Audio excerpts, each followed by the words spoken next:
Hope everybody's doing good. You feel me? It's the word.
2 seconds, y'all. What's the word? Just setting up this live stream. 2 seconds. Almost done.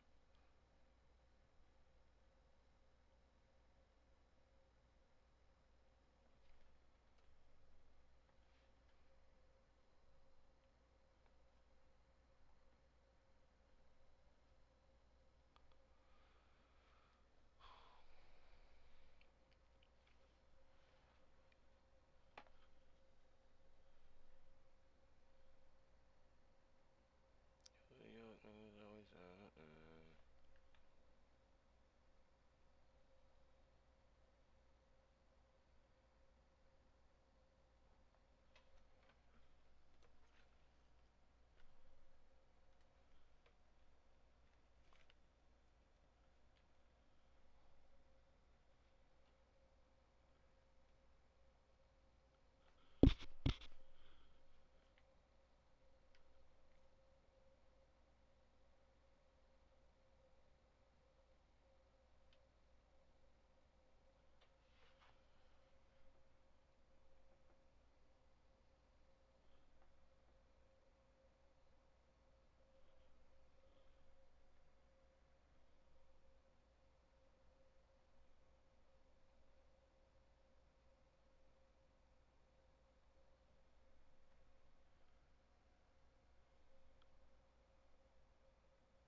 2 seconds.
Yo, Pops Heart, what's the word, my heart? What's the word?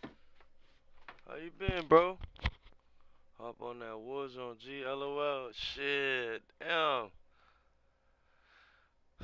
Damn. That Warzone, that shit too fast paced for me, bro. I be trying.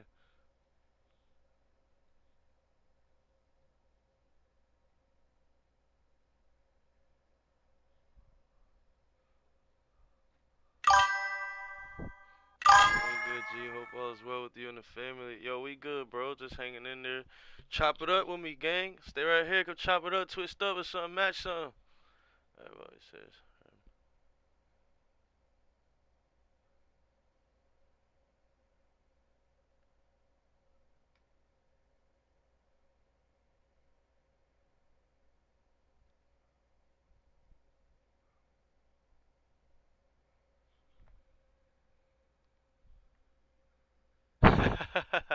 Said I got some chips. I'm chilling. His niece is actually his daughter. What? Nah, hold up. We gotta see what this about. Only 2 minutes, Did you? bro. Why all the 24-hour ill videos be worldwide only shipping. 2 minutes? Parts Trying to always react to in some stock. shit. You know what I mean? If you find Diesel something, let me Pro. know Tell me too. she was your daughter. Oh hell no! You told me she was your daughter. Did you tell me she was your daughter? Did you tell me she was your daughter? Did you tell me she was your daughter? Why is the camera? You told me she was your niece. You bloody liar. Man, you go to the camera. Get out. Man, you go to What I want you? And you may post here. camera. May post here. So people will know you for who you are. People will know you for who you are. You are a devil. You are a devil. People will know you for who you are. Get out of this house. Get out of this house. Choma, leave this house. There's nothing. Choma, leave this house. Leave alone. Choma, leave this house. Choma, leave this house. Choma, leave this house. Mommy, ba. Mommy,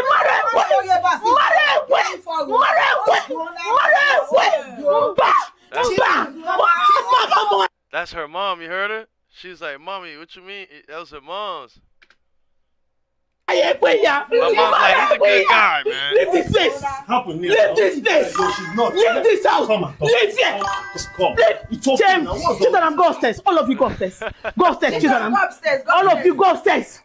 Choma, leave my house. Leave my house. Leave it alone. Leave it alone. Calm down, man. Leave me. Someone's knocking at the door. Someone's knocking at the door. I don't care if someone is knocking. I don't care. What? Idiot. Calm down. I don't care. You are an idiot.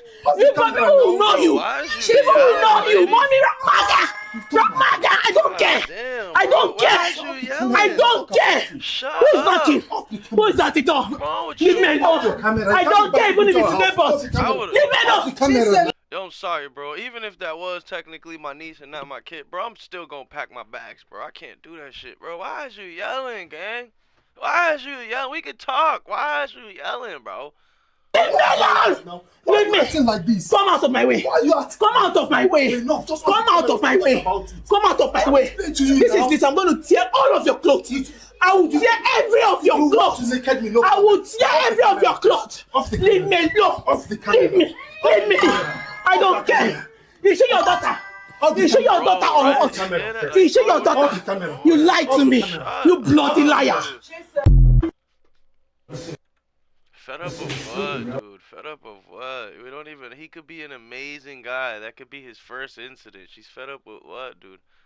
It's probably his first incident, bro. We don't know their relationship, gang. What you mean she's fed up, bro? She's just in the heat of the moment, nigga. She found out his niece was his daughter. You know what I mean? He lied to her. She just heated, bro. She ain't fed up or nothing, bro. We gotta stop thinking so deep, bro. Victimizing women all the time too, gang. We don't know their story. We don't know what's going on. For all we know, that could be a whole nother situation. We misinterpreting it.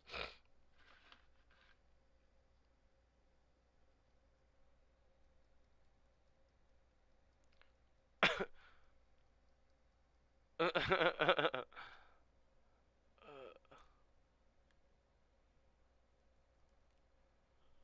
50 bands is crazy.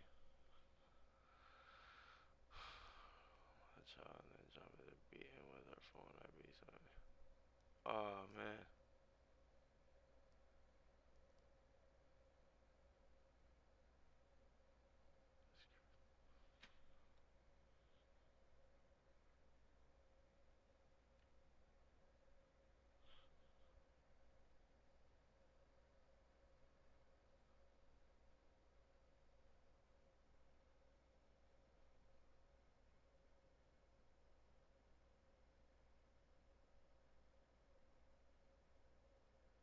Oh shit. No bullshit, Pop Tart. No bullshit, gang. I can literally see her face doing it.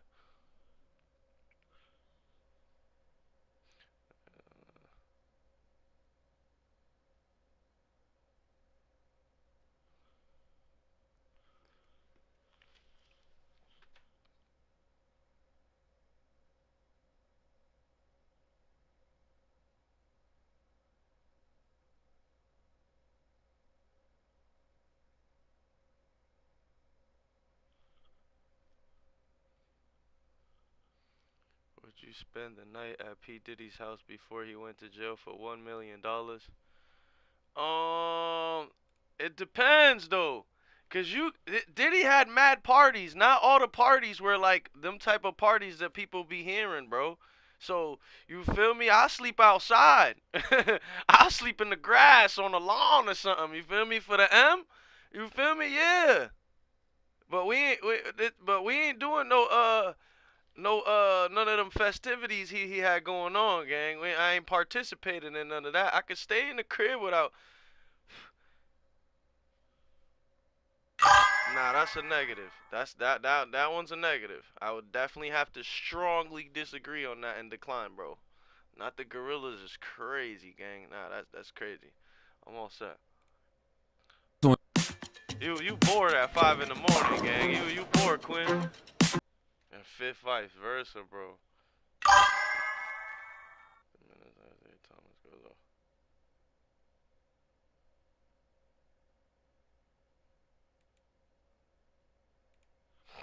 Second. Ahora más es menos con Cox Internet y Cox Mobile. Desde Internet con el poder de fibra en casa hasta más confiabilidad Yo, 5G cuando estás fuera. Part of our yo, bro, and you know what's crazy that you said that, Brody? Is like we watching this, right? And we y'all heard that shit outside my crib again?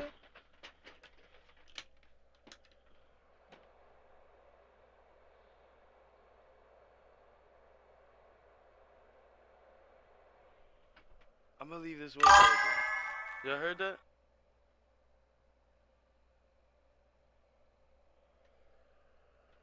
Real shit. Real shit, right? I'm gonna leave this window open. I know I'm not bugging, nigga. It's like the second stream this happened to me. The third stream already, bro. Yeah, it sounded like some shit. Yeah, it sounded like a girl or a cat or some shit. It's mad dark outside.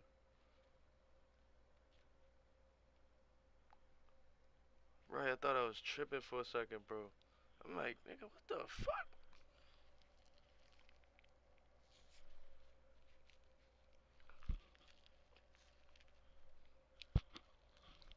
I'm just keeping it quiet for 2 seconds, real quick.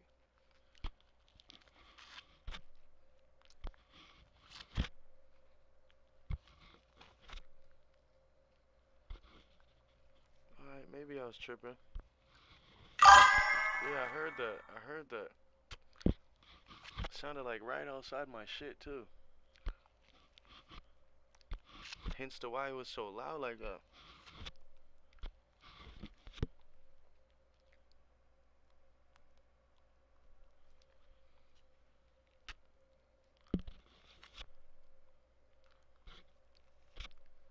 Yo, I gotta run this back on my live, bro. Let's go back, bro, cause it's crazy, gang. I know I'm not tripping, bro. I know I'm not tripping, bro. Let me see something. Hasta más con Yeah, it sound. My crib again? Crazy that you said that, Brody. Is like we watching this, right? And we y'all heard that shit outside my crib again?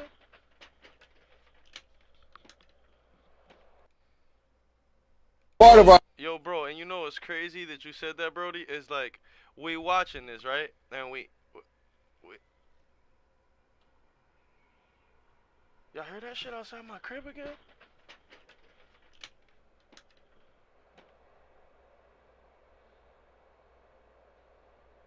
Yeah, I don't hear it this time now, but I definitely I know exactly 100. El poder de fibra en casa, estás fuera. Hasta más confiabilidad 5G cuando estás fuera. part of our Yo, bro, and you know what's crazy that you said that, Brody? Is like we watching this, right? And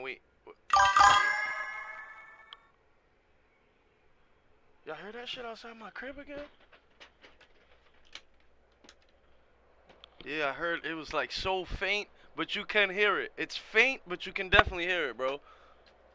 Yeah, I gotta close this because the train going by is so loud right now. Y'all heard that? Y cuando estás fuera. And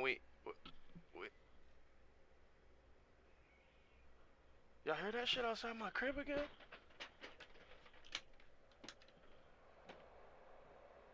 Weird. Yo, but shit like this always happens to me, bro. I can't even explain it, bro. It always happens. Our doubleheader tonight. LeBron James going to play the game like this. Shirts and skins is what they're doing in LA. I just totally 100% object to this. And if I was the GM or coach, Me too. I would never let one of my players walk out on the floor looking like this. I mean, we are a professional NBA league. We ain't summer league. We ain't, you know, This ain't at street the ball, YMCA. Listen, I think coaches got to go back to suits. Absolutely. I just mean. Absolutely. You know, I just think. College They about to roast his ass. Let's see what else happened. Whoa, gun pulled on officer. 24-hour worldwide shipping. Parts always in stock. Yo, Diesel Pro Pop-Tart, offers that was fresh weird, marine man. water pumps. Shit like that always happens to me, bro.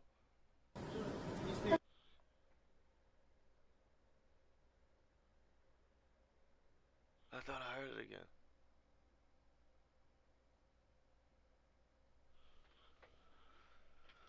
I'm gonna leave this open because the train already went by. I don't know if that exactly be happening before, but I be hearing mad shit while I'm live. Like, I can't explain. The other day I'm live, I had this door open, there's nobody in my crib, just me and the whole crib, bro. I was hearing shit, like in my crib. In my crib, to the point I had to stop, put the shit down, and go look around my crib. I left the window open. I closed it a little bit ago because the train was going by and it was so loud because I live right by the train.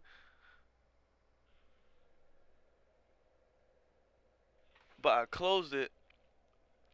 But I opened it back again. So hopefully, whatever the fuck it is outside, hopefully, you know, it could debunk whatever the fuck that noise was, bro. I hate hearing weird shit like that.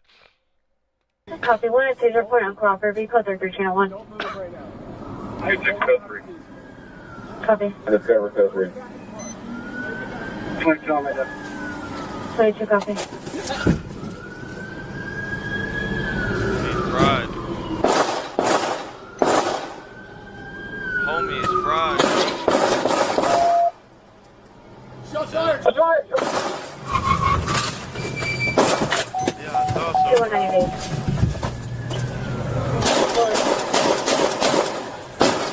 Shots fired! Shots fired! Shots fired! Shots fired. Take one copy. Shots fired! No weapon, corner was on! Yeah, happened a couple times. Eastbound, still shooting, shots fired! Sorry? You'll see, watch. It'll happen Alright, copy. again. Shots fired. It'll happen again, bro. Eastbound, Starting County. It'll happen Copy. again. Guaranteed. 1199, all units code 3. All units, code 3. Don't you fucking move! Wow. Lake County. He ain't even get hit, bro. Get on the ground now! Bro, he's ballsy. Beanbag, Just beanbag, standing there like beanbag. that after you just shot at him. Get on the ground! Beanbag! Oh, they hit him. Lay down now! Get on the fucking ground! Lay down now! Say what we're gonna do. Beanbag deployed 2 times. Suspects on the ground, face down, hands are up. We're standing by for more units. No, hey! Get back! We're gonna stand by for more units. We're gonna get a shield and form an arrest team. He's shook. You can hear it in his voice. We're gonna get my shield. Can you just roll the windows down for me, please? Roll the windows down. Stop. Stop. Hey, stay right there, bro. Stop. Stop. Hey, stop where you are right now. Hey, I don't want to tease you. 21, one at one at taser point, uncooperative. Do this thing. Don't move. Don't move right now. I don't want to have to tase you, man. No, this is crazy. Don't get back in the car. Don't get back in the car. Hey, stop. Damn, bro. Lucky he didn't get killed. Wow, those was headshots right there. He hit me with a head right there. Shots fired, shots fired.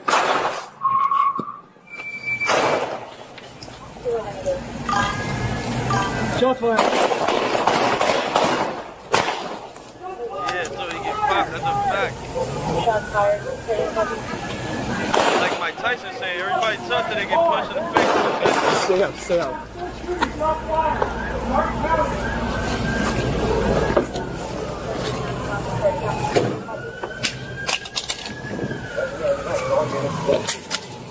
Hey, show me your hands! Bro, he's lucky he survived that, bro. He's lucky, bro. Do you know the type of aim cops be having, bro? The type of reflex and reaction time they be having, bro. They just be blocking shit. Are you injured? Hey, are you hit? Hey, boss, are you hit?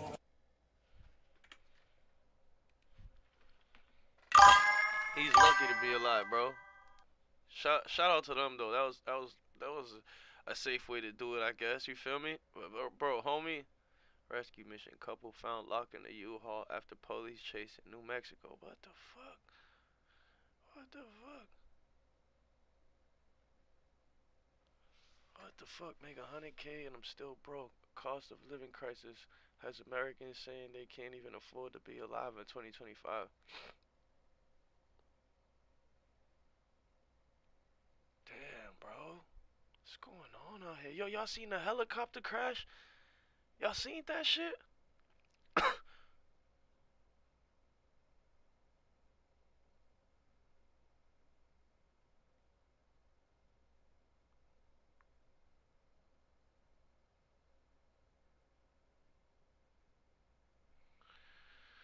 Mom confronts daughter for telling her dad she cheated on him. Woo!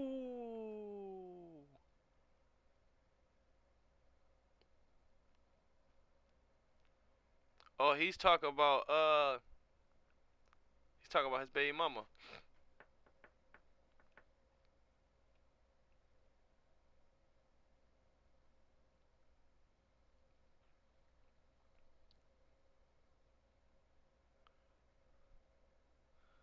This is what happens to a horse after this.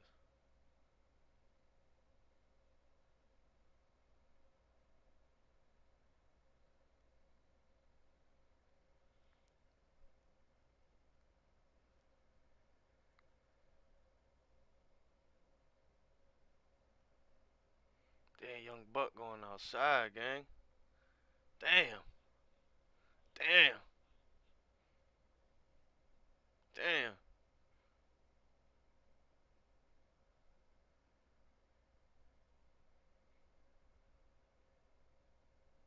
Ah, man, sad, bro.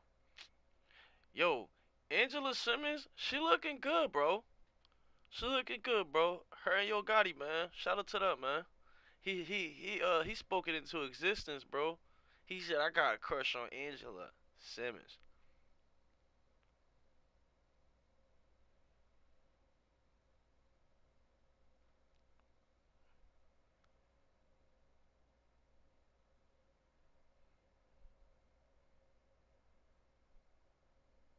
Damn, the shit you see on the net is just crazy, bro.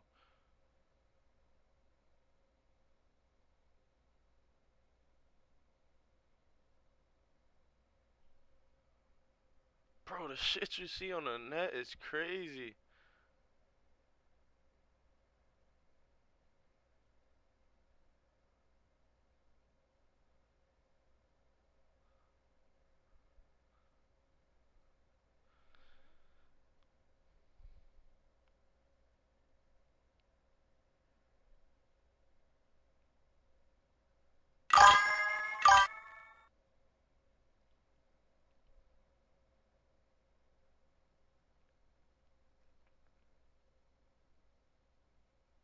Blueface is corny.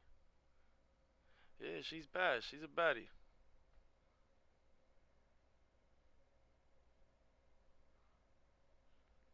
Damn, bro. Shout out to Condo Rondo, bro.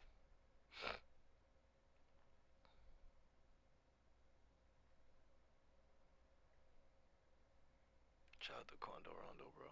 Shit sad. Feel bad for that nigga. Hola, amigo,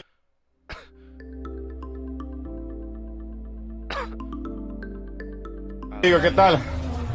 Oh, wow. Inside the most dangerous hood in Nigga saying what up to the dude and the dude just lift up his shirt.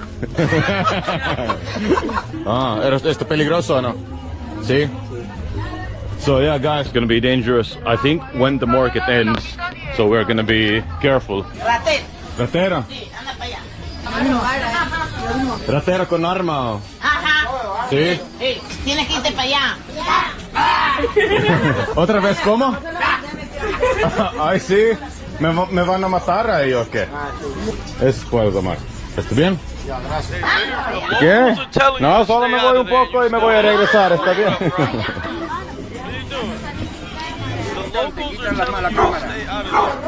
En el mercado. That's the problem, bro. All these YouTubers, all these folks, bro, all these, not gonna lie, bro, it be a lot of Americans, bro, do this dumb shit, bro. Y'all go to these places, bro, and you think people give a fuck that you have a camera in your hand and you're just a tourist, bro? No, bro. No, bro. You're not supposed to be out here doing half the shit you doing, gang. You're out here fucking exploiting the fucking town and the locals and the, you feel me, bro, for views and all type of shit. And, bro, that shit is whack, bro. Look at the homie that just went to the Centennial Island, bro. Offered them a coconut and a Coca-Cola can, bro. What is you doing, bro? What is you? Do you think them people's gonna take that and really take that as a symbol of something, nigga? No, bro. What are y'all doing, bro? That all that shit is gonna do, bro. These people is gonna fuck it up for the rest of America, bro. We're not gonna be able to be traveling wherever we want freely, how we be doing now, bro. We're not gonna be able to do that shit in the future, cause nobody gonna want us there. We exploit everything, we dirty everything, we fuck everything up, bro. You feel me? We pollute everything, we trash it, we disrespect it. You feel me? We like, bro, look at this dude, bro. The locals is telling you don't go over there, gang. They gonna take your camera, bro. I don't know what happens. I never seen the video. Let's see. No, es una broma. No, no, no, no vayas. Pero ¿qué pasa ahí? Te roban. Hay gente peligrosa aquí o no? Ahí. Sí, ok, te creo, te creo. De Finlandia, muy lejos de casa. ¿Sabes lo que bajar? Estás alucinando. ¿Alucinando? Alucinando. ¿Quién está alucinando? ¿Tú? Sí, ¿Ellos? yo. ¿Tú eres alucinando? Sí. Bro, even that was fake. Yo, Pop-Tart, even that was fake. He ended up telling us it was fake later. Sí, Sí. ¿Con cuchillo? No, cuchillo no. No. ¿Cómo qué? Con arma. Ah, ok. Pero eso que tienes en la mano, guárdalo en la bolsa. Callao has to be the worst place I ever been. Everybody is warning me so hard. Llegaste. Sí, todavía vivo. Todavía está vivo. No me mataron. Gracias a Dios. ¿Qué graba? ¿Qué? Sí, eso yo grabo. Cannot be trusted, bro. Like, bro, what are you doing, gang? Leave them folks alone, gang. When somebody come out the cut with a blick and put it to your face, now you can't do nothing because they already warned you, gang. Now you put yourself in a situation where you put yourself in a situation. See what I'm saying? Anything for clout, bro.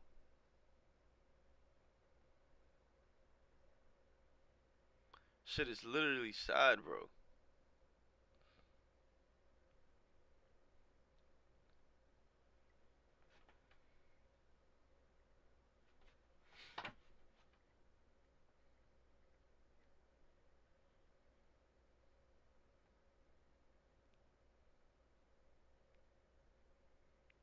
Dude tased a woman over expired tags, bro. What? Yo, let's see what my man's Terrence Howard, bro. They trying to play my mans, bro. Why they trying to play my mans, bro? What's wrong with them, dog? It's messed up. This is a dangerous dude right here, bro. His knowledge is power, bro. He's powerful. Y'all need to talk to me. You see, once upon a time, if a man questioned another man's honor, he didn't do it from the shadows. He had to do it out in the open, with his name, his chest out, and his chin high. Not hiding behind a keyboard or tucked behind editing clips of fair use disclaimers. Oh, is that up right now? What's up? Where you see it at? Where you see it at? Matter of fact, let's YouTube it.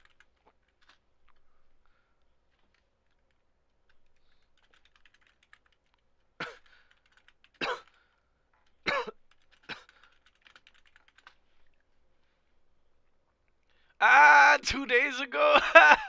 He moves a little quick for being that old, but no offense. Shout out to Pops. My youth and his age. Why do you laugh like that? My youth and my youth. It'd be a good fight though. My youth and my age. Bro, these dudes gotta stop doing that now too, bro. A lot of people do this shit, bro. A lot of guys do this, bro. A lot of women do this. I see this a lot right now. He's saying a lot of dudes my age. Yo, bro, let's look something up real quick.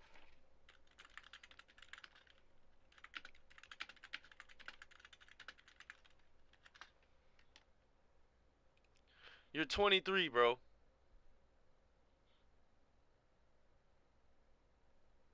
Matter of fact, you was born in 2001, gang. You're 24, bro.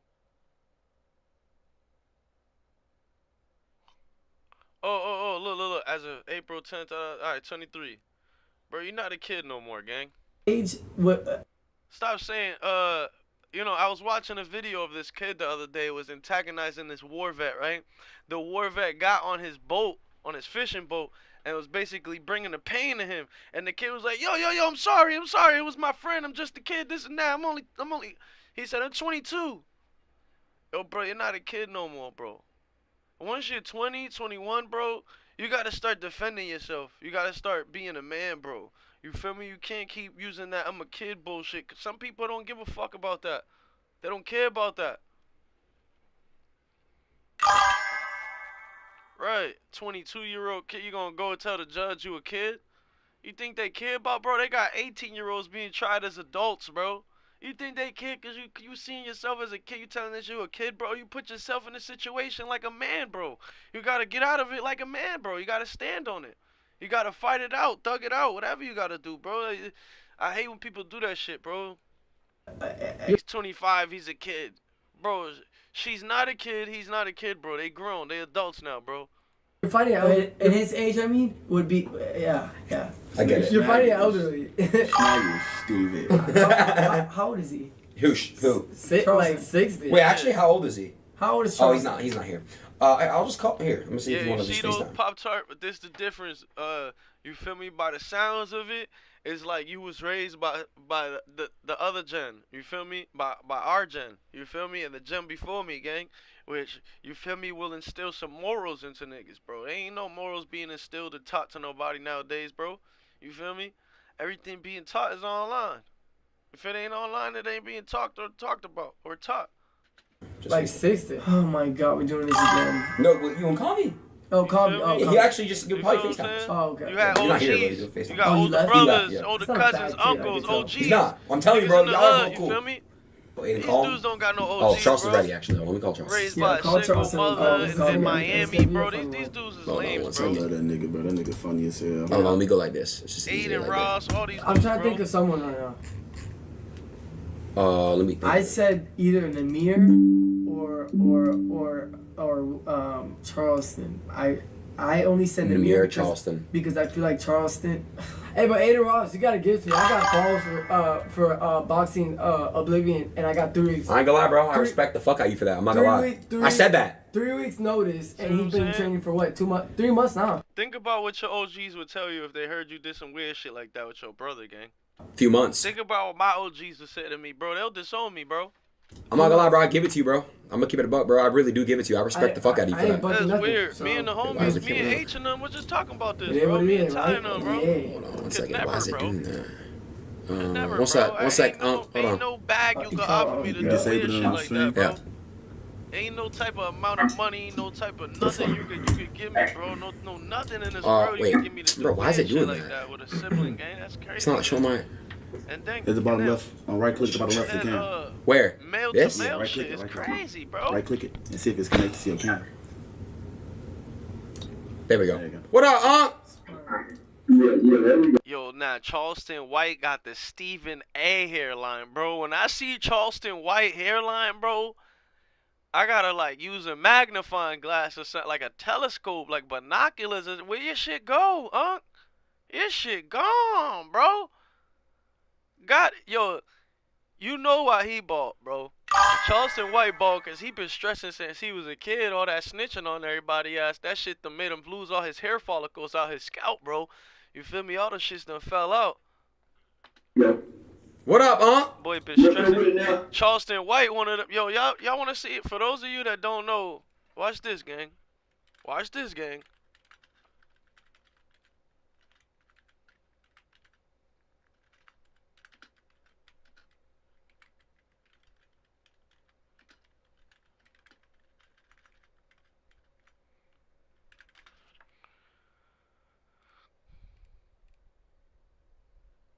Yo, bro. Why Charleston White look like? Hold up, nah, that's still, he look older right there. Still, hold up, where the team picture at where he was snitching?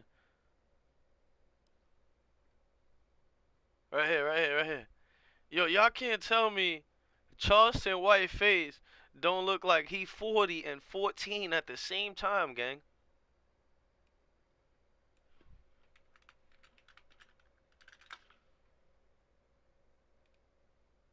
Y'all can't tell me.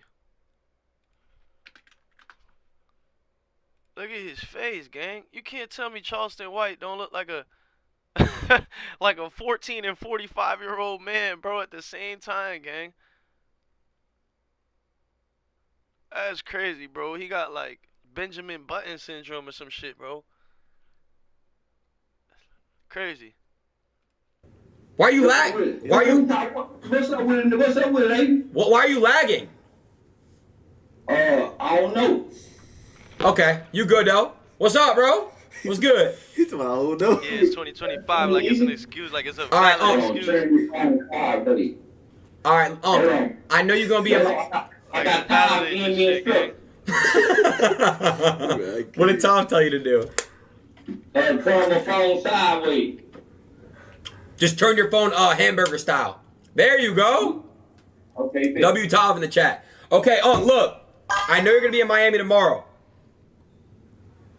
That's talk your about, unc, bro. Okay, so, That's can I unc, get gang. close? Yeah. Alright. That's so, your unc. Hey, Charles. Hey, Pop Tart, he look just like you, gang. You look just like him, gang. What's up? That's your uncle, bro. Man, you ain't gotta get close. You can sit back down. I had- see it here. hey, Man, you know, I ain't your brother. I don't want a kid. See, I don't. See, I'm not gonna yell. I'm not gonna yell with him. He said, I eat your bro. I don't want no kids.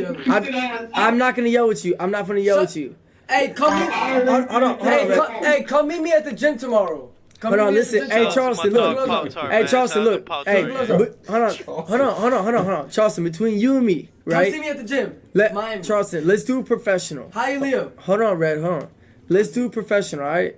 Listen, like I said, let's just keep it cool.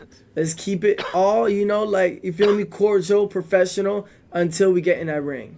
Look at him. Okay? You can't even blink in the Okay? It's fine. It's okay. It's cool. I'm not gonna make fun of him because I'm gonna keep it professional with you. I'm gonna make fun of you and your baby, nigga. Hey, bitch ass nigga, I'm gonna tell you this right now. You receding hairline, bitch. Ass nigga. He said I'm gonna make fun of your ass and your baby. Shut the fuck up. You wanna be a young nigga so bad. You wanna be a young nigga so bad. You wanna be a young nigga so bad. You're mad cause you're gonna get your ass beat, fuck nigga. You're gonna get your ass beat. He's talking about my baby. Don't let him get you. I don't know if y'all seen. He's trying to get you, man. Mike Tyson. You're scared cause you're gonna get your ass beat. You're scared cause you're gonna get your ass beat. You're scared. You're scared. See me in the ring. Just see me in the ring. Let's keep it professional. Alright. Hey, you ugly bitch. You talking about yourself, bitch. I didn't even peep that until you said it. Also, too, bro, the couch is tipped over, gang. If you look closely, why, bro, couch tipped over, gang? That's not the back of a couch. That's under the couch. Cause if you look, these two things right here, this right here is meant to be put on the corners at the bottom of the couches, so that way it won't scratch the wood floors. You feel me? So why the fuck is bro couch tipped over, gang? What going on over there, Charleston? That boy done threw a tantrum before he hopped on they live. Cause you're gonna get your ass beat. You're scared cause you're gonna get your ass beat. You're scared. You're scared. See me in the ring. Just see me in the ring. Let's keep it professional. Alright. Island boys look too easy to beat up though. They look like fighting two teenage girls or something. Ugly bitch. You talking about yourself, bitch. You're good. Hey, listen. Hey, it's cool. It's cool. Hey, it's cool. It's cool. It's just ugly now. Hey, bitch, you're ugly, fuck boy. Hey, look. Alright, listen. Hold on, fuck that. Hold on, Red, let me talk. You gonna make it. I'm gonna fuck you up when I see you. Hey, listen. Hey, you talk about my nephew, I'll smack the shit out of you. I'll smack you. I'll smack you, boy. Hey, Unc, you're mad because you were ugly when you came out the womb. You were ugly. You were ugly when you came out the womb. You were ugly when you came out the womb. You were ugly when you came out the womb. You were ugly when you came out the womb. You're a bitch, chick. You're a bitch, chick. Snitch ass boy. Snitch ass boy. You're a snitch. How am I gonna respect you? You testify and understand. You're a snitch, and you pepper spray people. Fuck, boy. Fuck wrong with you. Bitch. Big forehead. Receding hairline. Fuck, boy. I go to jail and I don't snitch like you, bitch. Hey, pussy. I sit down and I lay down on my mat. Fuck, boy. Hey, he's talking to police right now. Hold on. He got a wire. Hold on, relax. Let's professionally fight. Let's professionally fight. Okay, here's what we're gonna do. You guys will both be in Miami tomorrow. There's a press conference. All right. We'll have he'll come to the press conference. Charleston will be here, okay? You'll be here at the press conference as well. Yeah, I am. Charleston's coming tomorrow. You guys will see each other in person. It's an even fight though, cause they all none of them look So like we can they do a little face off. Let's keep it professional. Charleston, I know you want to fight, and I know you want to do this the right way. So, is there a way do we have to do headgear or no headgear? No headgear. Okay. Okay. You can get CTE, bitch. You already got it anyways, cause you retarded. Oh, you get both on your lip from kissing your brother. Look at your face, you're retarded looking. You're retarded looking. Bro, bro, please mediate this. Tomorrow. Listen, tomorrow, y'all. That's a fact. Yo, that's a fact. To see each other in person, and y'all can have a. Charleston, you're not about that life, I promise you. Chat, do y'all want to see a live version of this tomorrow?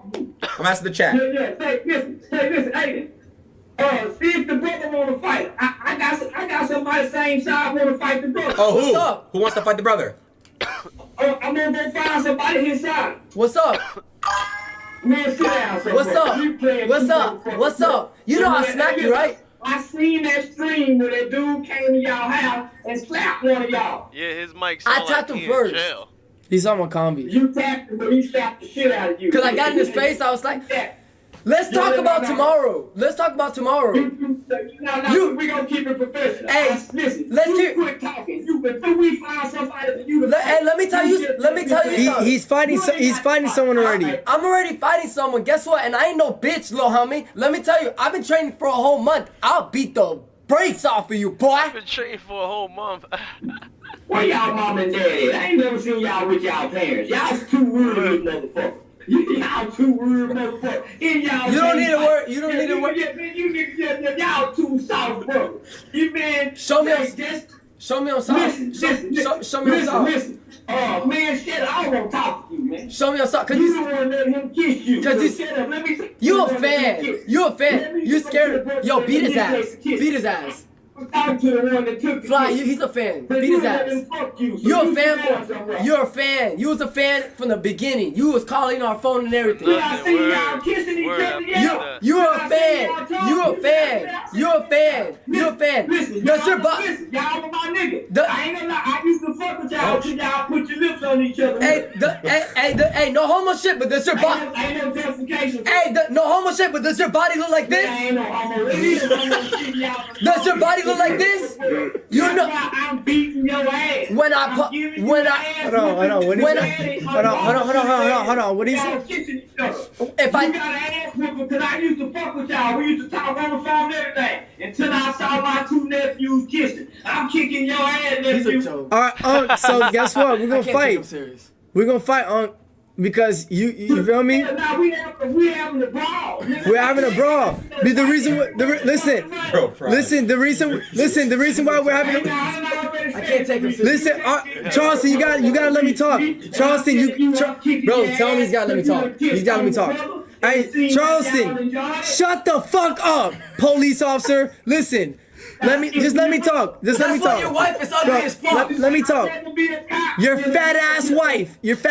Shut up, bitch. Listen. Hey, listen.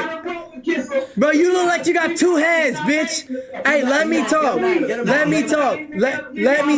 Get him mad. Hey, Wait, can I say one thing?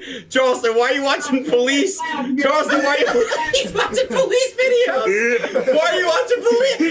You watching cops? I'm watching law He practices. He's not even joking. You got the badge. You got the badge and you watch your job. He got a diamond. Yo, the chains that citizen on patrol, bro. I'm dead. Look at his booty. Look at his booty. He was shaking his booty, man. Bro, I can't. He's gay. Listen, look, y'all gonna talk tomorrow in person, okay? All right. Tomorrow. I would not pay, bro. That's like seeing my daughters fighting each other, bro. Like that shit would be money in the garbage, bro. I don't care what he is. Y'all can have like this. Yo. That fight is gonna be equivalent to this argument they have in here. Nobody gonna do shit. Yo. I don't even pay for the Floyd Mayweather fights. I'm gonna pay for these fools fights. Yo, he's got a. Yo, he is a police officer. Look at this. Hey, look at him. You can't miss this. Nah, I know. Hey,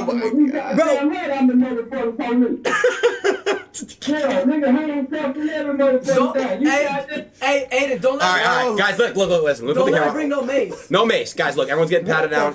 Just listen. He's a whole cop. This man got handcuffs like a police officer. Check it out, though.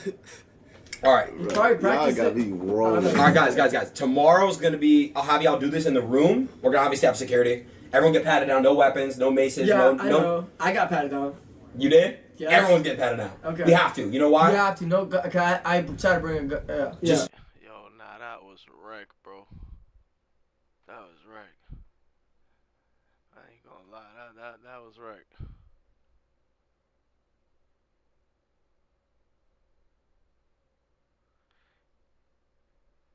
Yo, they keep saying Sue Surf might be a snitch, bro. I don't like how that shit sound, bro. I fuck with Sue Surf, gang. I hope that shit ain't true for real.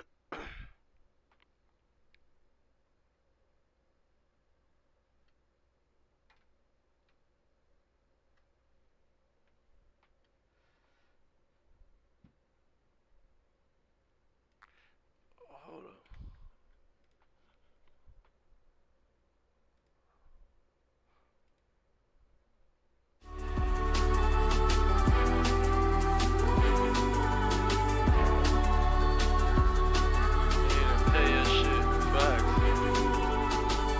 Pay us for all that dumb shit they've been putting up. This is what I'm struggling with in America right now in my 20s. Why is everything so expensive? Why am I making more money waitressing than I would make using my college degree? I barely have a life. I have 2 days off and I work Wednesday to Sunday, doubling just to pay my bills. At 22 years old, all of my... Yo, bro, her voice is already annoying, bro. Yo, what is wrong with you? Shut up, dude. You hit it? Yo, this is a nagging. I would hate, yo, bro. I just know her husband come home from work and just want to go straight to sleep, bro. This is what I'm struggling with in America right now in my 20s. Why is everything so expensive? Why am I making more money waitressing than I would make using my college degree? I barely have a life. I have 2 days off and I work Wednesday to Sunday, doubling just to pay my bills. At 22 years old, all of my bills are in my name. I have no help. Why they yelling? How are y'all affording housing? In Myrtle Beach, a 1-bedroom apartment is $1,500. How are y'all getting insurance, going to the doctor, getting medicine? And then some of us are trying to be TikTok influencers. Who knows where that's going to get me? Me and my boyfriend are saving, but we barely see each other during the week, and it feels like we're working our off for nothing. Do we need to move somewhere for a better job opportunity that we don't know about? Do any of y'all really know what you want to do with your life right now? It is so scary being in America right now. What am I doing wrong? I work every day and I'm still broke. Like, I have a decent job, I make some decent money, but I live out here in Cali. Like, bro, as soon as I get paid, I have all these bills stacked up, bro, that shit wipes me clean. Like, fuck, I got no money left over. Making $100,000 a year doesn't get you anywhere nowadays. Hi guys, I'm really stressed today. I just went to the grocery store, bought 10 items. Don't get something twisted, bro. She get loud too, gang. She get loud too. I be like, bro, what are you doing, bro? What is happening, bro? And it was $80 freaking dollars. Don't get already. the pretty face twisted. I literally have $10 left on my account. So a little backstory. I got laid off from my job a month ago. And I've been applying for jobs months before I got laid off. Jeez, sent out hundreds of resumes already. Yeah, no. Applied to hundreds of jobs on the internet, remote. Don't they be saying the on-site. devil wears Prada? Tailored my resume to every position that I applied using ChatGPT. Went to only a few interviews. Hold up. Sent out hundreds of resumes already. Applied to hundreds of jobs on the internet, remote and on-site. Tailored my resume to every position that I applied using ChatGPT. Went to only a few interviews. And still nothing. She like the Nigerian and the white girl. What's going on together, with America right now? Like, it's so freaking hard to live here. See? Like, I'm gonna stay positive. I'm gonna keep applying for jobs. I'm gonna keep showing up. But man, my bills are not going to wait. Y'all, I just went today and got my driver's license renewed, my car tags renewed, picked up 2 prescriptions, and got a few groceries. To say that I'm completely broke now is an understatement. So I'm going to have to go home and start selling off my furniture to be able to live the rest of the month. First of all, Grandma, who the hell taught you how to get a TikTok and how to go live on that motherfucker? Yo, that's why you going broke. You on TikTok telling the world what you going through instead of focusing on real life. You feel me? Once you at that age that you look like you at, you should already have your shit together. I don't know why you on TikTok, Grandma. That is crazy work. Me and my grandma are gonna have to have a conversation. Then why? How the hell are you on TikTok? I mean, who following you? That's just, it's unbelievable. What is your And my content, heart Grandma? Hurts today. Truly hurts for people who are not able. And then you catfishing people because your picture right here, you look young as hell. So I know you done put up like 3-4 filters in that one picture right there. Because right here, you look like that might be an old picture, or you know what I mean? Them filters is, you know what I mean? You can't use them while you live or something. And we're living in some rough times. That shit really is crazy. Rough times. And we need to be praying for all those around us who are not as fortunate. Take that as black we are leather, red to be able to stitching do the car, things that we whatever need to brand do. new whip I'm you not want, get talking rid of about that shit. extras. Hop off I'm of not TikTok. talking about going on vacation and doing Live fun amongst things. your means. I'm talking about living, taking care of your vehicle if you can even afford a vehicle, putting groceries on the table, buying medicine, the things you have to do.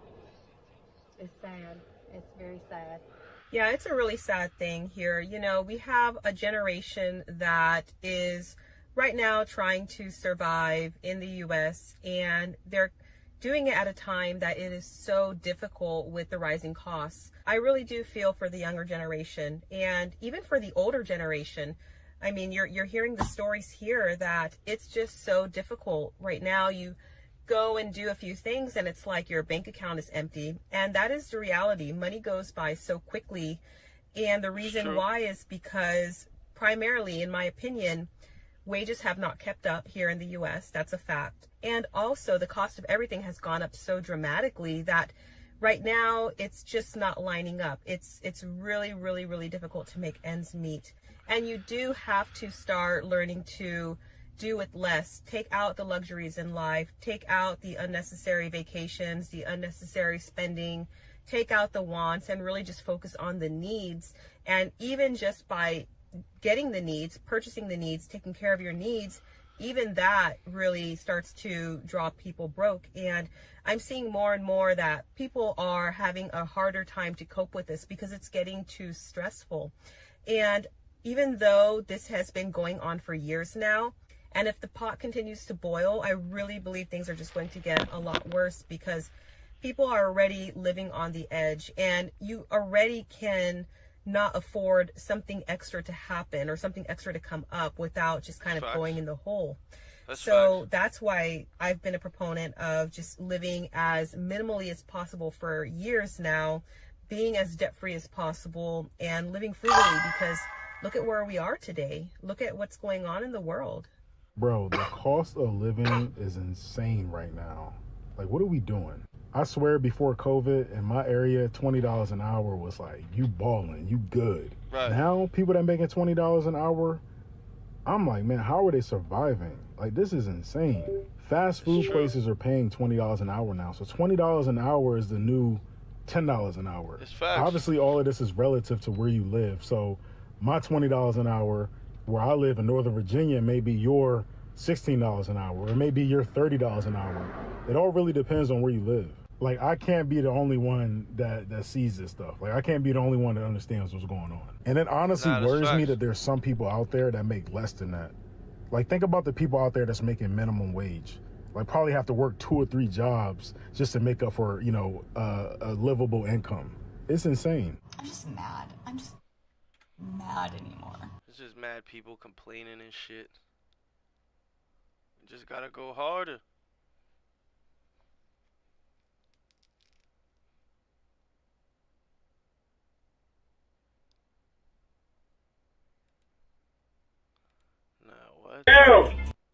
Ahora más es menos con Cox Internet y Cox Mobile. Desde Internet con el poder de fibra en casa. Calm down, bro. No, you mind your business. Okay, I'm not talking to you, I'm talking to him. Shut the fuck up, bro. You just rude. You being rude to a female, though. That's a female. Shut up, nigga. Shut up. She had an ID right in front of your face. Yeah, rude.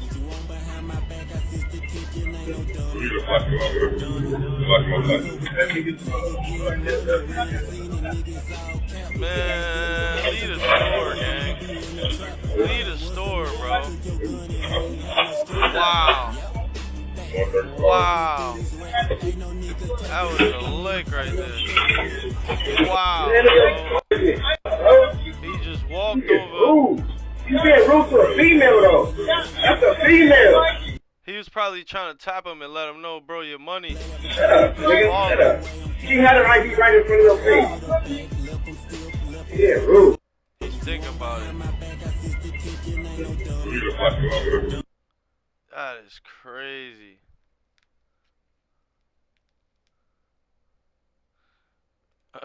Yo, you made me watch that video, so now we gotta watch this. Pop-Tart.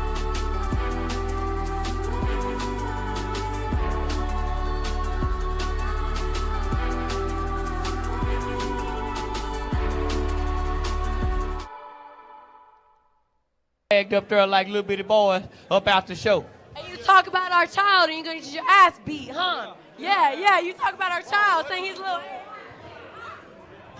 Strong ass. Hey, get her. She should have just slapped him. God damn!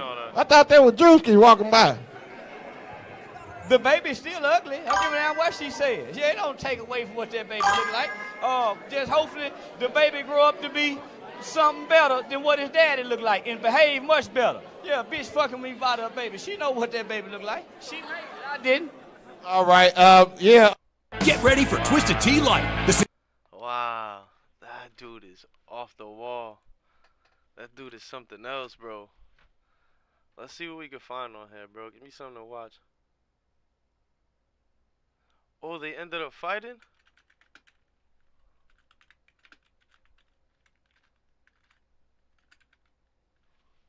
Nah, they didn't end up fighting. Oblivion, Oblivion.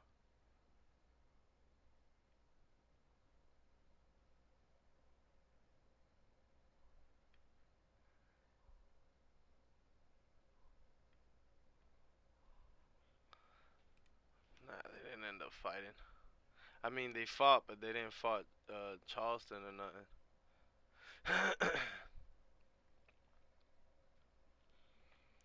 It's crazy. It's crazy.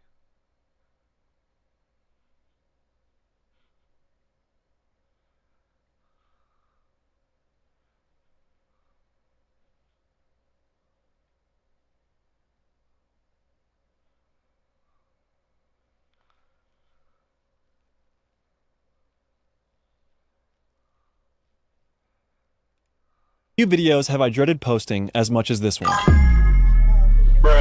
I decided to take something before I started filming that I definitely shouldn't have taken that probably could have killed me, resulting in the absolute shit show of a video that you're about to see. I'd like to apologize to Shoebox Baby, Ike Munna, DQ, E-Dog, and the rest of the guys of O-Block who expected a coherent interviewer and instead got one that could barely form a sentence. I am not at all proud of the version of Brandon you're about to see in this video. I actually think it's really embarrassing. But instead of hiding my behavior, I'd like to denounce it and use this video to show you firsthand just how bad drugs can mess you up. With that said, try to enjoy the video as much as possible as we get an on-the-ground look inside O-Block at 3 a.m.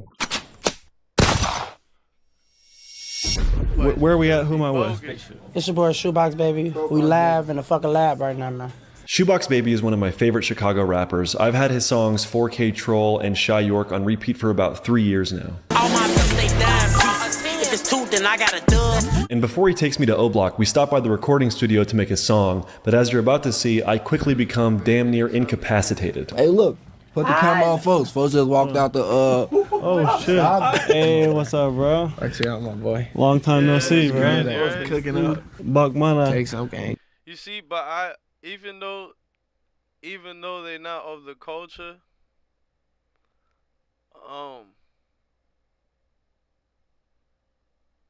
cause Brandon Buckingham and Tommy G,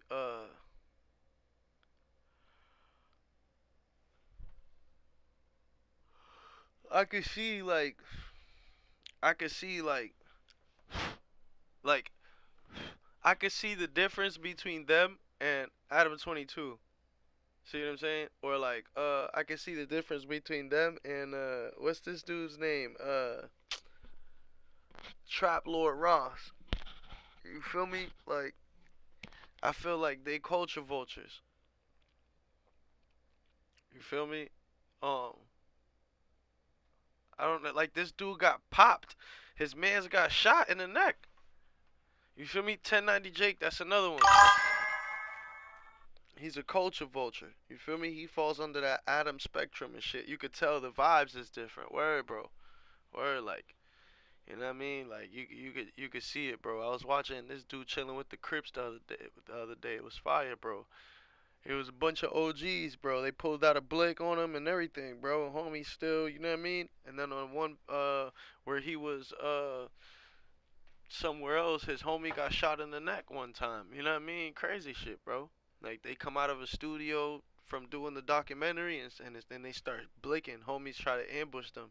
Shot his homie in the neck, bro, on a live. Back in the flat. So if it was really on some clout chasing shit, he would have stopped right there, bro. You feel me? They was shook.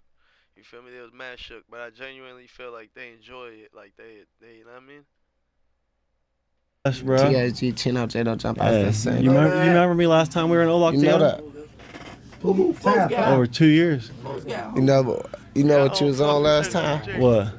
So I really want you to listen to this bar and analyze this shit, because this shit is next level. You ready? MC Doobie Hot in the streets. Gagging and chucking. Sucking fucking. Hard dick eruption. Creaming on my hands. Today, What's coming up next for you? Got any singles, albums? What's going on? I just dropped with Lil Reese. We just dropped a song called David Bennett. It's a tribute to Vaughn. Lil Reese owes me $150, bro. Yeah? Yeah. Stop it. He does, I swear. I'm finna call her for you right now. He owed me $150 for like 2 years now, bro. Oh, that sound like him too. I was pissed, bro. I've been pissed. I've been like, fuck Lil Reese, bro. Come on, $150. I'm gonna get that money back. He owe you some money. Lil Reese doesn't answer the FaceTime here, but later in the episode he calls back and I ask him directly about the $150 he owes me for an interview I paid him to do in 2022. No response from Lil Reese, bro. It's been a long time coming. Hey boy, my people I'm in the studio with, they say you owe them like $135, folks. Send that shit through Apple Pay, Zelle, or Venmo right now. Talk to the people though. A lot of people look up to you, Shoebox baby. Give us some wisdom, bro. Get some wisdom. Give us some wisdom to the folks. Man, don't be. He lit right now. Don't be like folks. You know it's bad when the drill rapper's wisdom to the people is for them to not be like me. And he's 100% right, because the condition I'm in is gross and just totally fucked up. I'm gonna go to Obok tonight. That's gonna be crazy. Stay tuned. All right, so this Yeah, and Lil Reese is locked up for like some domestic shit or something like that, right? next clip is where it gets pretty nasty. I'm trying to rap. Folks talk about you can't rap. You can't rap, folks. I can rap. But folks ganged out though. He ganged out, so he gotta rap. Bro, that part decent. No, my rap is decent. That shit weak as hell. No, they're decent, bro. He hating on you. My shit's decent. Oh. Folks act like he off the gnaw. You off the gnaw, folks. Folks off the fin now. I can hear it calling my name. So what happened here is I took a small dose of something that I'm not allowed to say on YouTube, and it turned out to be a much, much higher dose than what was advertised. And straight up, this is how people OD and die. Taking pills off the street is like playing with fire, and it really does make me sick to see myself in this fucked up condition. I could give him that shit. I've been trying to do this shit for too long. Dumbass. Yeah, man, I ain't gonna lie, this is a fat ass TSG, that's BSG and GBG, we chase on gang. I ain't gonna lie, this bitch too weak.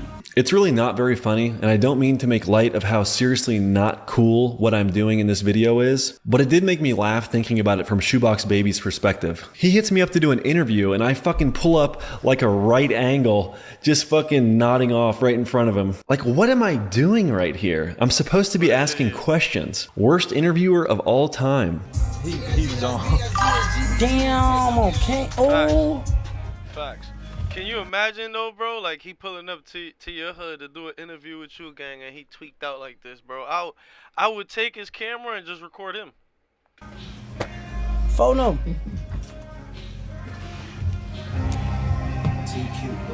You good? Yeah, I'm chilling. Hey, you can see without your glasses? I come to like, yeah, I'm chilling. And he's lucky they cool. They didn't like this. How niggas get got too.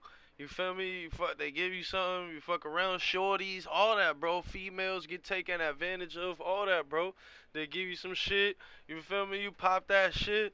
You end up like this. You think you chilling with your homie or this guy you like, the shorty, something, whatever, bro. Your homies or something, bro. You wake up, bro. You naked. You feel me? If you a girl, you know what I mean? You got violated, or you a dude, you got robbed. All your shit is missing. You know what I mean? Even shorties do it to niggas.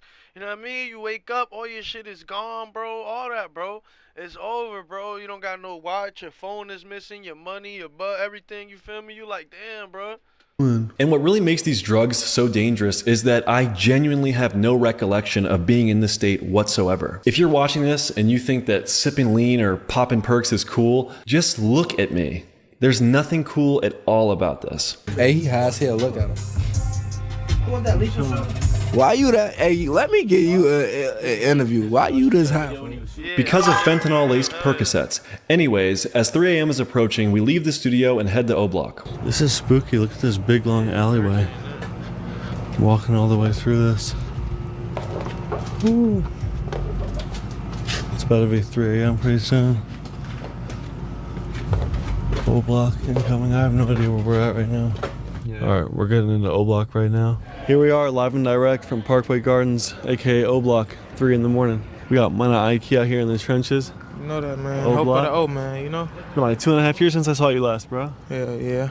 3 a.m. Trenches, man. 3 a.m. How's life been, bro? Shit, chilling, man. Just still focus on the music shit, man. My boy G Nook, he finna get out real soon. Yeah, free G Nook. When's he getting out? He should be home. I ain't gonna say the date, but it's gonna be real soon, man. Let's get it, bro. He on point, man. You been dropping new music? Yeah, I've been dropping every month. Bro. Go fuck with that Hope in My Hood. That bitch out right now. That bitch got over 300,000 views. I say last nigga sleep and the first nigga woke, cause the first nigga sleep would be the first nigga broke. I've been trying to find hope, but I'm the hope in my hood.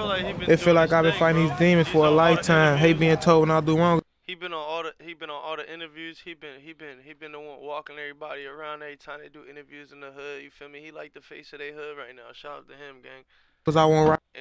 And the other kid too, Eric or whatever his name is, E Money. Hey man, 392 Big Shicey gone. He live a shice life. Don't give a fuck if he at home. He see these bright lights. Yo, this part kills me because E-Dog is trying to press me on camera and get a reaction, but I'm so out of my mind. I look like I don't even know what's going on. I say for a minute. Hold on, bro. Hold on. Who you know, bro? Who you know, bro? Who you over here for? What? Who you over here for? Who you know over here? Well, we were invited by like Who else, though? Monarchy I'm saying and he's the only person. Shoebox Baby. Hold up, nah, we gotta see if this shit real. But this E-Dog, this the homie I was just telling y'all about. This the homie I just telling y'all about. They the face of their hood. Yo, this part kills me because E-Dog is trying to press me on camera and get a reaction, but I'm so out of my mind. I look like I don't even know what's going on. I say for a minute. Hold on, bro. Hold on. Who you know, bro? Who you know, bro? Who you over here for? What? Who you over here for? Who you know over here? Well, we were invited by like Who else, though? Monarchy I'm saying and he's the only person. Shoebox Baby. That's the only person? Yeah. Who else though? Who else the only person you know? They was waiting on you earlier. Like who? No, bro. Who only person you know besides him over here? Just them. Say him, E-Dog. You don't know nobody else right here. Right now I First know out. Buck Mana. Who else? Not that many people. If you want me to leave, I'll leave. But no, what you talking about? Who you know besides Buck? Watch out for your stepping. You stepping on that shit. You interviewed dude, didn't you? Yeah, you did do that. What? You know, dude. This dead. Look at my dumbass. Zero reaction. This part could have been so funny, but instead I'm just standing there, mouth breathing. He just like to get you, man. They just back. You talking about what? I don't know how many people I'm supposed to know. What's his name again? What's his name again? Napoleon Dynamite. Look at him. Look at him. This O Block Napoleon. Nice to meet you, bro. Nice to meet you. Alright, so for a proper introduction, this is E-Dog, a rapper who has roots so deep in O Block that Chief Keef shouted him out 14 years ago in his 2011 song It's Crackin', where he rapped, E-Dog gon' let it blow. His song Back Again has over 1 million views, and he can also be seen in old videos riding around with none other than King Von. Turn the camera around so they can see you. Oh, bro. All right, man. Folks are like Post Malone. He live from the fucking trenches. All these goofy ass niggas out here, bro. Need to slow down, bro. Just pump your brake. There. Hold on. Hey, little bro. You. Pump your brakes. Nigga ain't never did nothing to us. Pump your brakes. This is DQ from the O, another veteran rapper from O Block who has dropped songs with over 1 million views, such as With That, Soldier, and Track Still. He puts positivity, opportunity, block. You feel me? We got a lot of opportunities. Rap, trap, sing, actors. We finna get into acting. You feel me? We finna do a real TV series about Parkway Gardens, starting from the beginning all the way to up to now. My mouth can't be mouthing. When them niggas talking about bathing, fuck you talking about the tub. You see my eyes, they making me mad. You want some chicken, folks? Upstairs gate. Hey, y'all want some chicken? Hold on, look, check it out. I got a special guest here. I got a special guest here in O Block. The white boy Napoleon. I got a special guest. You got the O Block chain. Yeah, how you feeling out here? Late night, 3 in the morning. I feel good, bro. I don't look like I was actually feeling that good, but a cool side note is the O Block chain I am wearing right here is DQ's that I believe was gifted to him directly by King Von back in 2020. It's a wonderful Tuesday evening. Who you feeling like? I feel like Shoebox Baby right now. Ah, you feeling like Shoebox Baby? I feel like Shoebox Baby right now. Yeah. How you feeling? Are you out in the trenches? Yeah, I'm feeling good, bro. Big O His Block. mouth is mouthing. We finna let eaters give you some neck. Check it out. I got a wife. I got a wife. Oh, you got a wife? I fuck with you. I feel great with this O Block chain. Now you gonna feel like that, but you feel like a king, man. A young queen, man. You lucky you got a wife, because in the morning you would have gotten topped off. They would have seen like, but look. Hey, ladies. Oh, yeah, This bitch yeah. ain't never- Well, you got chicken. Hold on, wait. Shoebox Baby. That's Thank mine. you. Hold on. Damn, y'all doing lame shit like that. Shoebox Baby. Upload the vlog, you gotta say. Hey, when this vlog drop, these bitches better buy me a whole 15 piece. Look, put it on him. We got Popeyes at 3 in the morning. We know the matter. You let him take my chicken? I didn't even touch any of it. Brandon ate some. Look, you talking about Brandon ate something. O Block chicken wings in the trenches right He said now. O Block chicken wings, huh? In the trenches, bro. Okay, cool. He told me that was Yeah, his yeah. box. Yeah, I'm a modern day David Letterman here. I go straight into O Block and start eating fucking fried chicken. I don't ask a single question. I'm out of my mind, dude. All my bitches ain't dime pieces. That's a fact. I don't think that was Perky's. I think it was something more. And if it was, then I think it had something in it. You know what I'm talking about? You feel me? The Fetty Wap, and then also too. This interview looks sad, bro. This dude looks sad, bro. This shit looks sad. This look like a sad ass interview, bro. This shit looks sad, bro. This is a sad interview. I wouldn't even post this. You feel me? I don't even know why the fuck he posted this, bro. This is sad. If it's too, then I got too gangster to be in the club. I'm all about be loved. Like, if you had any opportunities of being, like, if getting any type of contracts or deals or collaborations with anything big, bro, you probably just lost it. Like, just this footage right here, bro. I probably wouldn't have posted this, gang. I want my nigga be love. Your name be. And also, too, what are you teaching the youth, bro? All the viewers that you got, bro. How many subscribers does this guy have? Bro, 996,000 subscribers, bro. And this is what you're posting on your channel, bro. This is what you're teaching the youth, bro. You feel me? Like, come on, bro. Like, yo, this is crazy, bro.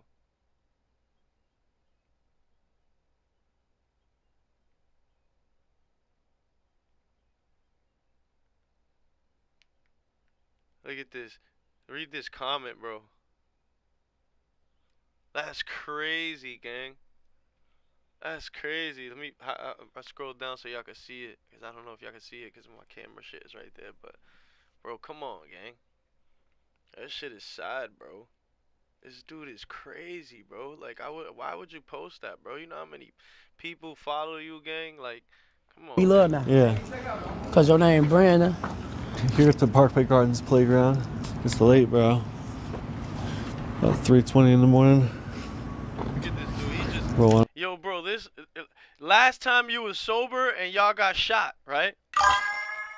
What do you think you're doing now, bro? You're on O Block at 2 in the morning. He said 3 in the morning, bro. Blasted, right? Off the shits in their playground, gang. You feel me? Like, what you asking for? What you think is gonna happen? You think you about to run into something ill, nigga? You about to see some like, what do you think that this positive that can happen right now at this time? What do you do? What do you like? Come on, gang. Oh, the one and only Shoebox, baby. That's the morning wood. Yeah, morning wood. Buck Munna. Brandon Buckingham and Buck Munna. Hey, Back 2 in years action. ago, had my dog What's killed. up, bro? 2 years later, what we doing? Back here, right? Back. Feet on land. O Block. Bloody good. Free G Nug, man. Free TY. Free No Brain, man. Free the whole TSG. Free the whole BSG, GBG. You can see G-Nuck and Ty Munna in my last 2 O Block videos. Allegedly, G-Nuck is incarcerated on gun charges, and shortly after filming with him, Ty Munna was charged with murder when he was only 16 years old. E-Dog with the Glock don't run, I'ma blame ya. We're real guys, you know, like history guys, not far as like what you be seeing the blogs do, like far as like history guys from like 10 years till right now though, from before his era, all that, you know. I know like from this area, like Ocho Mona. Okay, that's baby. Yeah, I know like obviously King Von, Chief Keef. I know Lil Reese. I know there's a good one, Boss Top. Okay, that's a nice There's a lot of people. Now you naming people, you naming people that's already like, you know, that I expect you to know. You get what I'm saying? You ain't doing your research enough. You on some J-May homework shit, bro.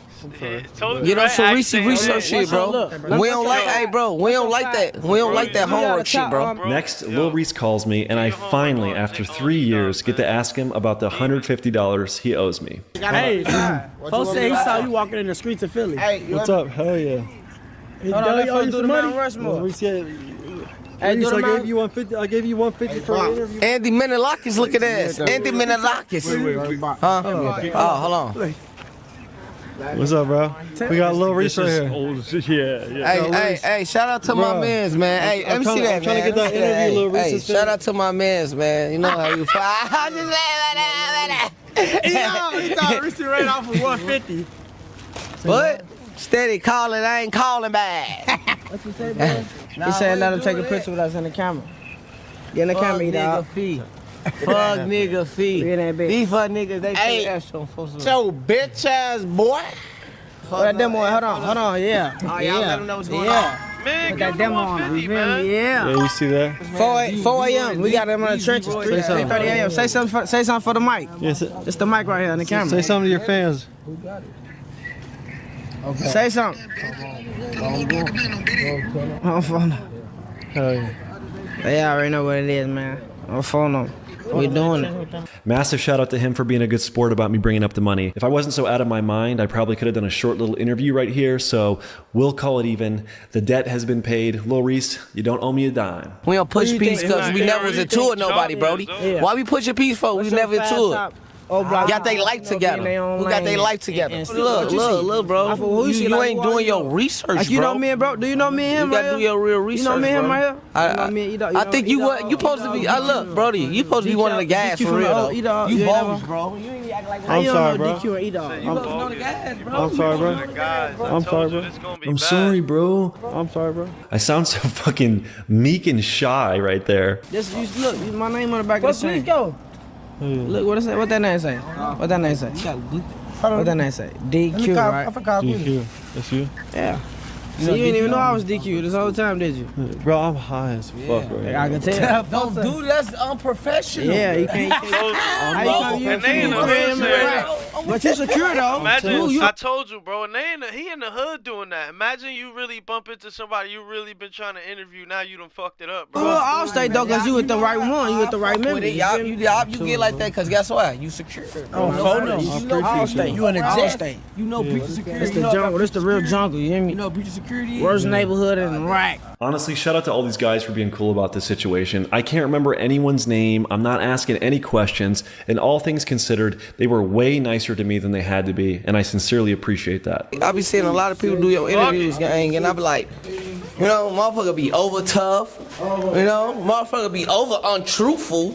Bro, you know, motherfucker be over unsecure. Motherfucker be unsecure, bro. Bro, look at his mannerism, bro. Bro, look at Brendan Buckingham's mannerism, bro. Just look at how tough, fucked up you know, motherfucker be over untruthful. Bro, you know, motherfucker be over unsecure. Motherfucker be unsecure, bro. And motherfucker be like, they ain't positivity, cause guess why? They don't know their lifestyle. Motherfucker peace before they positivity because they don't know their life. We don't push peace over here because we wasn't never into it with nobody in our life. Out of it, bro. Bro, and we don't click up, we click in. Man, you be rapping, bro? You be rapping? A little bit here and there. She do a freestyle. Do a freestyle for us. No gay shit. About the block though. About look, about what you mean like, no gay shit? What he be rapping about like how was like this the topic. About and do some shit off top. About old block, about old block and how someone has to pick it up after I saw. Positivity. All right. Rap about positivity. No Lil J. He be on the No Lil J act. I want you to put his name in the rap.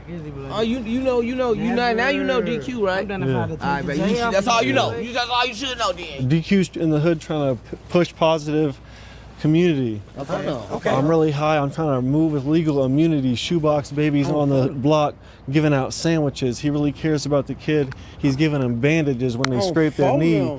I got to pee, so I use the urinal. I go to the block with no grip. I'm trying to see something, a miracle. Type shit. Yeah.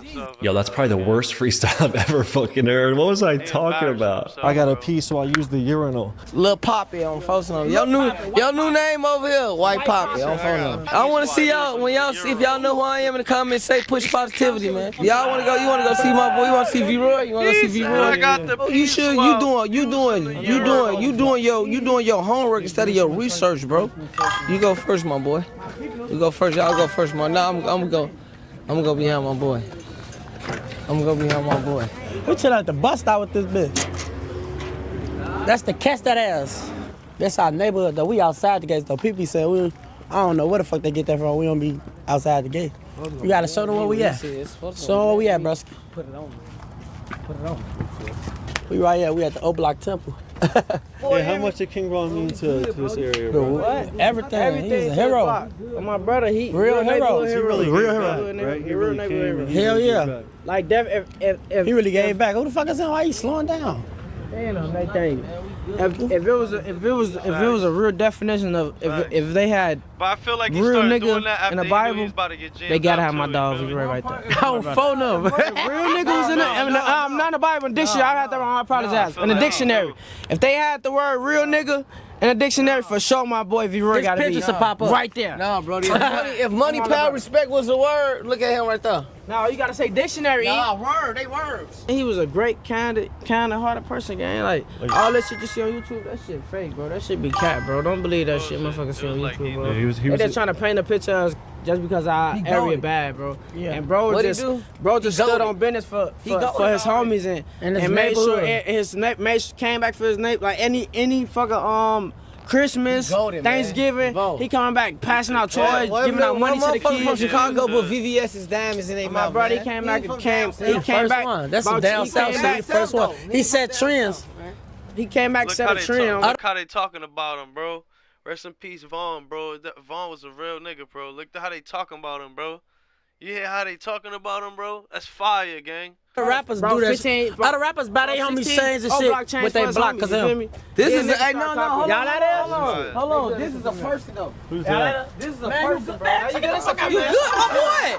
It's a female. Bro, we can't do that, bro. You can't do that with the jail. I told you about the breach of security. Never a breach of security. My boy, you will never be a breach of security. This is a real person right here. Man, don't be doing that, man. This is real. Y'all think this just a blunt? This is a real person. This shit valuable. That's a real person, bro. This shit, this name right here. We doing this. Hey, you see this? You see this? You see this? We having a picnic right now. This is a very nice gated community. It's just this shit they just portray an image like this shit, some type of action fiction ass place. Come on. In November of 2024, this King Von mural was unfortunately removed from the wall, and according to this article, the store owners allegedly said they removed the mural because it became a target for criminals who would rob tourists as they took pictures in front of the image. What time it is? It's 3:24 a.m. Hey, check it out. He got all his jury on in the trenches, live from the trenches. Find you something that you good at, man, around with it. That's all I gotta say. I'm phoning them. Back in O Block, right? Back at O Block, we just came from off 64th and 65th walking down, in the street and shit. Yeah. Then bro, see You wanna walk through the forest?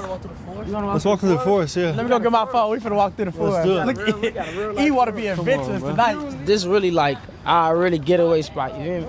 That's why we go chill, we tired of motherfuckers irritating us and shit. We go back there, chill, vibe. Adventure time? Huh? Adventure time? Yeah, adventure time, chill, Burn Beach, sipping little cups and shit, shit like that. Alright, we're going to the jungle or something like that. I don't really know where we are. Some little O Block getaway thing. I don't know where we are, bro, dude. It's a playground right taking here. you to the jungle. Look at me, bro. Check this out. This is like Area 51. Oh shit. Watch your step, watch your step, bro. Watch your step, bro. Watch your step. We're in the woods right now, bro. We in Area 64. Area 64? We in Area 64, the woods. Come on, let's go. You see this? Look at this. Same fucking railroad, Rosa Parks was there. Rosa Parks was on this railroad? Underground Railroad started right here. Are you serious? I swear to God. You fucking... We go. he told, are you serious? What the fuck? Hey, I like you, folks. Where the fuck are we, bro? We really are in the O-Block forest right now. I didn't know this existed. You gotta turn to Tarzan. Oh, what did he say? Man. Oh yeah, they on some other shit. Isn't this wild? Yeah, we're getting yelled at by a construction worker. No, I know they're not. Are they yelling at us? Check out, we gone, man. You got any memories from up here? In the woods, with a wood, smoking the wood.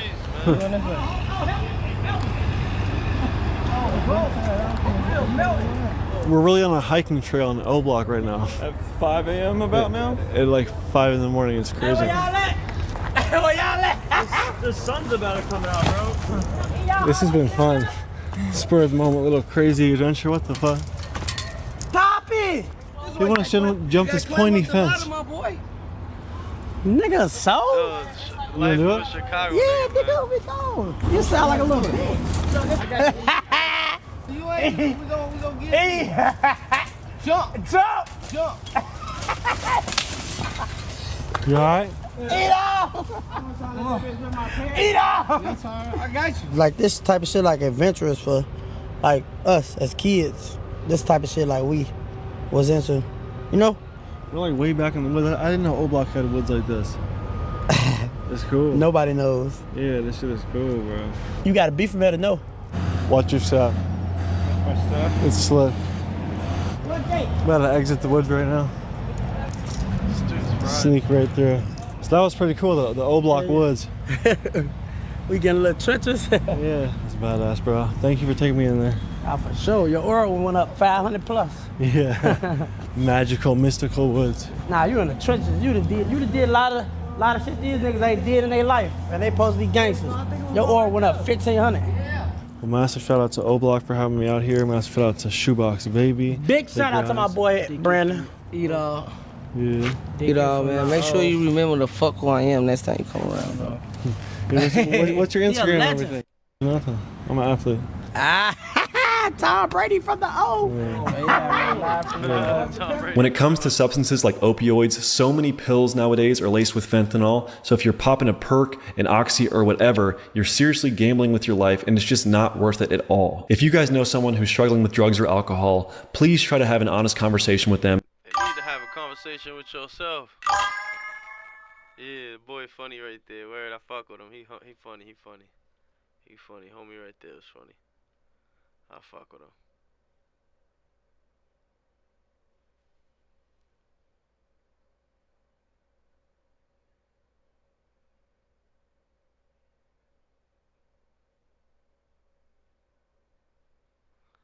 That's funny.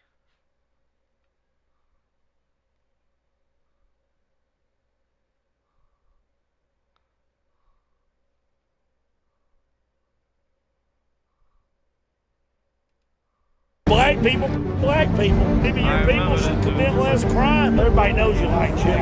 Are y'all trying to being hungry? Why y'all Look trying at it. That's your welfare check. I love you some console food. Black man needs a good belt. Keep them pants up. You know how to drive a diesel, so you can't steal my catalytic converter. Have jobs and pay taxes. Yeah. Somebody comes up and says, I suspect you of racism. What the fucking hell are you talking about? What makes you think I might be a racist? Huh.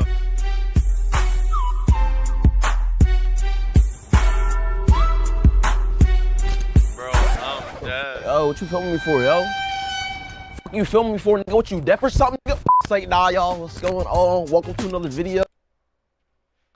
Oh, Says, I suspect you of racism. Yeah. Out of the blue. What the fucking hell? Video, I thought it was new for a second. You get me? Already seen that. Shit is crazy.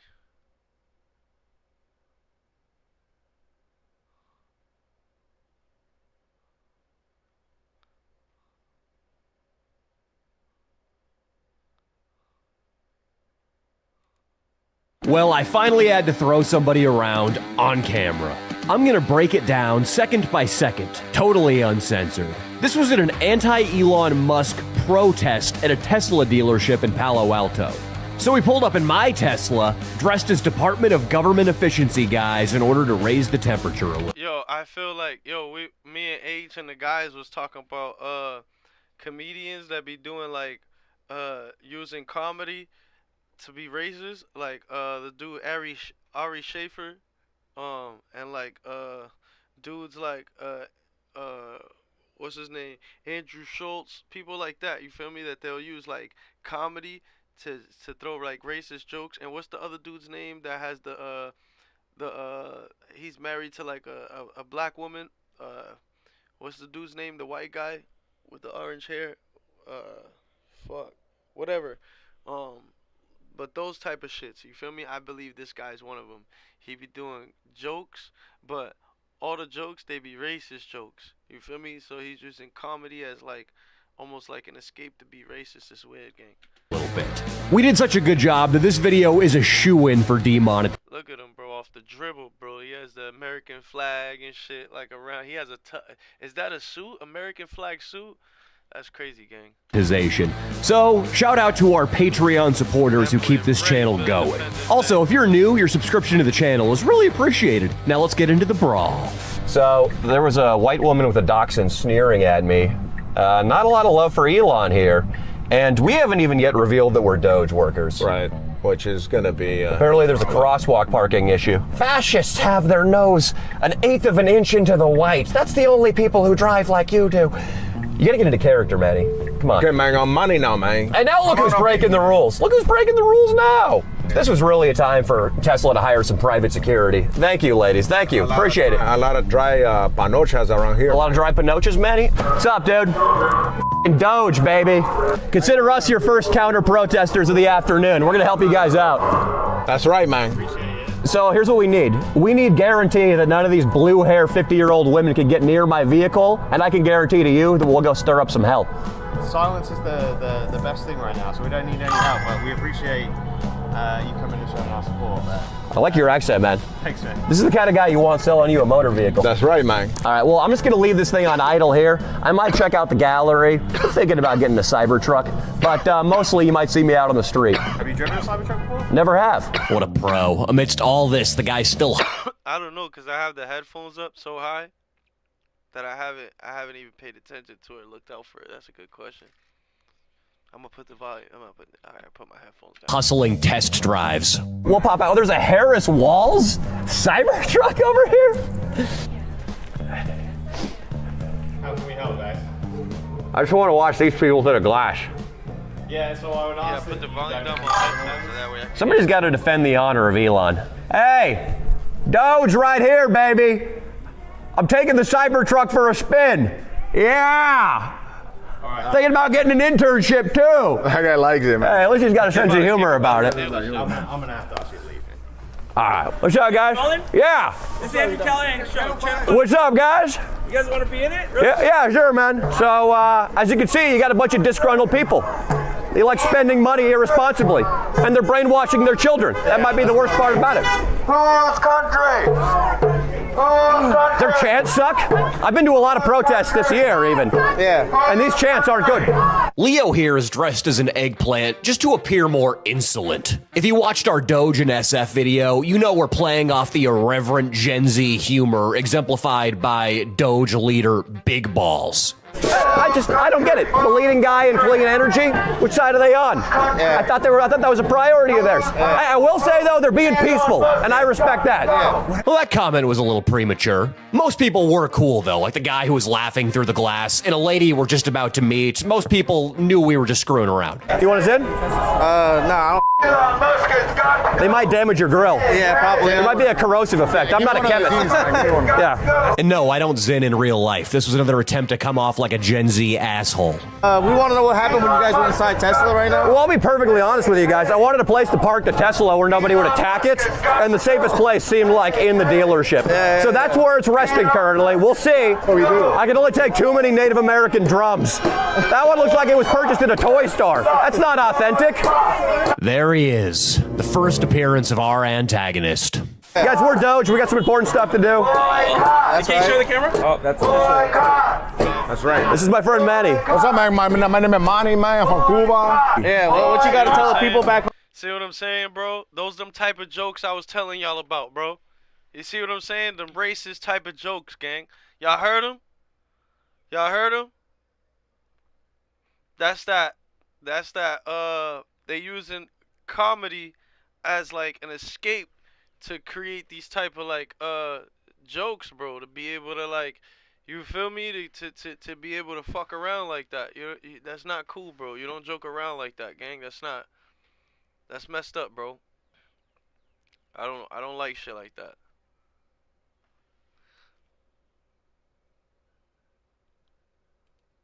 That's right. This is my friend Manny. What's up, man? My name is Manny, man. I'm from Cuba. Yeah, well, what you got to tell the people back home that are watching this right now? In Cuba, man, remember, man, Elon Musk, he can save you, man. Elon Musk gonna make Cuba the 51st state. Hey. This is Big Dick. He's in charge. How you doing? I'm from Cuba. I'm face I'm a little lower down. Curb your Doge. Hi. I think increase my Doge. Ramp that shit up. Can I see a couple of your pay stubs, sir? Yeah, told you, bro. Yeah. Hello. Nona. Hi, Nona. Hi. Hello. That's them type of racist jokes I was just telling y'all about, gang. Shit's messed up. It's at San Francisco State. No, Nona. Good. That's a good school. It is a nice school. I really love my students. Yeah. Just want to say hi. Okay. Well, thank you, Nona. They're very sweet. I'm face Oh, no. I don't want your whole name. I'm not going to get you in trouble. I just want your first Just call me Face. I'm from Cuba. Thank you so much. Nice to meet you. Yeah, nice to meet you as well, Nona. How's it going, guys? So she's obviously an example of a super sweet, enlightened protester. But this is where stuff starts to get dark. Can I see you guys in a little head buzz? Little nicotine buzz. This is good. It's good for it's a nootropic, they say, you know? Yeah. Makes your... I think you'll be able to solicit more honks. Yeah, Face right here. How's it going, man? Everything you've seen so far, our antagonist watched that too and decided it gave him license to walk up and hit me. No, I wouldn't say we were super respectful, but we also weren't getting personal, or we definitely weren't threatening anybody. These ladies they're very nice. What was that, sir? Take off your glasses. Yeah, absolutely. I'm Face. I'm proud of my job. Unlike you. You're on the wrong side of history, motherfucker. You think so? Hey, Sir, we have tiny dicks, and that's why we support this shit. Okay. bitch. Later on, this guy would claim he only knocked my hat off, which is clearly not the case.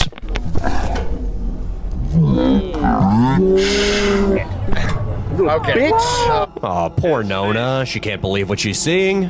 Shit. I love this pause here. It's like ChatGPT thinking before it spits out an answer.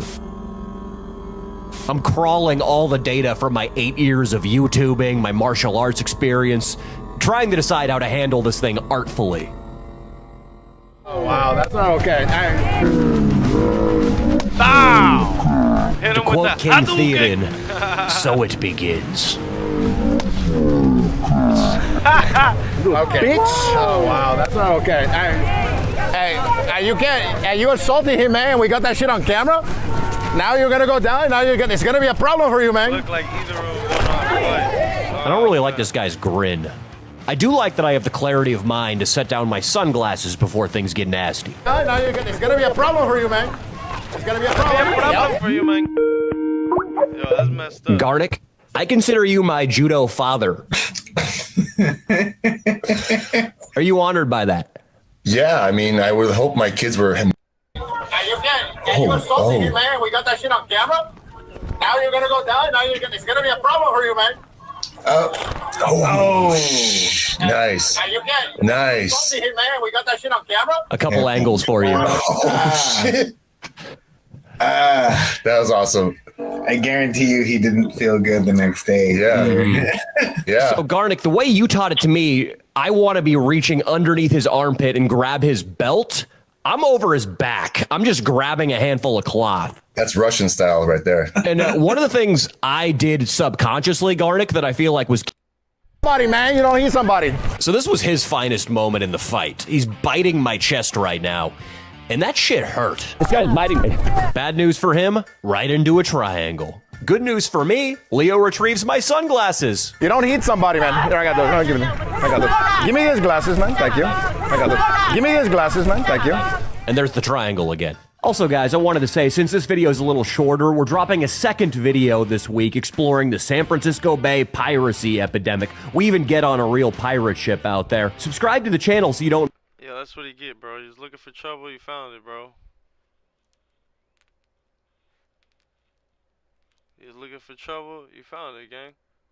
What's wrong with you, G?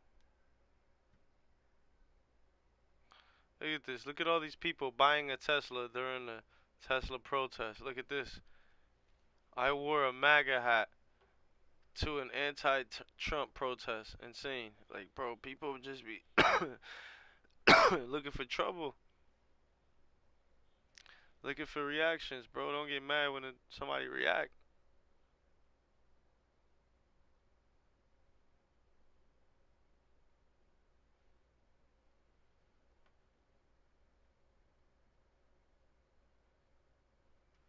Crazy.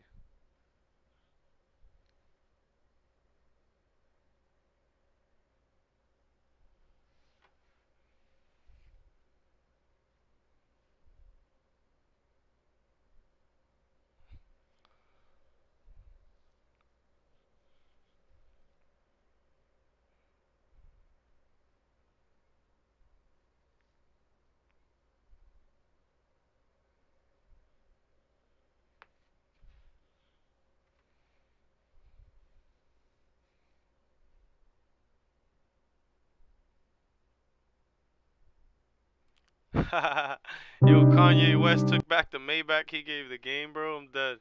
Why game who I gave the 2 Maybachs to is showing love to top 5 who calls threatening to kill me. Guess I'm not gonna be producing. Damn. Damn. The president and the boy. Nigga, you asked me, did I know top 5? I said, yeah. You said you wanted me to reach out to him. You again said, yeah. So I hit top 5.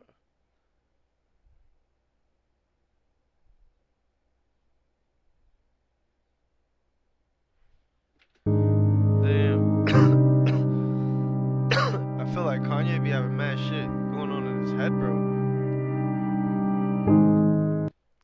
Oh, ain't your Maybach's title. I'll be back in LA in a week. Come get yourself.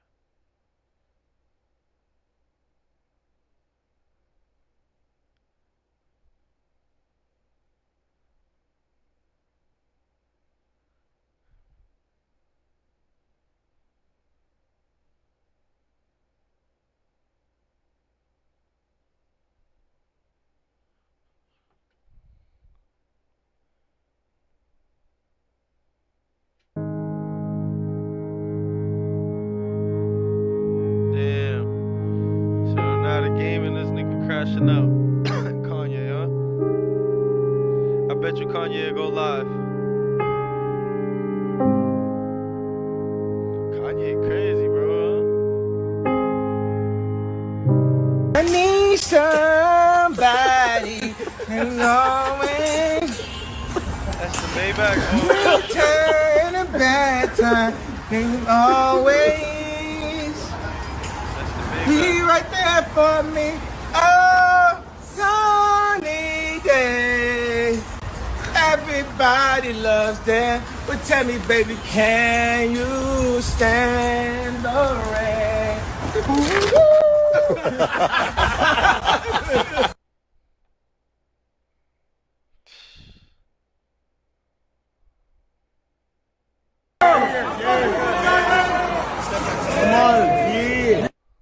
Yo, they really showing love in Japan. That's why.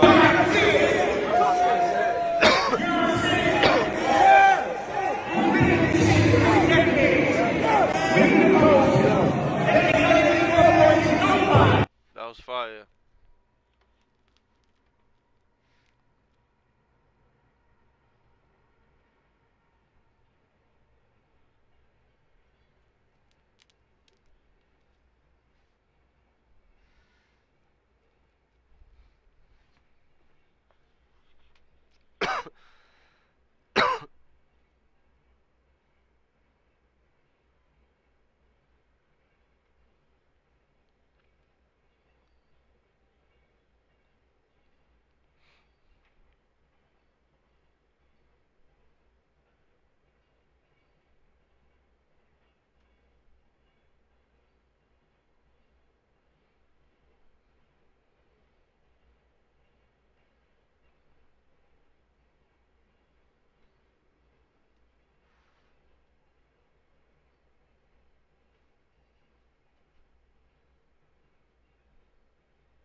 My fault. We could just gonna find something to react to.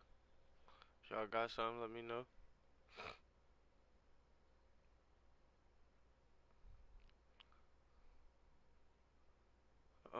Let's see what's up with this guy, bro. This is just a random channel. I thought it was gonna be like a documentary type shit. It's just a random person talking about it.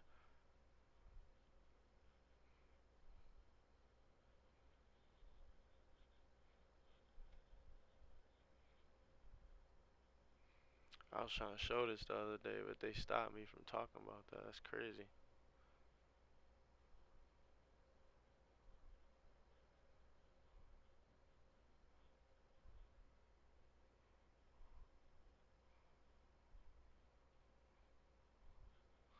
Then a helicopter falling apart is crazy.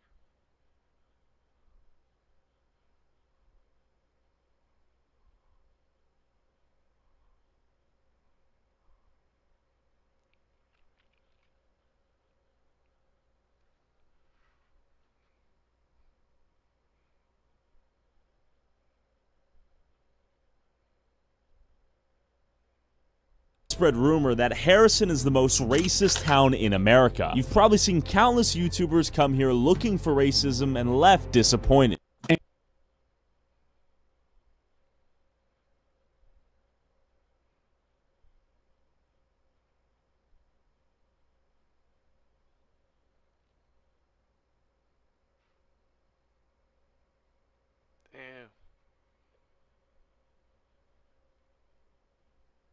The fuck your box. The fuck your box. Only one there for the People are weird, bro.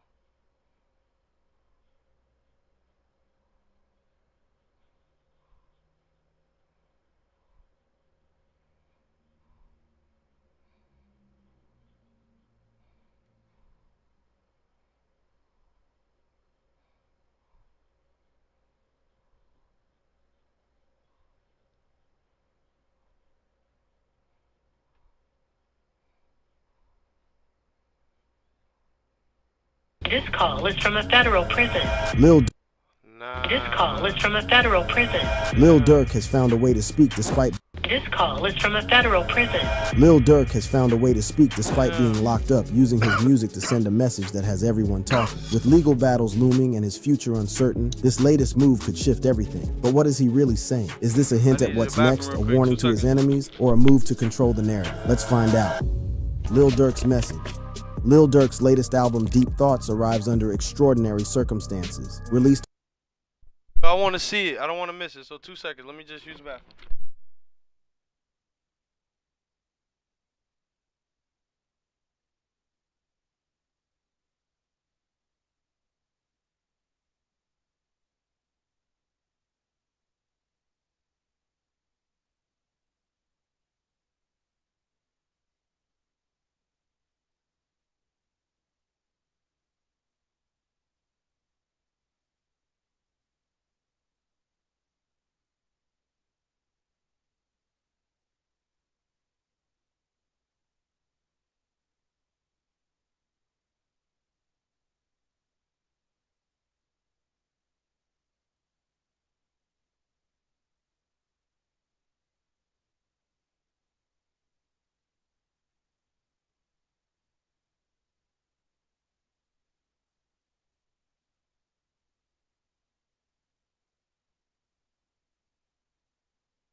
Alright, I'm back. Let's get it.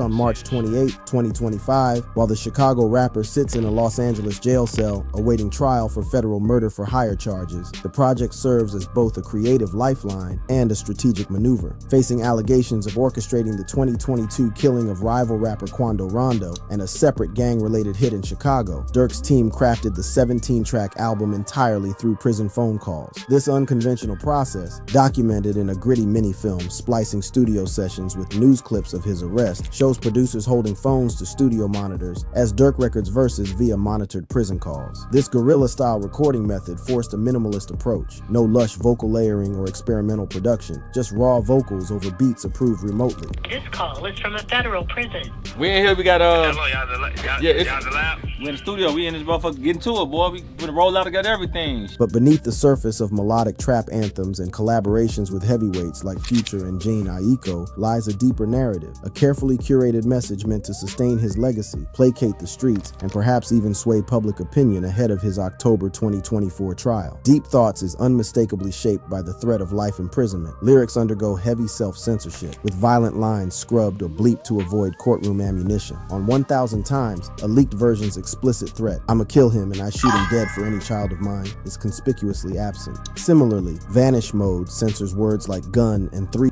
a baffling choice that fans speculate stems from legal paranoia rather than moral policing. People dissected the album, noting this sanitization, with some criticizing the project as watered down compared to past raw confessional tracks like 7,220's Pellicoat or The Voice's Head Taps. Others, however, see the restraint as necessary, pointing out that rapping about bodies isn't exactly an option when the feds are listening. This tension between authenticity and self-preservation defines the album. Tracks like Monitoring Me nod to surveillance with lines about tapped phones and paranoia, while Opportunist positions Dirk as a hardened survivor navigating betrayal. Yet these moments feel measured, avoiding specifics that could implicate him. The album's features are equally strategic. Future's presence on They Want to Be You injects street credibility without legal risk, while Jane Aiko's soulful hook on Can't Hide It softens Dirk's image with themes of vulnerability, a clear contrast to the cold-blooded persona prosecutors allege. Even the AI-generated cover art, depicting a shadowy figure in a stylized cell, avoids real prison imagery, symbolizing Dirk's attempt to control his narrative without exposing his reality. The album has split Dirk's fan base. Some lament the absence of unfiltered street storytelling, craving the pain songs that once made him a drill music pioneer. Others question the shift, asking where the moment of truth energy is, referencing his 2021 track about his brother's murder. Some, however, praise Deep Thoughts as a mature evolution, highlighting introspective cuts like Notebook, No Hook, where Dirk reflects on fatherhood and loss over minimalist piano loops. Leaks further complicated the rollout. Tracks like Discontinuing Walk Hard and references to a Scrap Sabrina feature fueled speculation about a more provocative original version. Fans noticed that the final product felt rushed, with abrupt edits and underdeveloped ideas suggesting last-minute legal vetting. Some pointed to the jarring bleeps and reworked verses as signs that lawyers had picked through it. Despite these flaws, loyalists argue the album's mere existence is a triumph, noting that he is fighting for his life while still delivering music and calling it a grind worth respecting. Every part of Deep Thoughts seems to serve two purposes. Songs about loyalty and betrayal, like Think You Glowed, speak to both the streets and the courtroom, casting Dirk as a careful leader surrounded by snakes. Tracks like Alhamdulillah and Deep Depression focus on redemption and mental health, making him more relatable ahead of trial. Even the documentary scenes play a role, showing him as a devoted father, far from the kingpin prosecutors paint him as. It's like a high-stakes game where every move matters. This balancing act mirrors strategies seen in fellow rapper Young Thug's RICO case, where music releases during trial kept his name culturally relevant. Dirk's team seems to follow this playbook, using the album to maintain streaming numbers and public sympathy. However, the stakes are higher. With federal charges carrying life sentences, Deep Thoughts might be Dirk's final musical statement or the foundation of a comeback if acquitted. The album's legacy depends on October's trial. A conviction could make Deep Thoughts a tragic farewell, its warnings seen as foreshadowing. An acquittal might turn it into a story of resilience, with Dirk shaping his struggles into legend. For now, he stands between two worlds, the streets that made him and the courtroom that could end him. While Deep Thoughts is making waves, the bigger question lingers.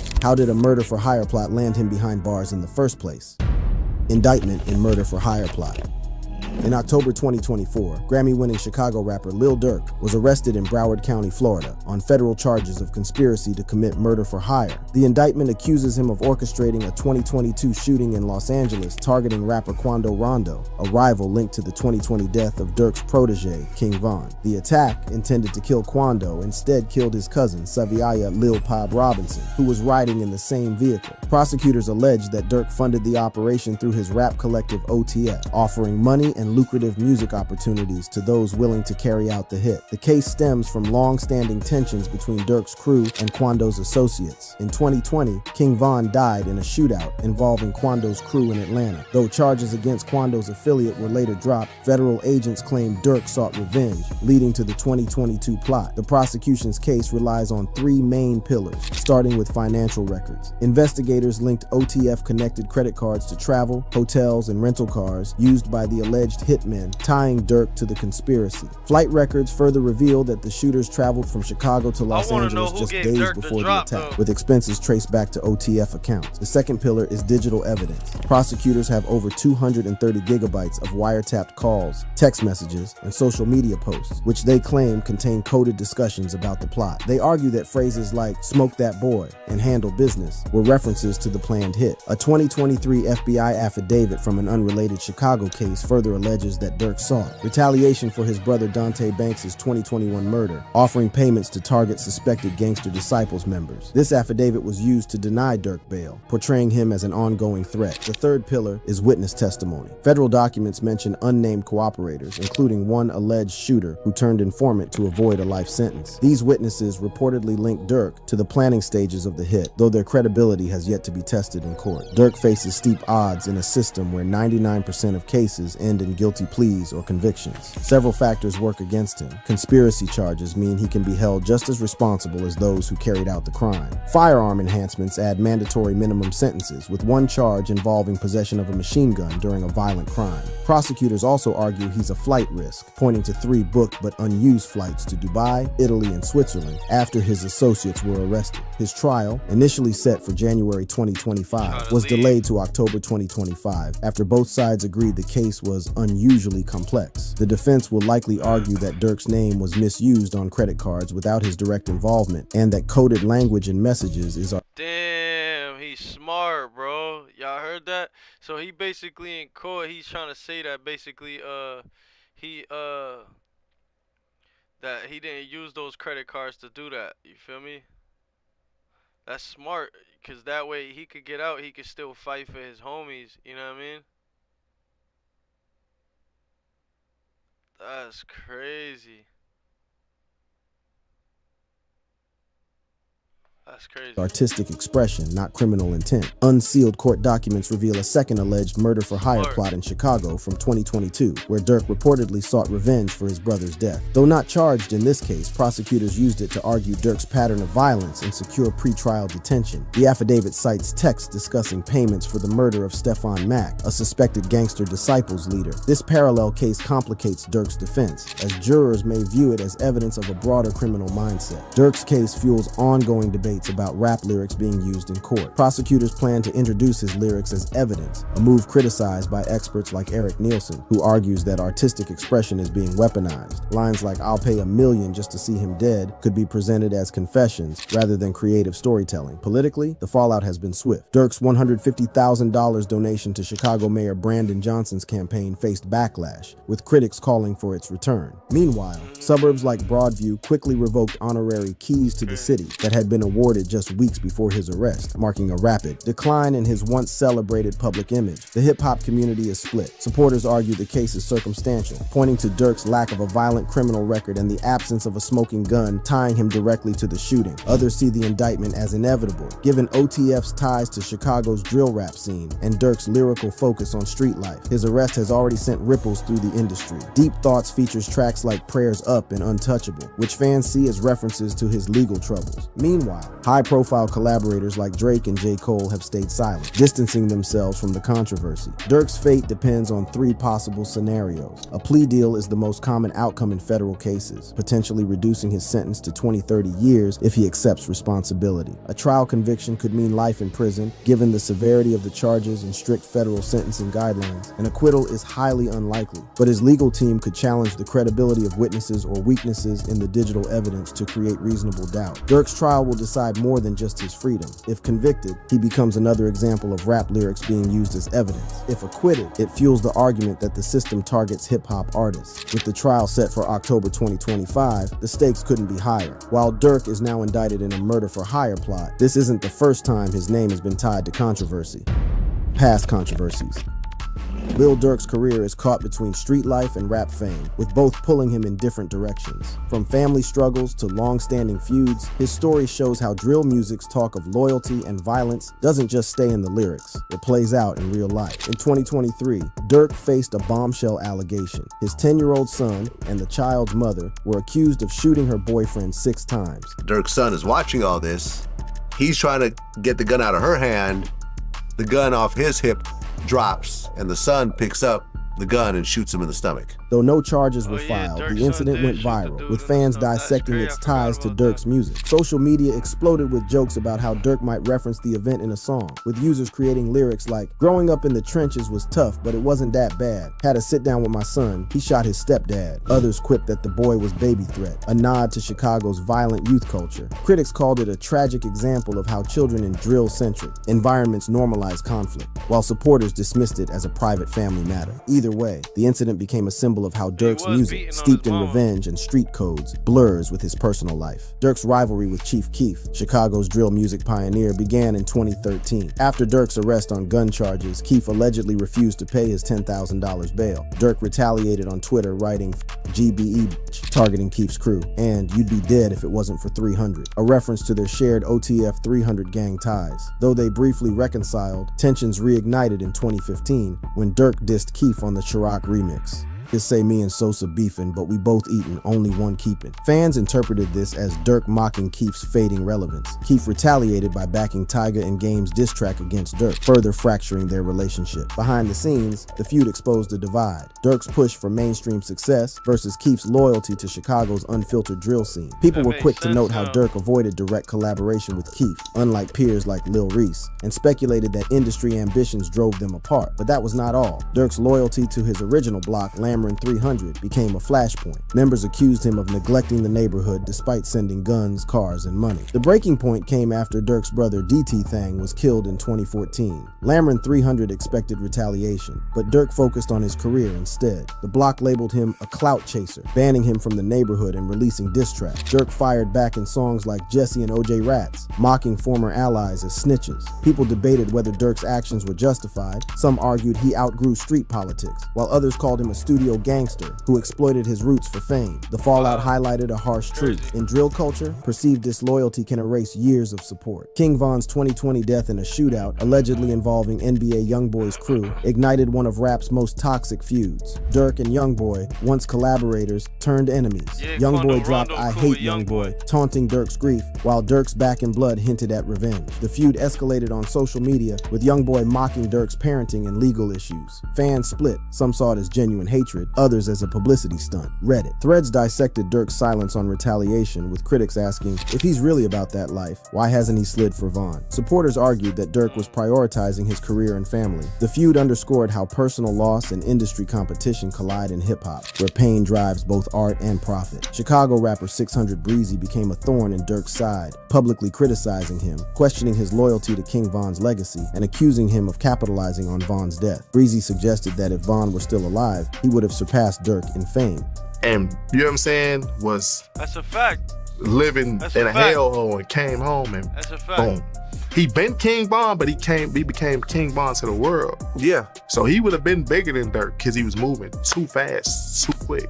While Durk never directly responded, Breezy's repeated attacks painted him as someone trying to stir controversy for attention. Social media users noted how this feud mirrored drill's broader issue, artists using real trauma for clout. While some fans enjoyed the drama, others called it exploitative, arguing it perpetuates violence in already struggling communities. Durk's music has repeatedly landed him in legal jeopardy. Lyrics about shootings and revenge were cited in court cases, blurring the line between art and confession. Critics argued this validated concerns about the drill's influence, while supporters called it racial bias, citing how rock artists aren't punished for fictional lyrics. Fans and critics remained split on Durk's authenticity, with online debates dissecting his every move. Supporters point to his early mixtapes like Signed to the Streets and the loss of his brother as proof of his roots. Detractors, however, highlight his industry connections, luxury lifestyle, and lack of direct retaliation for Von as signs he's not as street as he claims. Even his philanthropy, such as scholarships for Chicago youth, sparks debate. Some see it as genuine giving back, while others view view it as an attempt to buy Lil Durk's career is a paradox. He's a father entangled in violence, a rapper accused of abandoning his block, and an artist whose lyrics haunt him legally. His feuds reveal rap's thin line between authenticity and performance. Meanwhile, legal battles over his music ask if artists can ever separate art from reality. While Durk has been embroiled in past controversies and remains entangled in new ones, the bigger question is what comes next for him amid the mounting legal and industry pressures.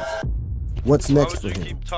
Lil Durk was once a titan of Chicago's drill scene and a chart-topping rap phenomenon. Now faces a defining chapter in his life as he navigates a labyrinth of federal charges that threaten to dismantle his career, freedom, and legacy. Indicted for murder for hire in connection with the 2022 killing of Lil Pab, a botched retaliation plot targeting rapper Quando Rondo Durk's future hangs in the balance. With an October 2024 trial date looming, the rapper's legal team, career trajectory, and cultural imprint are under unprecedented strain. At the core of Durk's predicament is the federal murder for hire charge, which carries a maximum penalty of life imprisonment or, in rare cases, the death penalty. Prosecutors allege Durk financed the Los Angeles shooting through his OTF collective, using credit cards linked to the group to fund travel, weapons, and accommodations for the alleged hitman. The prosecution's case leans on a trove of evidence, over 230 gigabytes of digital data, financial records, and testimony from cooperating witnesses. Federal conviction rates exceeding 90% tilt the odds against Durk, leaving his attorneys with limited avenues. One plausible route is negotiating a plea deal to avoid a life sentence. I think they're gonna come with 50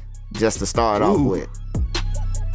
50 years. Just to start off with. And if they blow that, they gonna go up. And if they blow that, it's gonna be like life.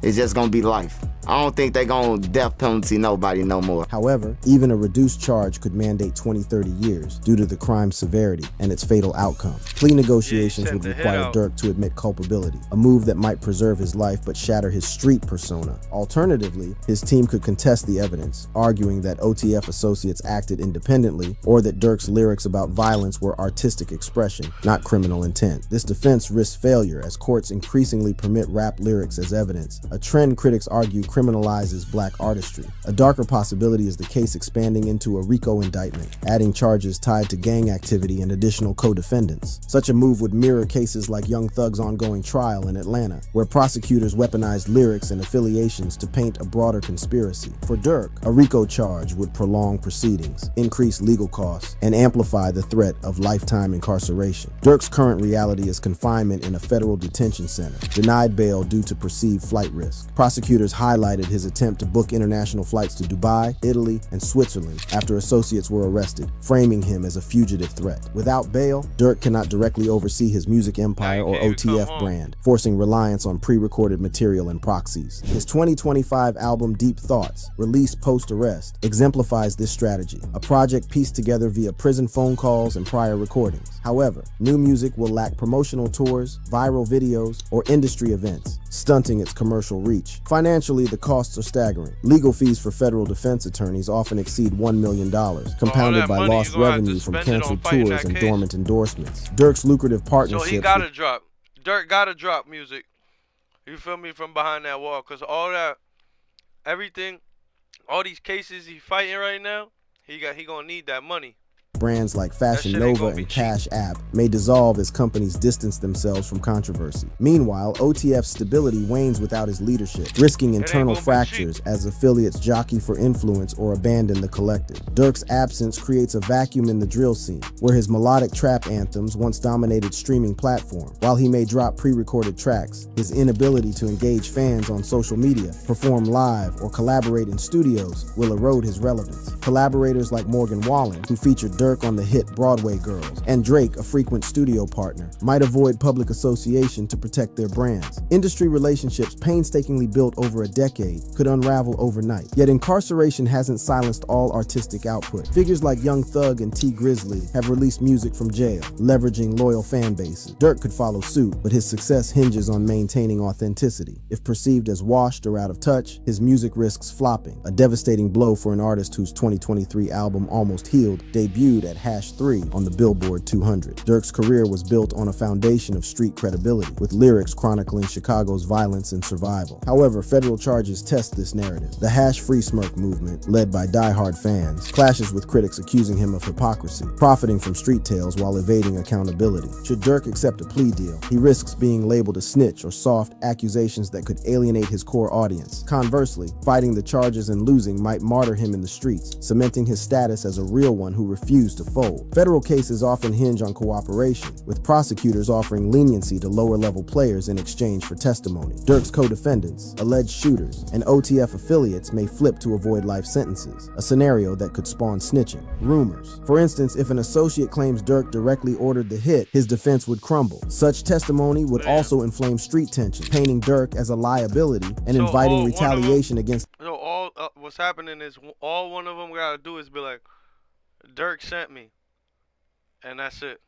It's over for him. All he gotta do is one of them gotta say that. His family or crew. Dirk's legacy teeters between two extremes, rap legend or a hard lesson. A conviction would frame him as another artist consumed by the violence he rhymed about, akin to King Von or FBG Duck. An acquittal, however unlikely, could elevate him to survivor status, a symbol of resilience against systemic targeting. His influence on Chicago's drill scene adds another layer. As the genre's last mainstream torchbearer, his downfall might stifle its national relevance, though rising artists like Lil Zay Osama or C. Honcho could fill the void. Conversely, a prolonged legal saga might mythologize Dirk, embedding him deeper into hip-hop lore. While the death penalty is theoretically applicable in murder-for-hire cases resulting in death, federal executions are rare. Only 16 have occurred since 1988. Dirk's lack of prior violent convictions and the case's circumstantial evidence make this outcome improbable. However, its mere possibility shows the trial's gravity, adding psychological weight to proceedings. As October 2024 approaches, Lil Durk confronts a juncture where legal, cultural, and personal stakes collide. A plea deal offers survival at the cost of reputation. A trial gambles freedom for legacy. And the specter of Rico expansion threatens to engulf his entire circle. His music, once a soundtrack of Chicago's streets, now risks becoming a eulogy for... Or hold it down and see how far your money could take you with the legal system right now, man.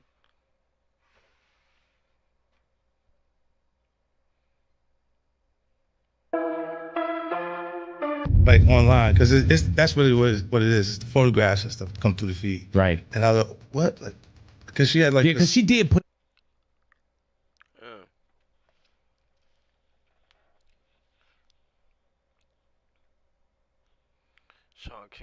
Sean Kingston couldn't say a...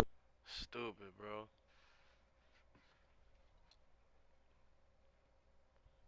Stupid, bro.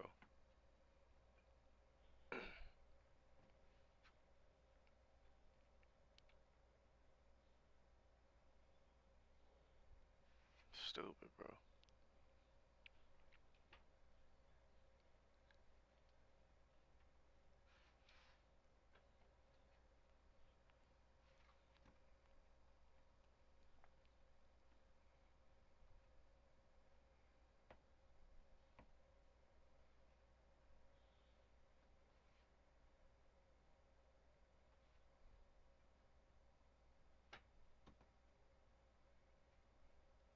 What's up, fam? This. I ain't watching no video with no YouTuber talking like that, bro. It's just weird, gang.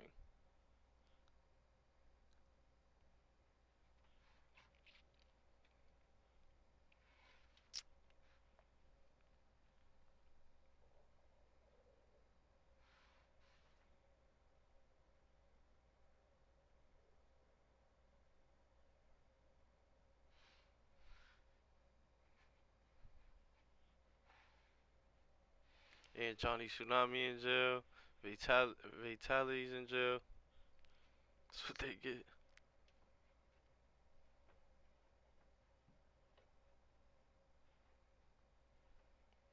Shit stupid.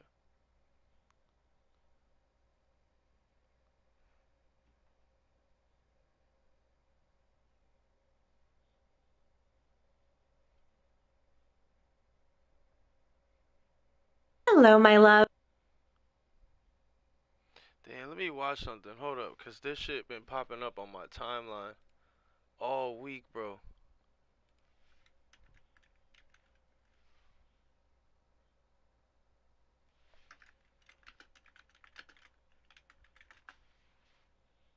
This shit been popping up on my shit all week. Damn, now it's not showing up. What's up?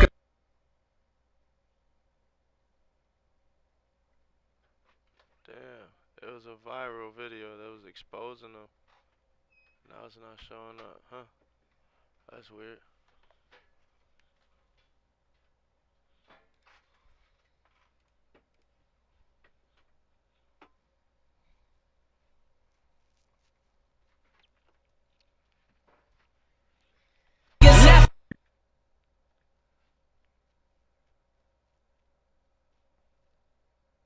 Did.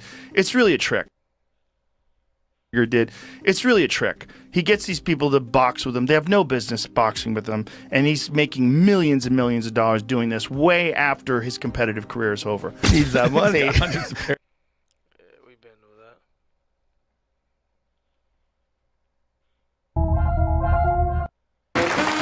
Yeah, what happened to Justin Bieber, huh?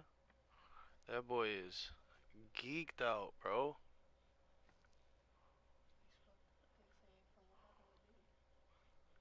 Yeah, bro. If you were alive during the early 1700s, then you could expect to live up to 30 to 35 years old. Maybe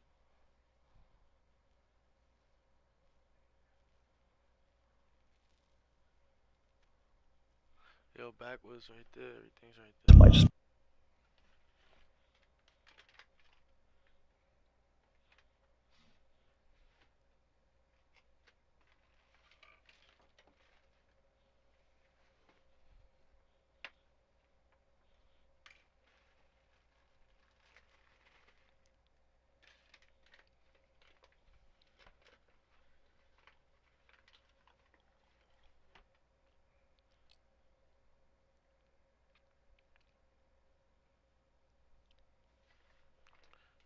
All right, join.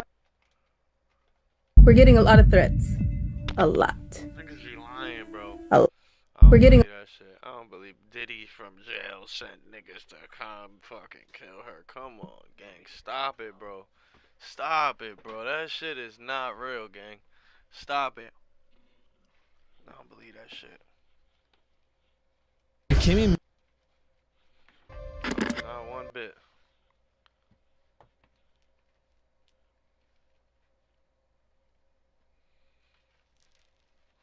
I'm about to make a video like that. Yo, Diddy sent people to my driveway, bro. And we go viral too, gang.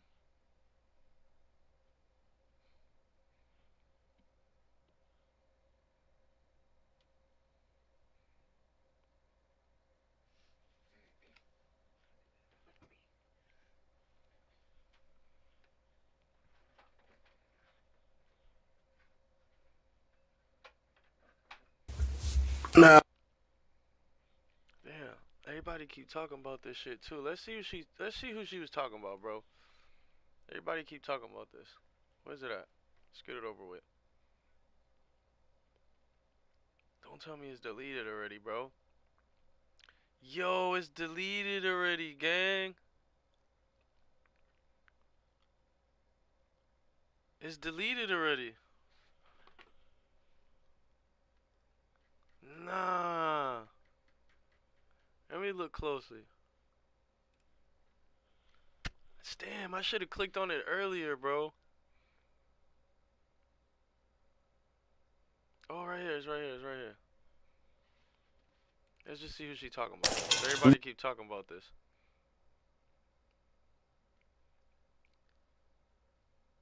Bag, right?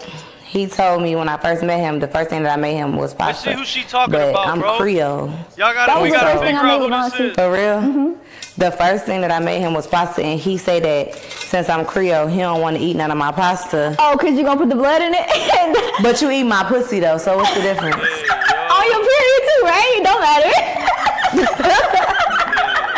So they sent me there. I was supposed to be there for 101 days. I was there for 6 months and I was doing fine. I was a level 4. I was going on all the trips, doing all the little shit I was supposed to do. And they told me one day, they were just like, yeah, you're not going home. And I'm like, but every level 4 goes home. Why am I not going home? I'd still be a level 3 if I wasn't going home. well, we don't know. We just don't think you're doing well with your program. I said, I'm doing everything. I put my little good girl. Did everything I was supposed to do with them honky tonk people. I seen y'all did. I mean, you did like some shit about the camp. Like was saying like that shit traumatized you. Yeah, it did. Somebody died when I was there. One of the kids killed one of the staff members when I was there. So why your mama didn't come get you? Because she didn't believe me. For real? Because they monitor your letters. So if you tell your parent what's going on there, they'll not send your letter out. Y'all motherfuckers need to be out of business. No, there was kids there getting molested, and yeah. You got molested? Not there. But in life? Twice. Oh. Well, I don't know how many times you want to count it, but I mean, who's molesting you? Well, I was molested by. Yo, this is like a totally different person, bro. It's crazy, bro. Look at this white girl. What the hell happened? What? This is cringy. Listen to how she talks now. Hey, my mom's ex-boyfriend from 3 to 6, and then I was molested by my from 13 to 16. Hold on. And then I had 30-year-old boyfriends when I was 16, 17, 18. Where's he still out living his life? He's living his life too. Is that used to be with you? Mm-hmm. He was molesting you? Yeah.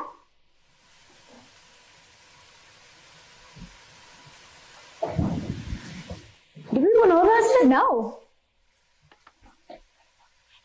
What the fuck? Living his best life. Oh my god. They were working at a car dealership in Florida. Did you tell somebody? Yeah, I did. They believe you? They believe me. The feds did shit. The feds? Mm-hmm. So did he go to jail? No. Why not? I don't know. You didn't press the issue? Nobody ever goes to jail when it comes to me. Why do you think that? I don't know. They just never do. Both people that did something to me never went to jail. What did your mama do to the ex-boyfriend? She just got rid of him. See what I'm saying? Did she try to beat his ass, shoot him, nothing? You should have called me. I would shoot him. Oh my God, I'm so sorry that happened to you. I just got a little sad. I don't want to finish filming. Your mama is crazy. Y'all always got some shit going on. And I be telling her, I'm like, please don't fight when you can't fight, because I don't feel like fighting. Why was y'all fighting at the house today? Because it was my friend Mariah who passed away. It was her funeral, and I was leaving out of town to go to her funeral. And my mom was just like, my mom is a racist ass white lady. She was like, I'm glad that monkey's dead. So I went downstairs and I smacked the fuck out of her. And then why she got say that about your friend? Because that's how she talks about everybody. She don't care. You think my mama bad? You should have met my grandpa Frank. Whew. But you got a black child, so how she feel about your child? That's what killed my grandpa. That's literally what killed my grandpa. You having a black baby? For real? Where your daddy at? He cool.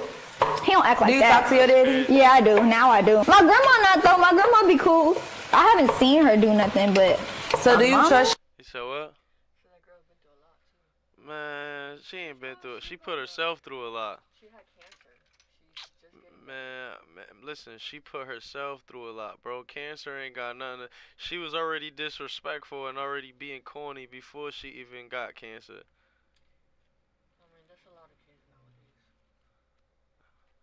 That shit's crazy.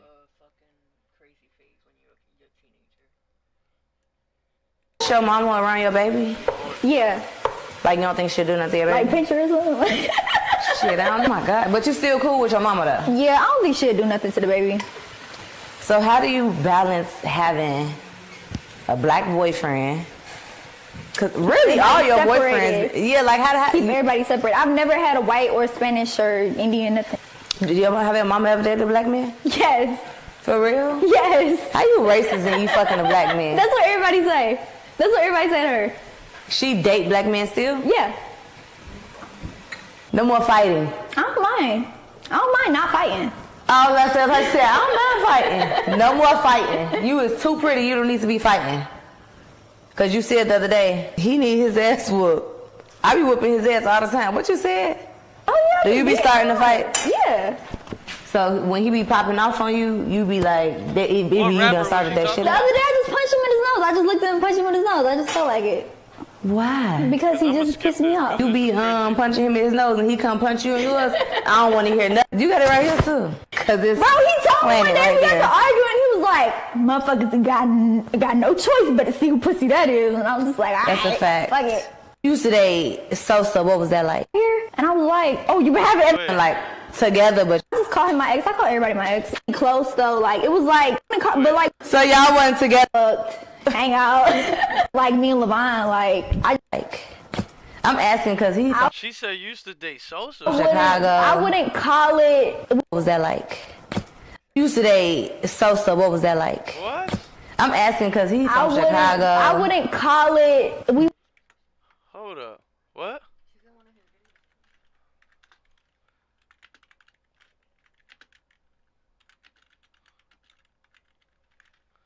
Chief Keef.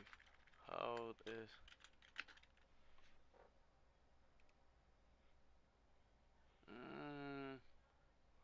How old was they when they was dating? That's weird.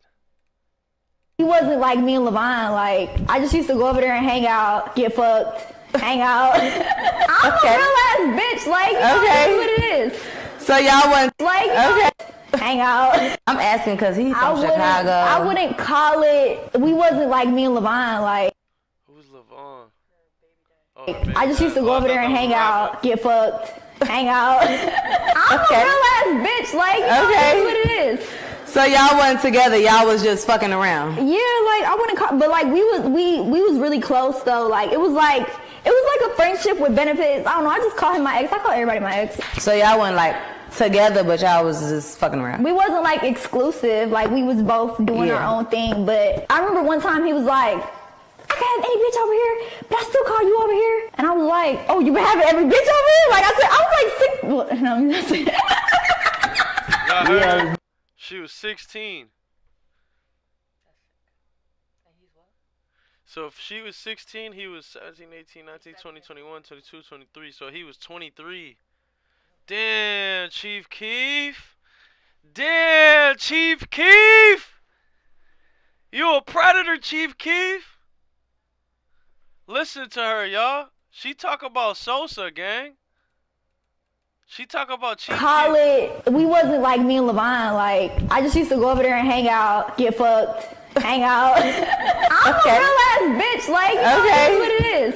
So y'all wasn't together. Y'all was just fucking around. Yeah, like I wouldn't call, but like we was really close though. Like it was like a friendship with benefits. I don't know. I just call him my ex. I call everybody my ex. So y'all wasn't like together, but y'all was just fucking around. We wasn't like exclusive. Like we was both doing our own thing. But I remember one time he was like, I can have any bitch over here, but I still call you over here. And I was like, oh, you been having every bitch over here? Like I was like 6. Yeah. She was 16, gang, and he's 7 years older. So he was what, 23?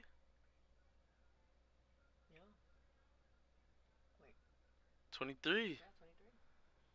Yo, Chief Keef, you're disgusting, gang. You was 23 messing around with 16-year-olds, bro. That's crazy work, gang. That's crazy work, gang. That's crazy work. Yeah. I took it personal because I was young, so I was like, "Oh, you been having bitches over here?" He probably. So that was like it was like a I'm yours and you mine, but you really for whoever. Yeah. It was like a little delusion with the friendship. Oh yeah, I was very, very delusional. Very. How long did y'all fuck around for? 4 years. It's a long ass time. That was your man. 17, 18, 19, 20. Yeah, gang. Yeah, gang. Chief Keef, you a predator, bro. That's crazy. I got with somebody else and then left them for him. For a little situationship. Oh yeah, that's that.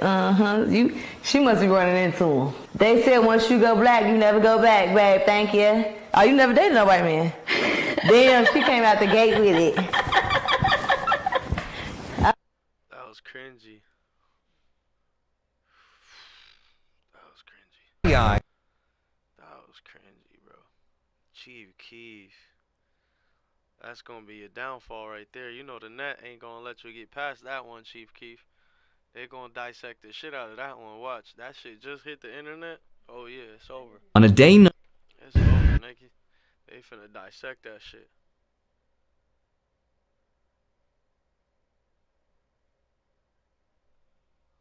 Crazy.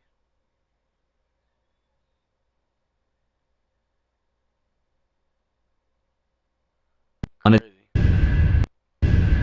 and then record when you get back in the car. Now,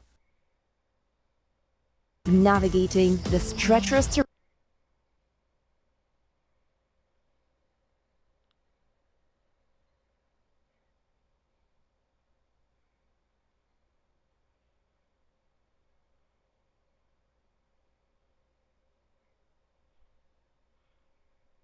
That shit is crazy. Chief Keef going outside, gang.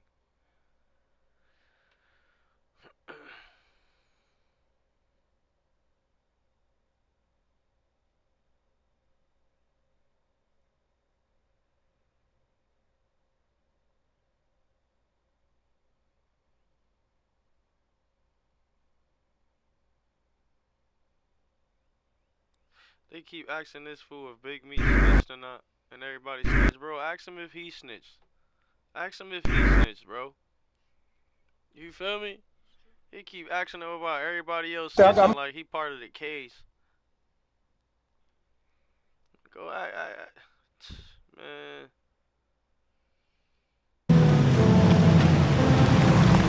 What's up, brother? What's happening, Hoggy? Calvary's here. See what this about? I don't know what this about. What's up, brother? What's happening, Hoggy? Calvary's here. How you been? You know, Thought we'd fix the same shit, different smell. Living the dream. fix the groundhog problem. You doing, brother? Yeah, what's going on, brother? What's happening, Good to see you, man. Good to see you. Nah, these Oh, yeah. look like Shoot some guns these and look like them type of folks. Blow some shit out. I'll grab my pistol and meet What you you up got? at the deck. What kind of members would you recruit for your organization? No black. Yeah, yeah. I'd like to be the first recruit. Yeah, the very first rule would be have to be of European Aryan descent. I would say. What does that stand for? It stands for "fuck the world." And we've also sloganed it. Have people have said "for the whites." The AK-47. That's my favorite weapon. So this is actually a bomb. What could you do with it? You can blow up a building, cars. They're from demolition to animal eradication. They can take down anything, really. You never know what the future brings, right? I'll tell you right now, we'll be ready and waiting for it when it comes. A sick little part of me in a way kind of hopes it happens someday, and you know, I welcome it with open arms. Co-founder of B&B Productions, ready to set off a tannerite. Anytime.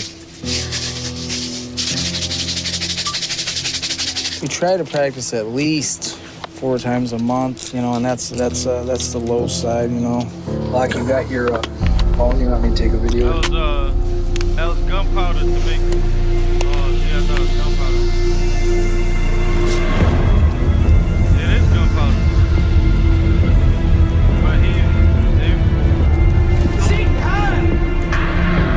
But we fucking love you! All of you! Right, huh? Well, that's a fucking boom, buddy. That's fucking awesome. There's nothing left there.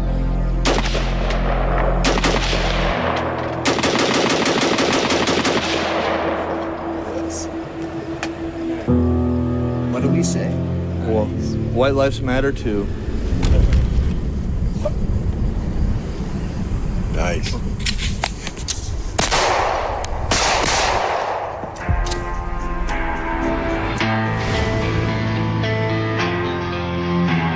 Look at homie's shirt. That's crazy. Oh, he's a Grand Dragon. That means that's the top. Yeah.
Pig.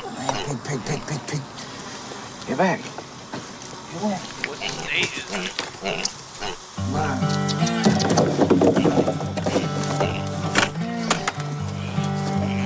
So I can remember to stay the They fuck act away. like they ain't ate in years every time they eat.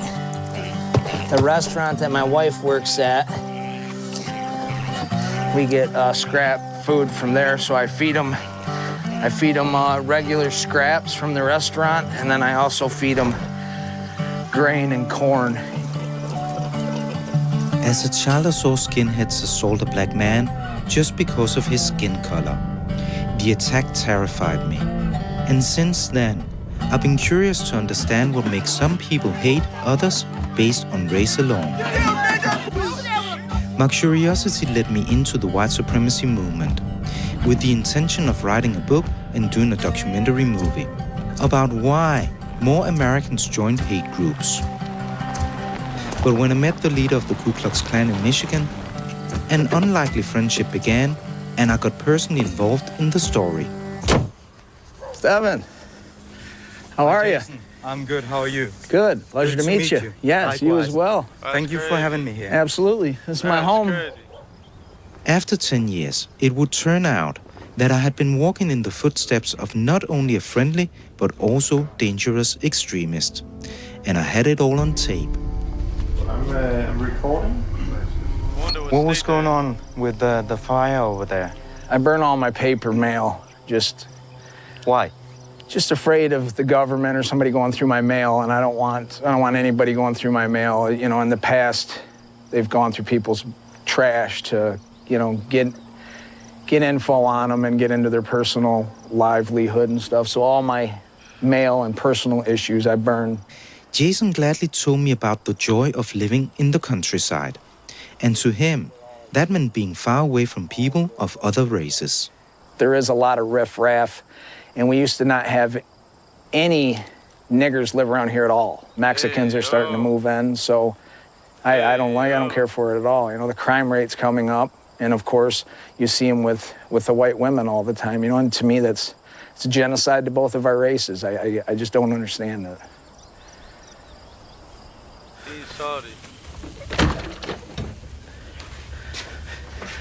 This is it. This is what I nicknamed when I was with an MC, a motorcycle club, an outlaw motorcycle club. I always went by the nickname Bird, so I like to call this the Bird's Nest. Okay. Somewhat, I guess you'd call a man cave. This is where we come hang out.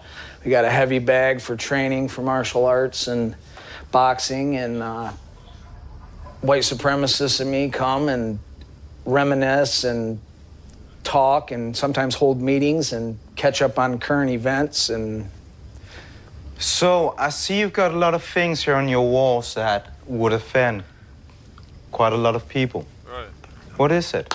It's just all the guys that have battled and have been killed by the government and died for what they believe in. I feel that we need to honor them. These are that's a target from the shooting range. We do a lot of shooting and practicing and preparing, you know. And what are you preparing for?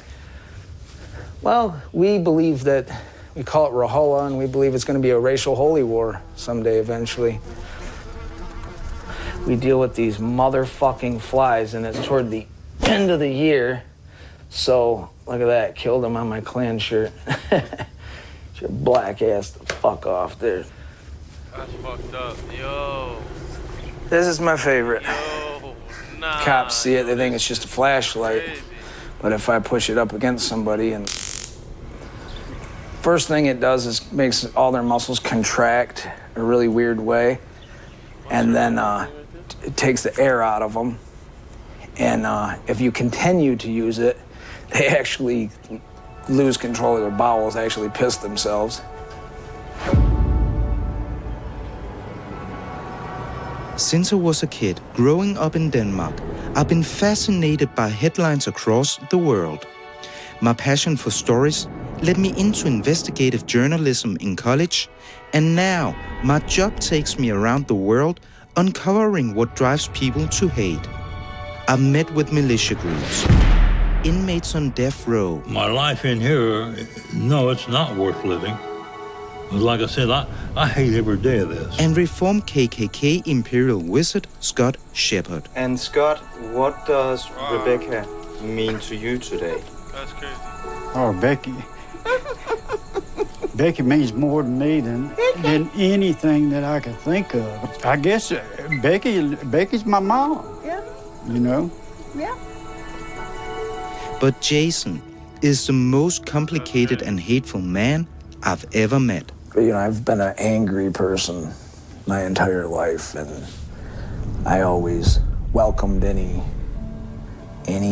fight or anything like that, you know what I mean? It never bothered me. I never had a fear like most people probably have, like a fear of maybe getting their ass kicked by somebody, you know. I never had that. I never gave that a thought. This is me and my cousin when we were getting charged for the beating of the cop. That's my cousin and the cop.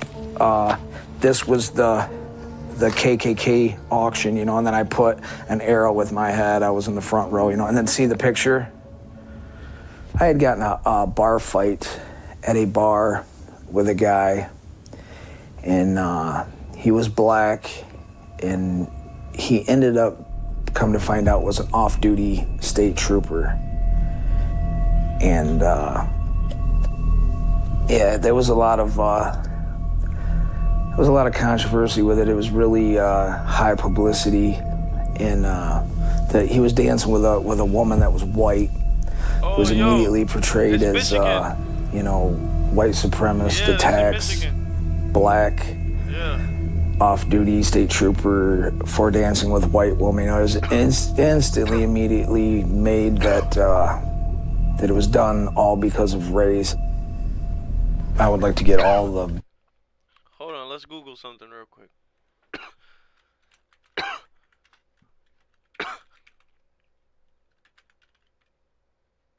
This is where it's at, Weberville, Michigan.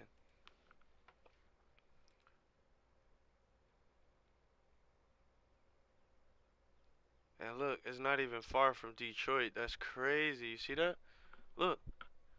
You know what that leads me to believe? Alright, peep. In the land, right? You know how we be going to... Yo, Elegance, what up, my heart? You know how we be going to some of these places like Columbus or like even out here to PA, Akron or something, right? Yo, bro, all these they gotta be like that, Ryan. Look at this, Wheeling, you feel me? You feel me? Cambridge, shit like this, Zanesville. Come on, gang. No, Zanesville is ghetto. Like, bro, look, bro, what? This Chicago. Where's Detroit? Where's Michigan? I'm at.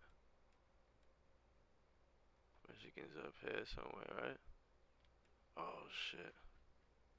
Alright, that's cool. Never mind. But yo, crazy. The Muslims and just any non-European blooded person out of here, yeah. They all bitch about it. They all want it. Well, make America the white homeland and everybody go back to your fucking countries. Go to Korea, go to Japan, go to China, go to Mexico, go to Africa. Go to all your fucking disease-ridden, poverty fuck. You too. Why you don't go back to Germany or Europe or whatever you from? Up places and then leave us alone. They held an auction, and this was me, and I bought a picture doing a cross lighting. It wasn't because he was black. Do I not like and dislike blacks? Absolutely. Do I not like interracial stuff? Absolutely, I don't like it, you know? And did I call him a nigger when I was fighting with him? I'm sure I did. It was all bullshit, you know? Then going to prison and seeing, you know, really how fucked up, you know, niggers really are, you know, and people say there's blacks and niggers and that. Well, I'm here to tell you, prison is full of niggers, you know what I mean? It was a fucking mess. There was a lot of horrible shit that I had seen, you know, and heard, you know, young white boys getting raped by, you know, by a gang of fucking animal niggers.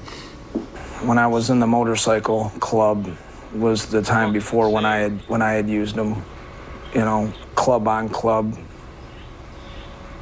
I was horrified by Jason, telling about the hate crime he committed.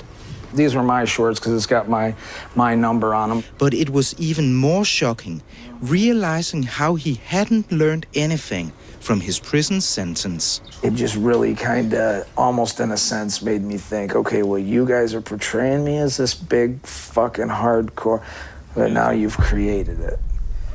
So I, joined a white supremacist gang in prison, and when I got out, I followed through with it. That's the IKA compound in Kentucky. After being released from prison, Jason got more involved in the white supremacy movement. This guy now is married to a nigger, so he probably is one that don't need to be in there. Jason quickly rose through the ranks of the Ku Klux Klan.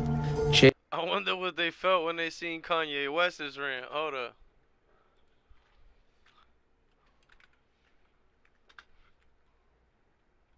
I want to see something. Racist react to Kanye West.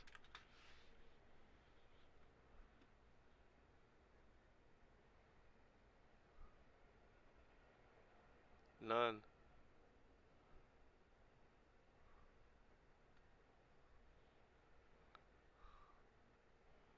None.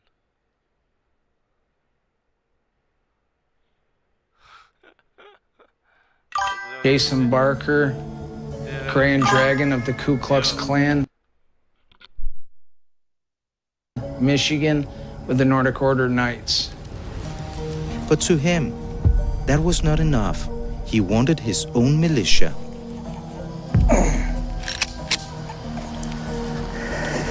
America has turned so fucking weak. I think if it was a real life situation, this fucker wouldn't be having a good day. In case he had a bulletproof vest, I wanted to do the other kill shots, which, obviously the face, beautiful shots. And then I got each leg to get an artery, and then I got the groin, and then I got the lower abdomen, which every single shot's textbook kill shot. This is the most commonly sold gun in America, is the Glock 19. Made in Austria, just like Adolf Hitler. That's why we love him so Comes much. from Germany, yeah. Yep. No, Austria. Yeah. Well, Austria, Fucking thing, The country's really going to hell in a handbag. Come on, fucker. Yeah, then just stand to one side of us so you can see it. I gotta rack this, brother. Ready? Yes. Ready, Red? Breach the room on 3. 1, 2, 3, go.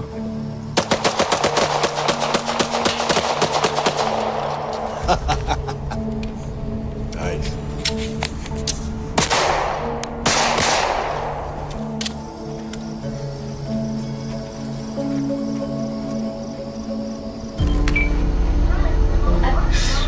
Forget this shit. Just shut it off. We'll do it later. Jason was born and raised in Michigan and making a living as a construction worker. Nice deer. At the age of 40, he was a father of 4 children with 3 different women. Jason crying. Daddy Bush, I love you. We're supposed to be together forever, Says a Daddy. lot about him. Still recording though.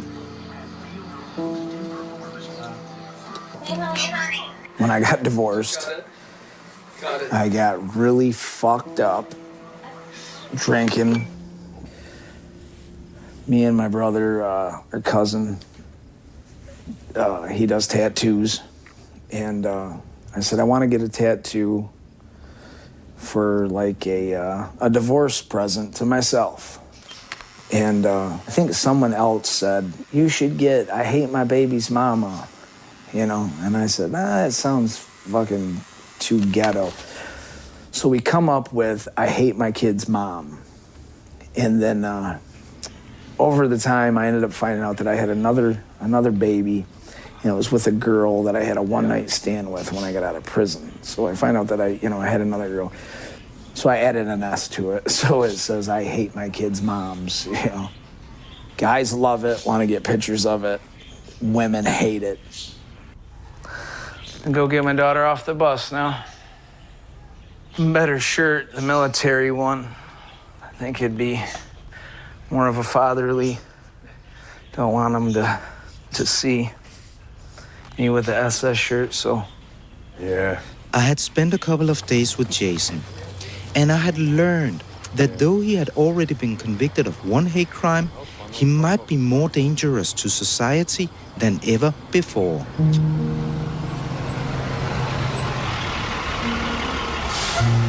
But I had also seen traces of a soft, loving father. This, thank you, you too. Yeah, now listen, you gotta pay attention to the bus driver. Okay? Look up at the bus driver so we get used to what we do, okay? Now we look, put her in put her in mom and dad's room, okay?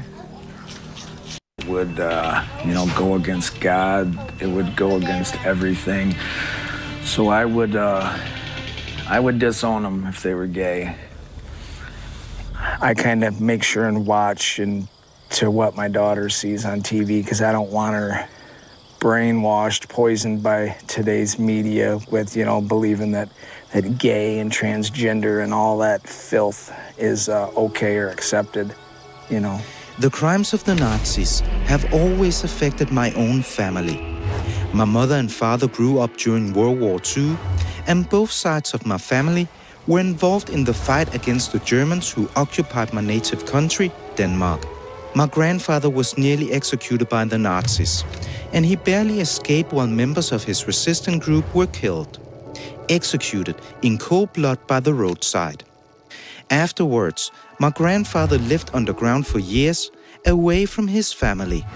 Today, my parents still remember the pain caused by the Nazis. Hey, mellow. Okay, I'm gonna come that way. Quit choking yourself. Come on.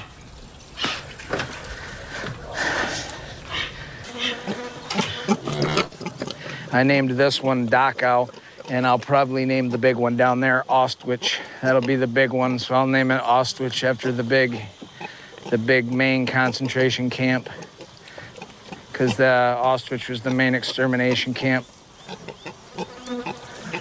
There's just a lot of documentation that I'm coming across and that I've been turned on to that just kind of disproves a lot of it. And there's a lot of people, even famous people, for instance, Mel Gibson, he doesn't believe in the Auschwitz, it's the concentration camp stories.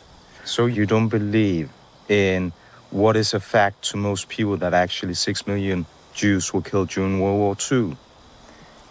Yeah, I believe in that some were killed, but 6 million, that number I think is very far-fetched. But does it matter whether it's 6 million people or if it's actually 6 people? I guess not to the Jewish race it doesn't, and not to me. Like I said, I could care less if it. I guess higher the number the better. Members of my family, they went to a concentration camp. White Christian Danes. Would that change your mind of putting up another concentration camp called Auschwitz? Well, yeah, I like you a lot, so yeah, I guess that kind of does make a bit of a difference. I guess I don't know any Jews, and so I certainly wouldn't want to offend you as a friend, as a person. I hope you wouldn't take it personal that I was throwing it at you, but I guess yeah, that's something I never thought of or took into consideration. Would you actually, together with me, remove the sign Dachau? Yeah, if what you say is truth, yeah, and it offends you and your family, yeah, I'd do that.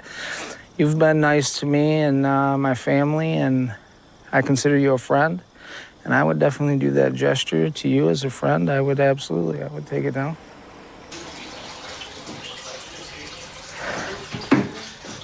Absolutely.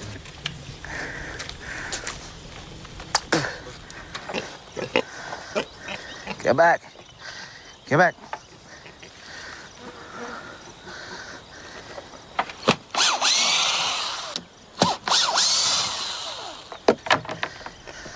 There she is. How does that make you feel? It makes me feel good that I did that it makes you feel good, but it kind of embarrasses me that you're my friend, you know, we met, and this whole time that maybe that could make you be feeling different toward me, or it could be, you know, bothering you personally.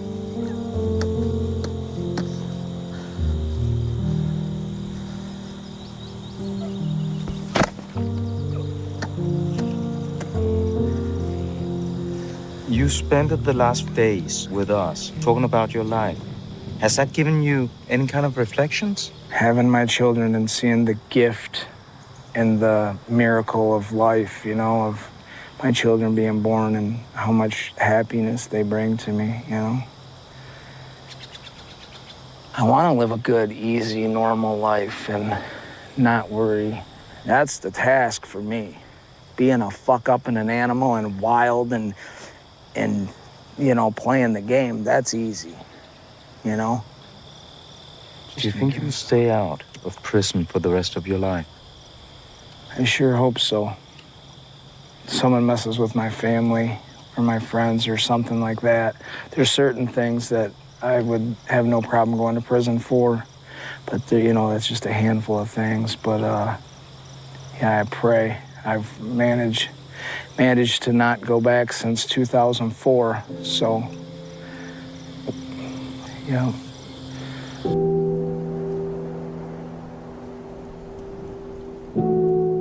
After visiting Jason, I went home. My plan was to return to see him a few months later. But suddenly, Jason vanished from the face of the earth. I had no idea what had happened to him.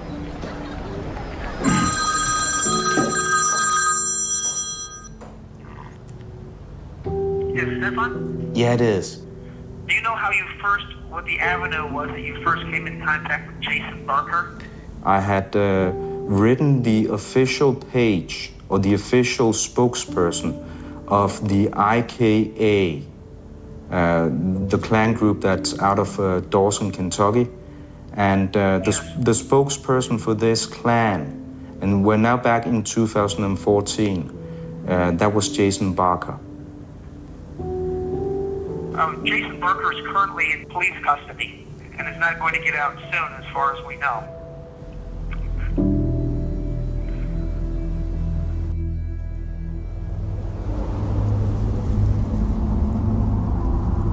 April 12th, 2019. Stefan, hello my friend, how are you and your family? I am housed at a prison as far away from my family as I can be. I have also drawn very negative attention to myself from the Federal Bureau of Investigations for poor choices in the past that I am trying to overcome and rid my name of any thought of terrorist or type affiliation in any way. I love my country, even though I don't always agree with all the current events that take place. As I pray you already know, my family is my prized possession, and like they should be, my number one concern. But I will go for now.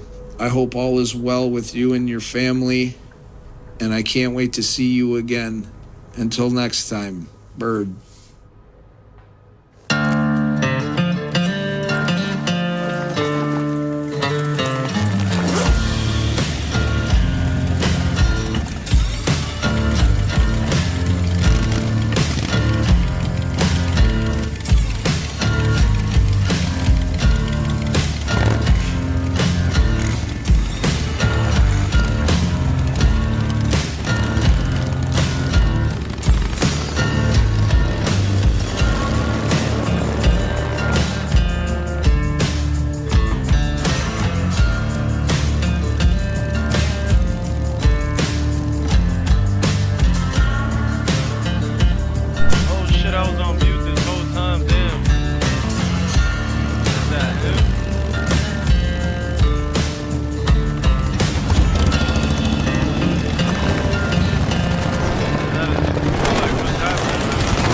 It had been 4 years since I last saw Jason.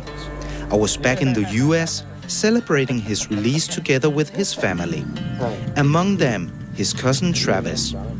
20 years earlier, Travis and Jason brutally attacked the black state trooper together. Good stuff, man. It's good catching up. It's cool to talk to you again and fucking see you and not worry about shit, you know what I mean? Yeah, Nothing. Just me and you. The thing that always pissed me off was the telephone in prison. You only get a 15-minute call always. You got 1 minute remaining. I hated that shit.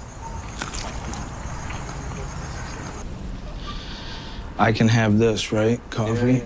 And you got sound on both of us? How's the hair? Will I get some pussy from this? I was telling a guy our story in there about when we got, you know, caught up in that bar fight went wrong situation and told him everything that was, you know, that happened and how shitty it was. And yeah, we learned shit from it, though. We learned a lot from that, brother. You know that. Like we were talking last night, sucks that we can't never have a gun or what, you know, which caused me to go back a second time for the gun videos. So that's what it was. He's a felon, so he probably had the videos with the hammers and the feds came to come get him. It's another great German product. Nah, dude, they beat up a black cop, bro. AR-15, baby. That's what that's all about. Basically a terrorist. Literally. Well, that's a fucking boom, buddy. At first, it was like a kind of like a macho thing. I was like, yeah, buddy, you know, they know I'm not fucking around, and we're fixing to, you know, we're gonna make some waves. I was on a, you know, a watch list, a federal watch list, like a, you know, domestic terrorist type thing, and it scares me because I don't know how far I maybe would have went. You know what I mean? I mean, just to be honest, I don't know how far I might have went, but I just, you know, thank the Lord that. You know, that I made the video shooting the guns because it got me arrested, it got me sent back to prison, and you know, that time in prison was rough on me, and I did a lot of soul searching and. That's a sweet tooth. We gotta open a bucket of some. Man, we got a lot of food out here right now. This is a banana nut bread that I thought. That's good stuff. Always good. And we had overabundance of food, guys, so it's still very good. I honestly paid attention and you know, analyzed my own self in the when I was doing it, and it just slowly made me like realize a lot of stuff. And I've had issues, you know, for, you know, since I was little with the way my mom passed away and the you know, that, and it just put it all together. You know, I definitely have some psych issues. The authorities had put Jason in a halfway house. He would spend months under observation before getting off probation. And just like the authorities, I was curious to see if Jason had actually learned anything from his time in prison. So Jason, the last time we saw each other, we agreed to meeting 2 months later. But it's been 4 years now. Why is that? I'm a convicted felon from the assault charge, the hate crime that I had when I was younger. And part of being a felon in America is you can't possess or own any weapons. And so with me doing that, the videos got seen by law enforcement, and I ended up being charged with it and sentenced to 2.5 years. And I was just recently released. What was it like being back in prison? It was horrible. Like, you know, it's always been something that I was never wanting to do again. I mean, I have said countless times, you know, I'd rather die than to go back to prison, you know. And ended up losing the house that we had. My youngest girl, she was just turning almost 5 years old, so I missed out on a lot of things with her. My girlfriend at the time, we were gonna get married. We ended up splitting up because of it. In a few ways, it was actually really good for me. I used to have Hep C. I got treated for the Hep C, and that's gone. And I went through a lot of classes in there that were really beneficial and helped me like understand myself and get in touch with myself, you know, so it helped with the transition of changing my life and my views. And I met a lot of super good friends that were, you know, black. If you fell in love with a black woman, I told y'all he could change. could you have a child with her? Absolutely, without a doubt. I knew it. They could Meet a change. black woman, fall in love, have children, spend the rest of my life with them, you know. My mind's totally open to any of that now. I don't see color or see that type of thing anymore, which is crazy because so many years I lived putting that front up, that shield, acting like all that was, you know, dead against every moral I had, and that when in reality, in truth, it wasn't, you know.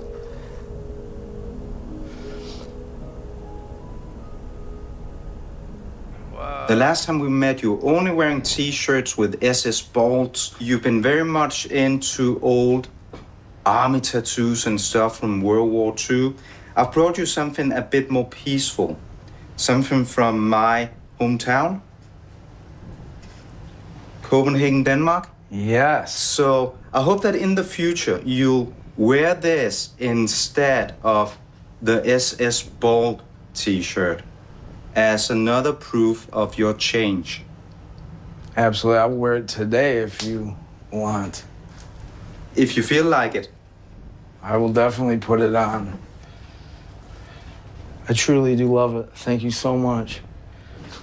I love you, man. Thank you so much. I'm so glad God put us together and introduced us. This is wonderful. Thank you so much. He found God. He's like, he said he'll. Over the years, I had many conversations with Jason about his life. He said he was choosing love over hate. And Jason was definitely a different man, but I still questioned his honesty.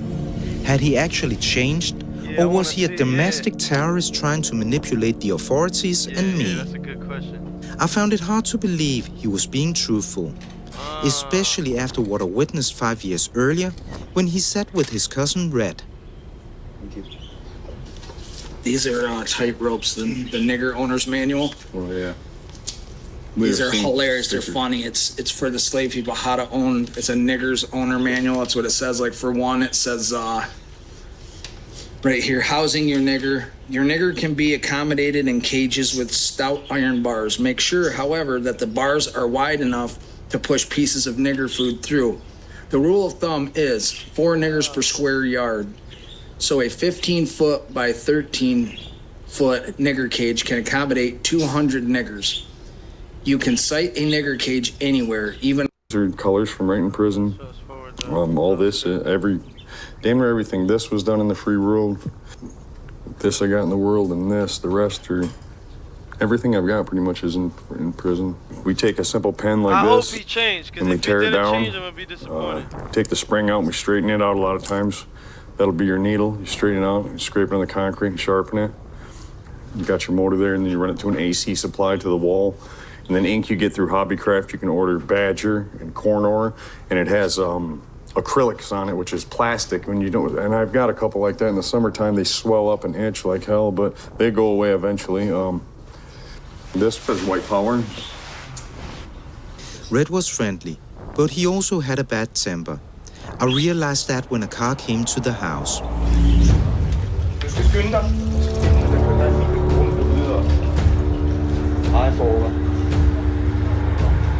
Yeah, I don't know who it is. He's gonna go handle whoever it is. Oh, don't come past that sign.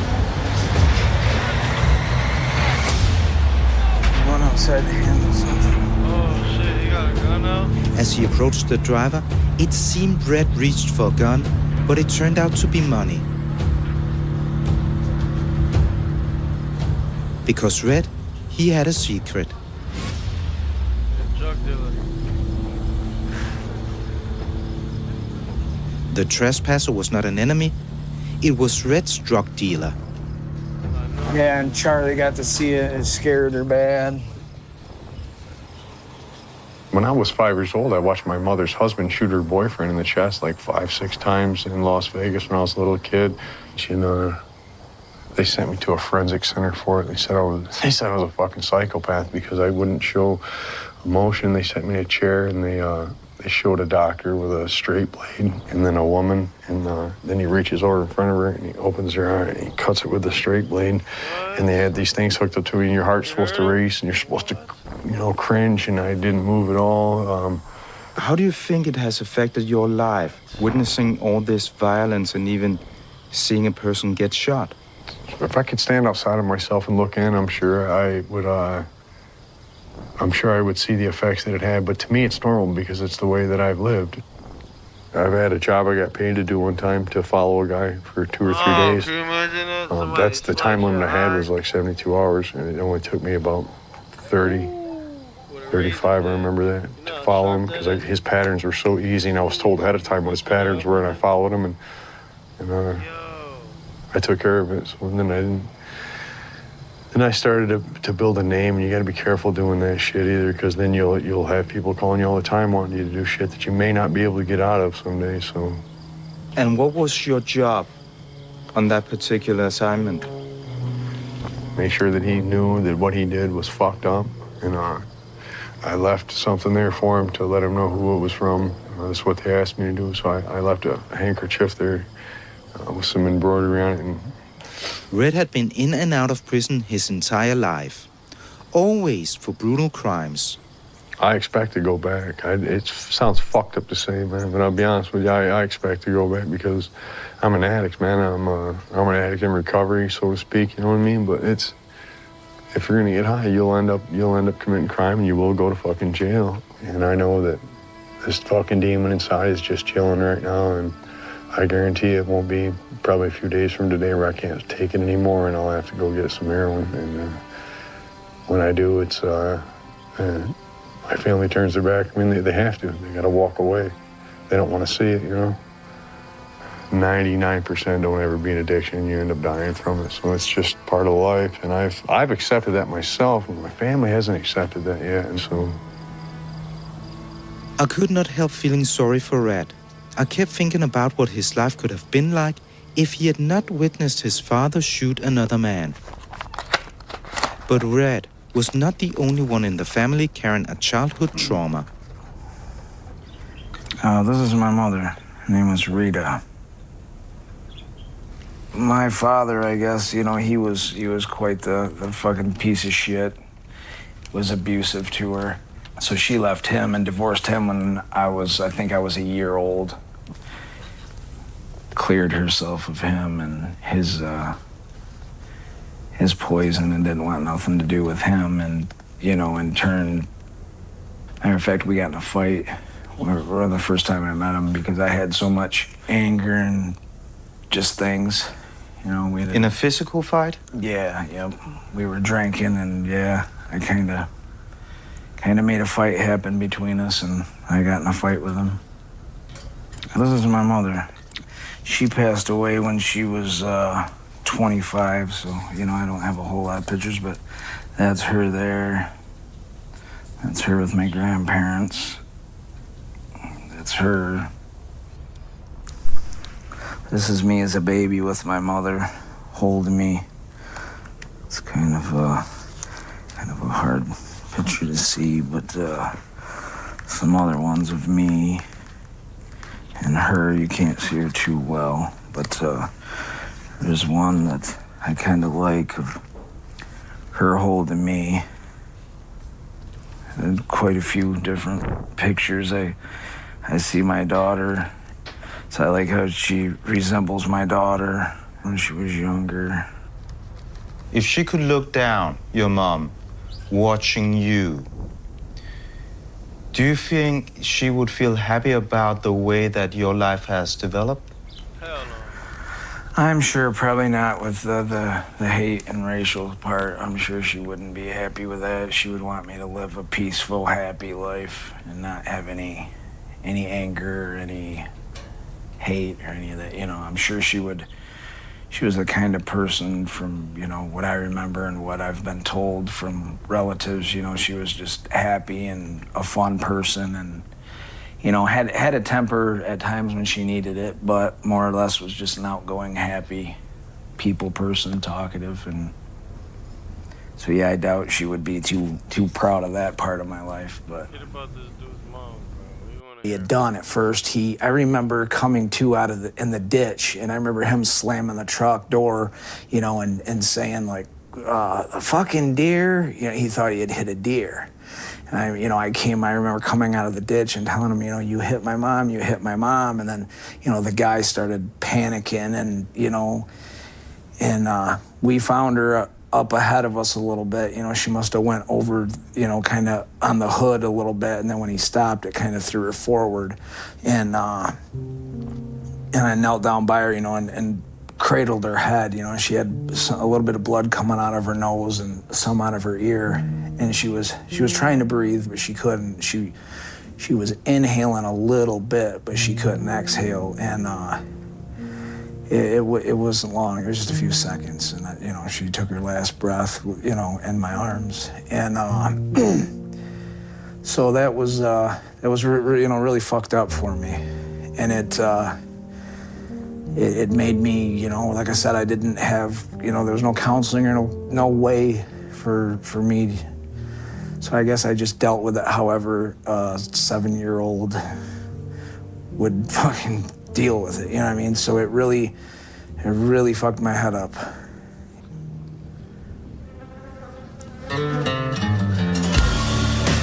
Brother Red was with us. Me, Brother Red. It's the monster truck. I don't know if I got any videotape of my truck.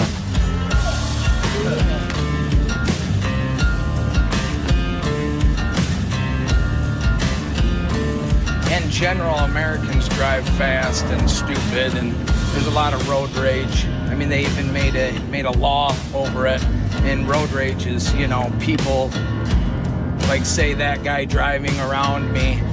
In other places, people might, you know, okay, he's in a hurry, big deal, you know, which really, it didn't bother me. He passed me, it really didn't do nothing. But just because I'm so American, you know what I mean, it made me mad that he got in front of me, like that right there. Like, that makes me mad. Like, I want to fucking run him off. Red fucking said, fuck you. Red gave him the finger. Throughout my whole life, it's been, you know, very hands-on and anger, you know. I train my mind to anger, to get mad. There definitely ain't no nigger live up here. That's why they hate it when they see somebody living. You never know, there could be some nigger basketball players or fucking baseball players live up here.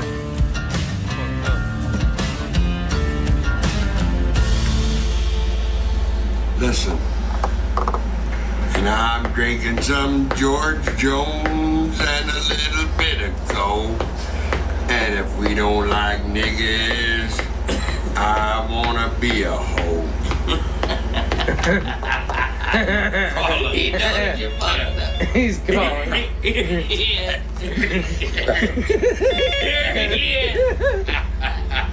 Hello? Hello?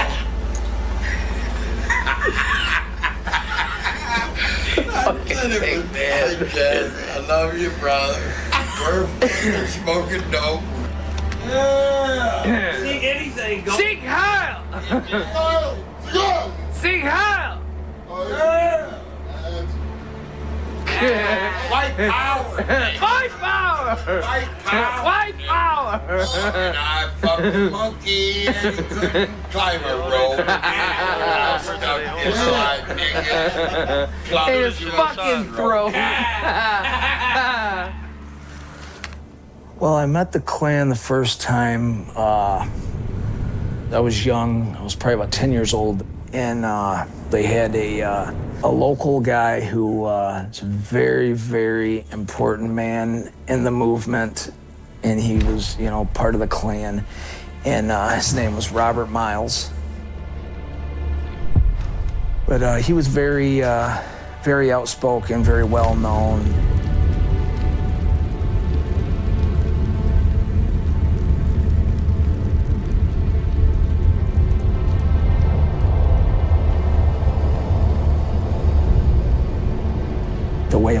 novels portrayed it and talked about it, you know what I mean? It just kind of stuck with us as kids, like, wow, you know, the guns and the cross and the Klansmen, and I'd like to check that out, you know. And then I met him once. I went to a rally, me and an older cousin. He did rallies quite often in the town hall at the old courthouse building, which is in the center of town.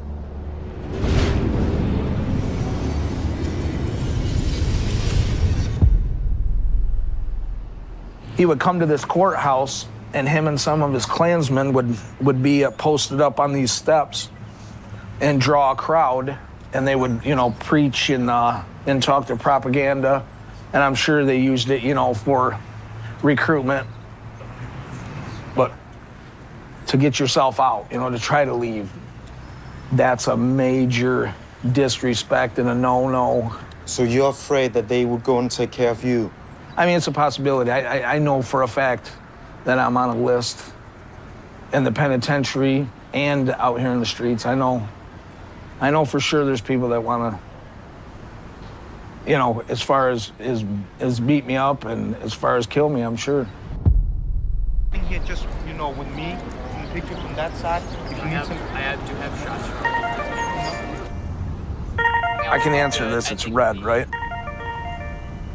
What's up, Red? A bit about yourself. Okay. At the courthouse in Howell. Stand right outside my house. Fucking dogs come to my house. I'll pull the gun out. Fuck that. Call the law, dude. Why do that?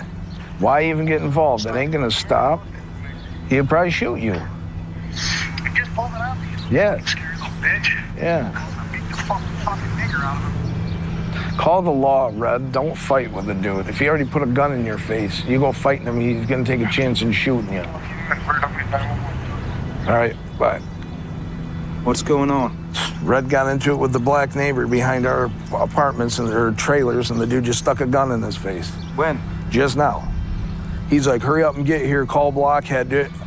No, call the motherfucking police, dude. Yeah. So he wanted you guys to go down there and fight this guy? Yeah, he said, I'm gonna fucking beat this motherfucker's brains out when you get here. But I want you here because I'm sure he's gonna call his boys, holler at Blockhead. His nickname in the park, they call him Nazi Nate.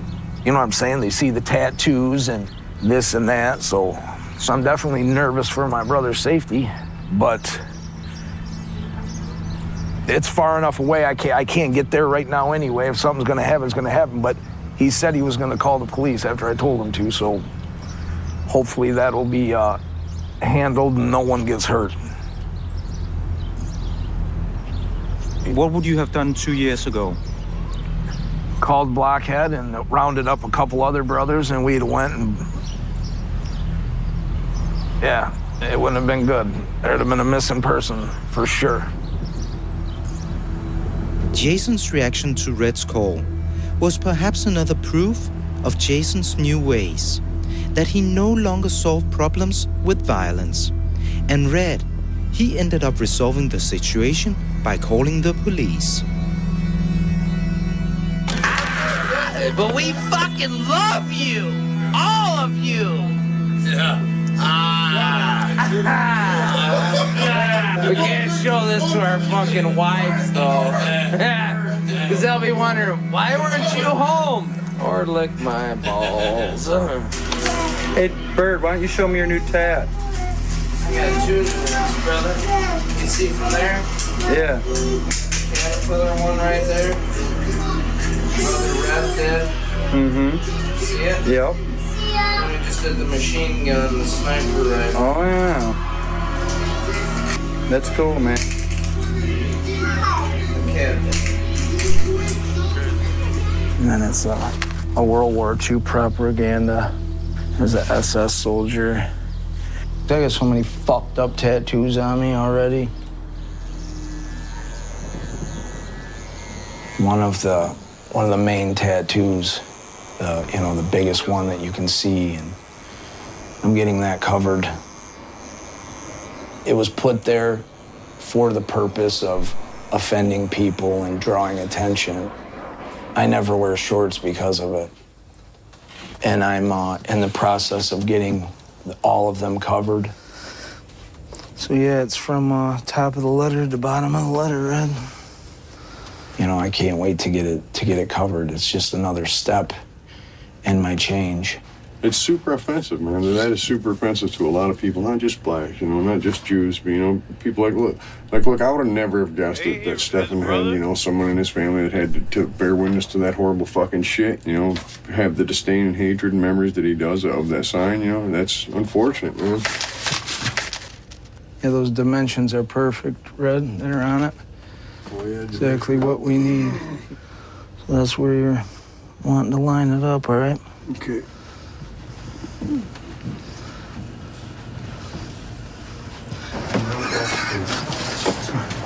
Glad you can laugh. This may hurt a little. Yeah. I'm feeling some slight discomfort. 3 ounces of ink pounded into my skin. That does not sound good. You fucker. Tell me just before you fucking do it so I don't jump. Just before I do it. Easy.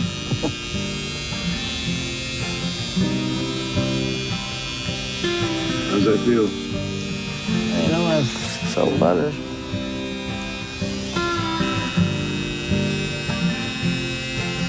Well, that's a start. That's a start.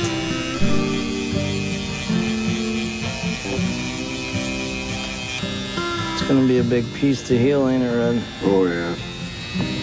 Now you're getting the tattoo covered up. How does it feel? Yeah, it's pretty tender spot. It hurts, but it's a good pain because it's for a good reason. Feels good to be putting out swastikas and hateful shit, man. Covering up that shit feels good for a change too, man.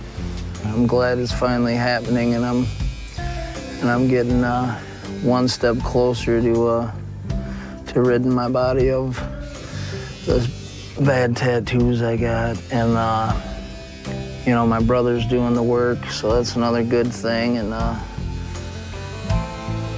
just another good transition.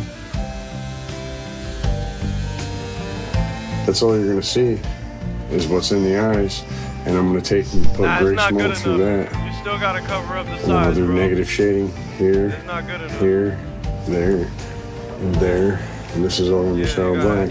So I guarantee you will not be able to tell it was there, and there's no way. I hope not. Very artistic. Very autistic. What's that mean? I have been, and I do right now, tell my story a lot to people.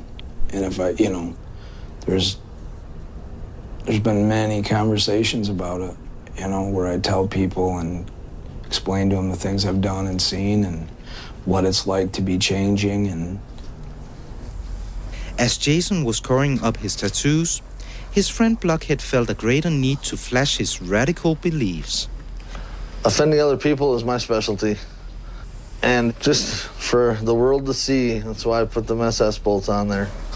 It was clear that the two old friends were going in different directions. I definitely feel there's a bigger need for the white supremacy, you know, in America more than ever. Look at the shit happening on the news. You know, everybody's talking about the Civil War, stuff like that. You know, we're heading right down that road. Ain't no doubt about it.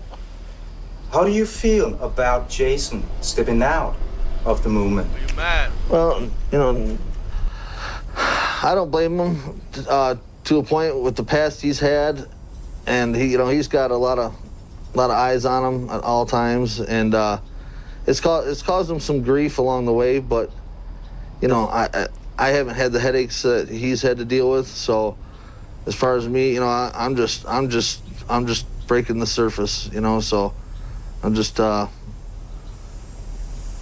breaking the surface on it. We're gonna be, like I said, you'll see, it'll be in the city near you real soon.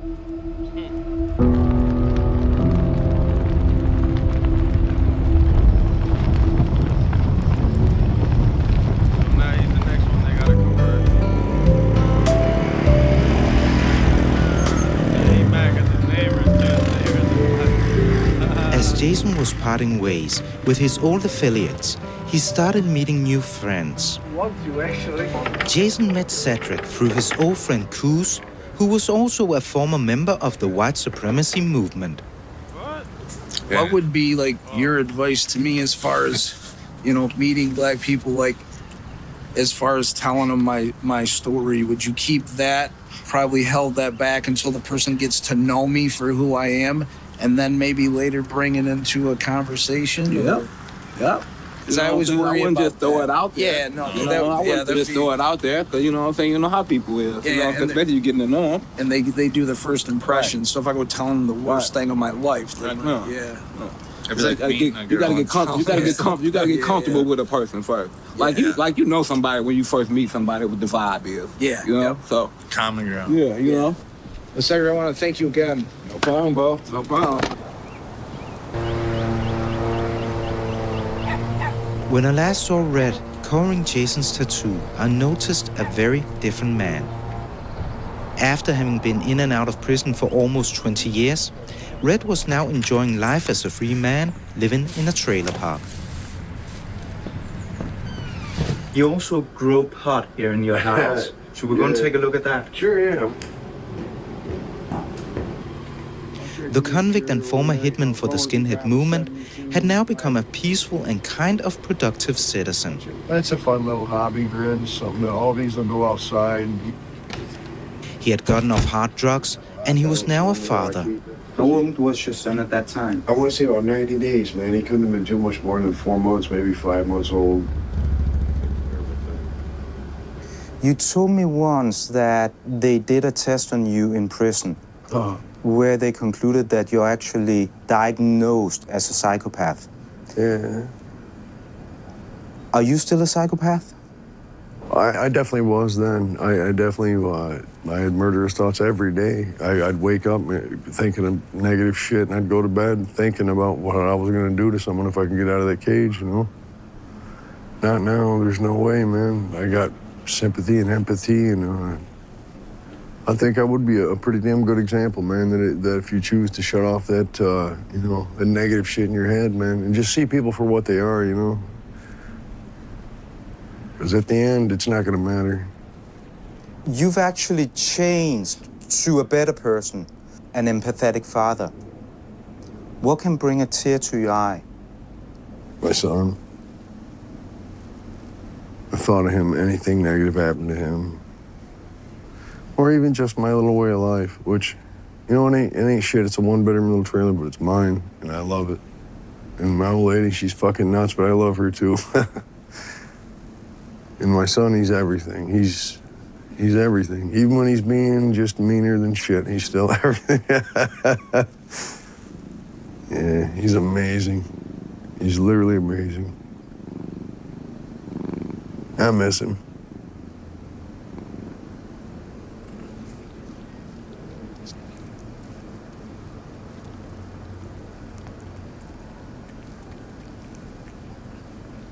It sucks. What are you gonna do, you know? I spent my whole life working for him. She takes him every other weekend. But such is life, you know? Just gotta deal with it, keep going to work, paying the fucking bills. It's not as bad as what it used to be.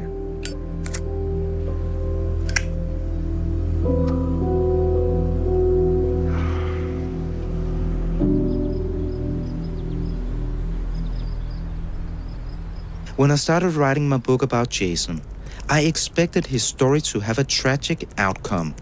But I had seen him remove his hateful tattoos and even embrace black people. But would he also be able to embrace his own fate? This is actually the spot where me and my mother was hit and she was killed. Pedestrian vehicle accident when I was 7 years old. This is where my life changed completely. Changed in what way? I just lost my mother, and you know, the only person that I'd known, and my comfort, and just everything. Because I never knew my dad, and was an only child. So when she was gone, it was just traumatic. Just worst thing I've ever had. When, you know, really caused me all the psych problems I have today, and depression and anxiety, and it's where all the hate extended from. I just mad at the world, mad at life. You know what I mean? For a while, I didn't believe in God, and yeah, it was just horrible for a 7-year-old boy to witness and to actually, you know, hold his mom's head while she takes her last breath, you know, fighting for breath, and you know what I mean? It was horrible. Do you feel like you can still become a man that you'll be proud of? Yeah, yep, that's what I'm doing right now. Like I said, I've slowly been changing and striving for that for the last, you know, 4 years. So I'm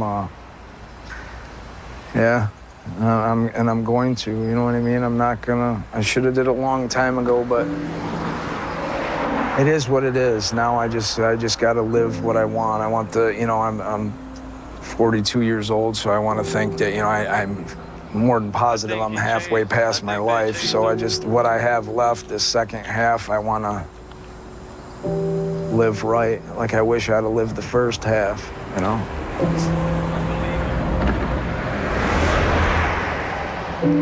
It's just painful. Like I said, I don't like being here. I always think back and I'm ashamed, like, man, she wouldn't have wanted me to turn out anything like I did.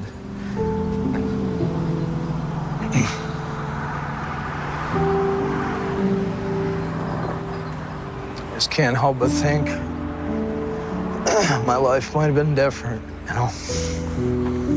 It's crazy that it took an interview to get to change this dude's perspective on life. Sorry.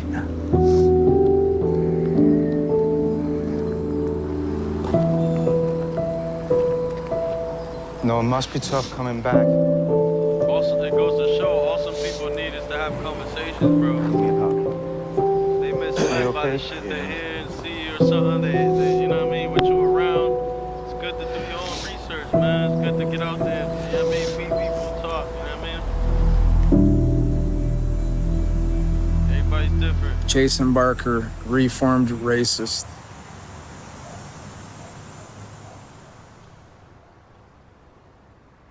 When I said goodbye to Jason by the roadside, I expected that was the last time I'd see him. But 2 years later, there were questions that still haunted me. I needed to see him one more time, and I was now back in Michigan riding in his old Ford. The Brandenburg Gate, Germany. I'd love to drive it underneath it. That would be my dream destination, to cruise around Europe in my 1989 Ford F-150. Seeing Europe. I used to daydream about doing this when I was in prison and miserable and sad and missing home, and this is the stuff I would miss. This is what brings peace to me. This is the kind of thing that I like to do, you know.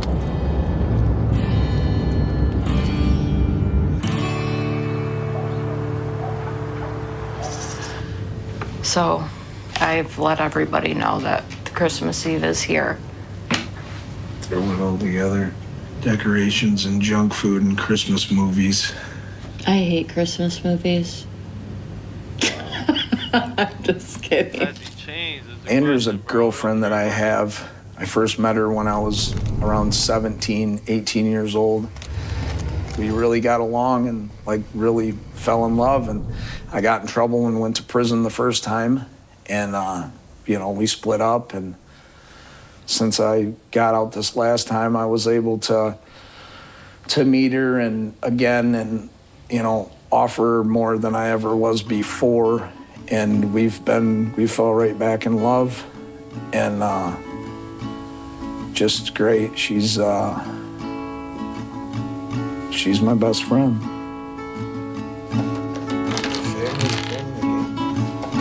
What are these guys for? I don't know. See where this is going, right, girls? Yeah. Us against her.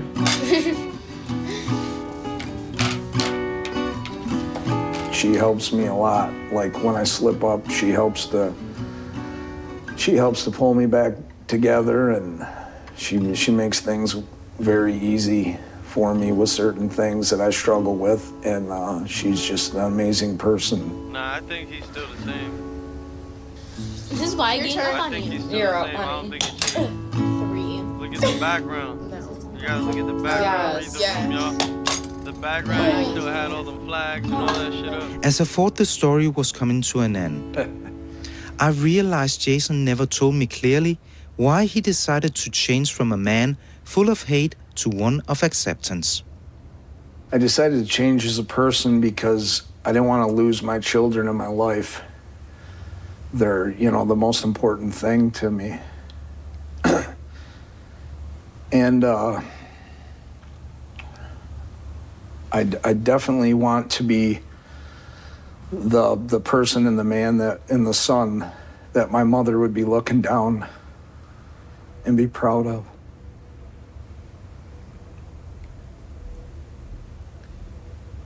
Yeah, that's why I changed. Hopefully he dead ass. Made a lot of bad decisions. He definitely got the tattoos covered, so I guess.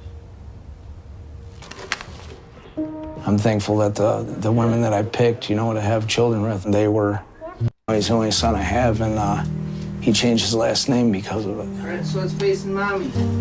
Say Merry Christmas. Merry Christmas. Merry 2008.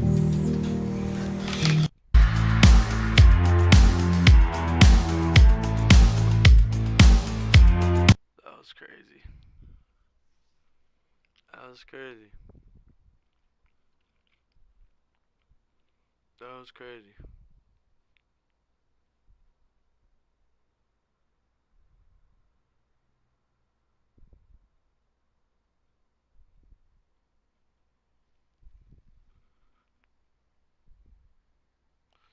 That was crazy.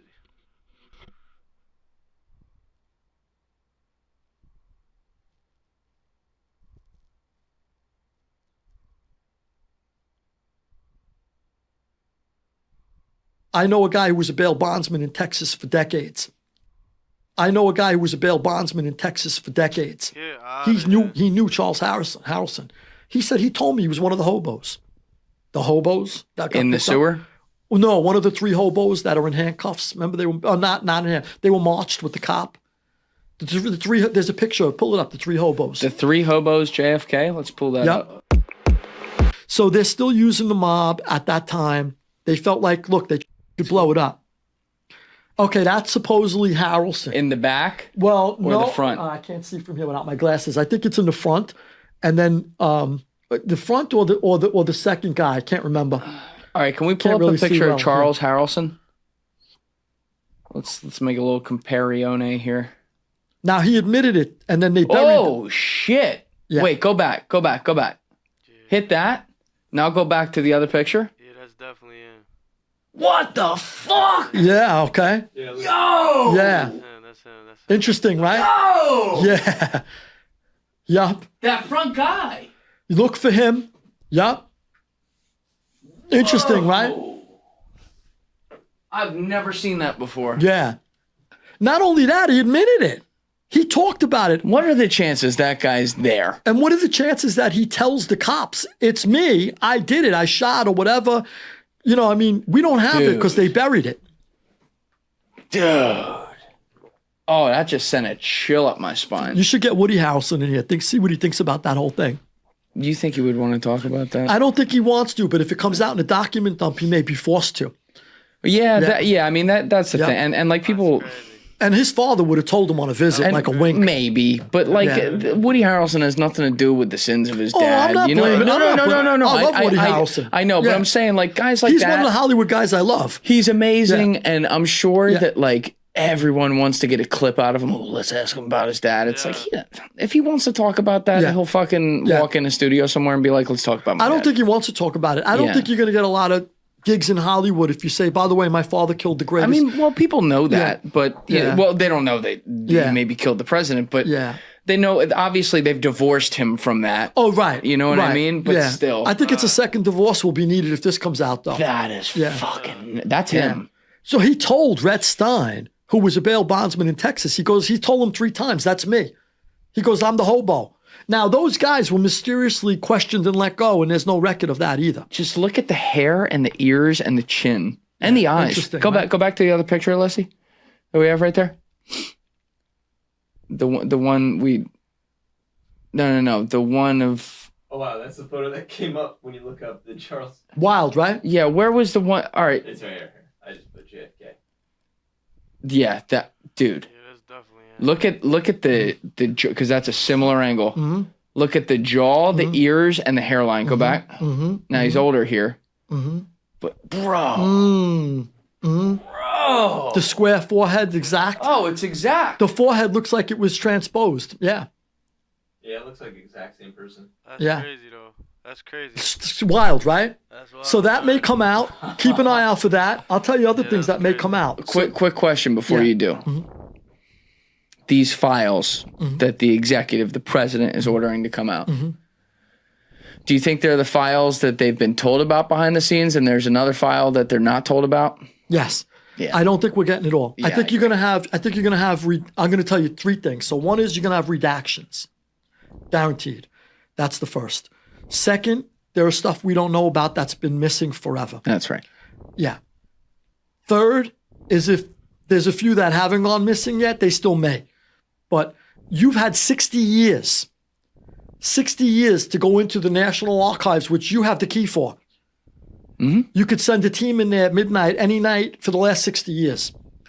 And you haven't done that? Right. I can't believe that. They don't want you to know the truth. This file, that file, this file, that file, get rid of them. Especially go in there with a now, paper shredder. social media. I can't imagine that there's that much that they haven't gotten rid of. Anything directly, if let's say, for example, there was anything directly to just That's a fact. pull them out. That's a fact.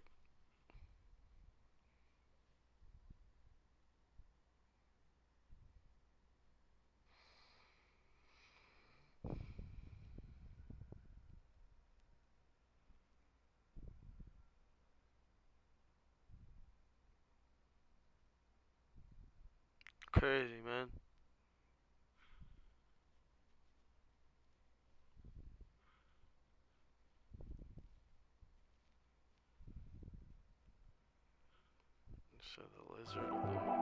For as long as I can remember, I've had an interest in what some people condescendingly term conspiracy theory. You see, I was born November 22nd, the anniversary of John F. Kennedy's assassination. And every year on my birthday, there's been televised specials on practically every channel talking about magic bullets, grassy knolls, other shooters, as well as CIA, FBI, and mafia involvement. Even by the age of 10, this spoke to me. And of course there were UFOs, the Illuminati, occult Nazis, organized satanic networks, faked moon landings, and CIA mind control programs. Hell, even if this is all bullshit, it was fun to read about.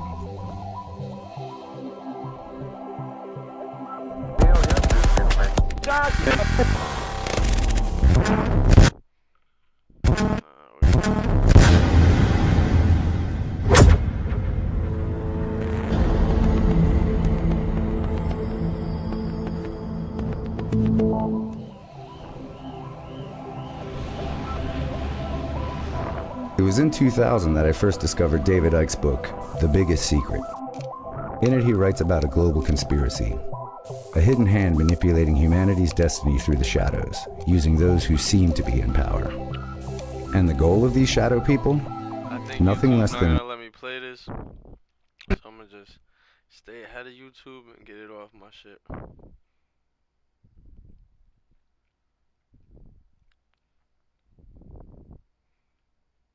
In the 1970s, inside of government labs and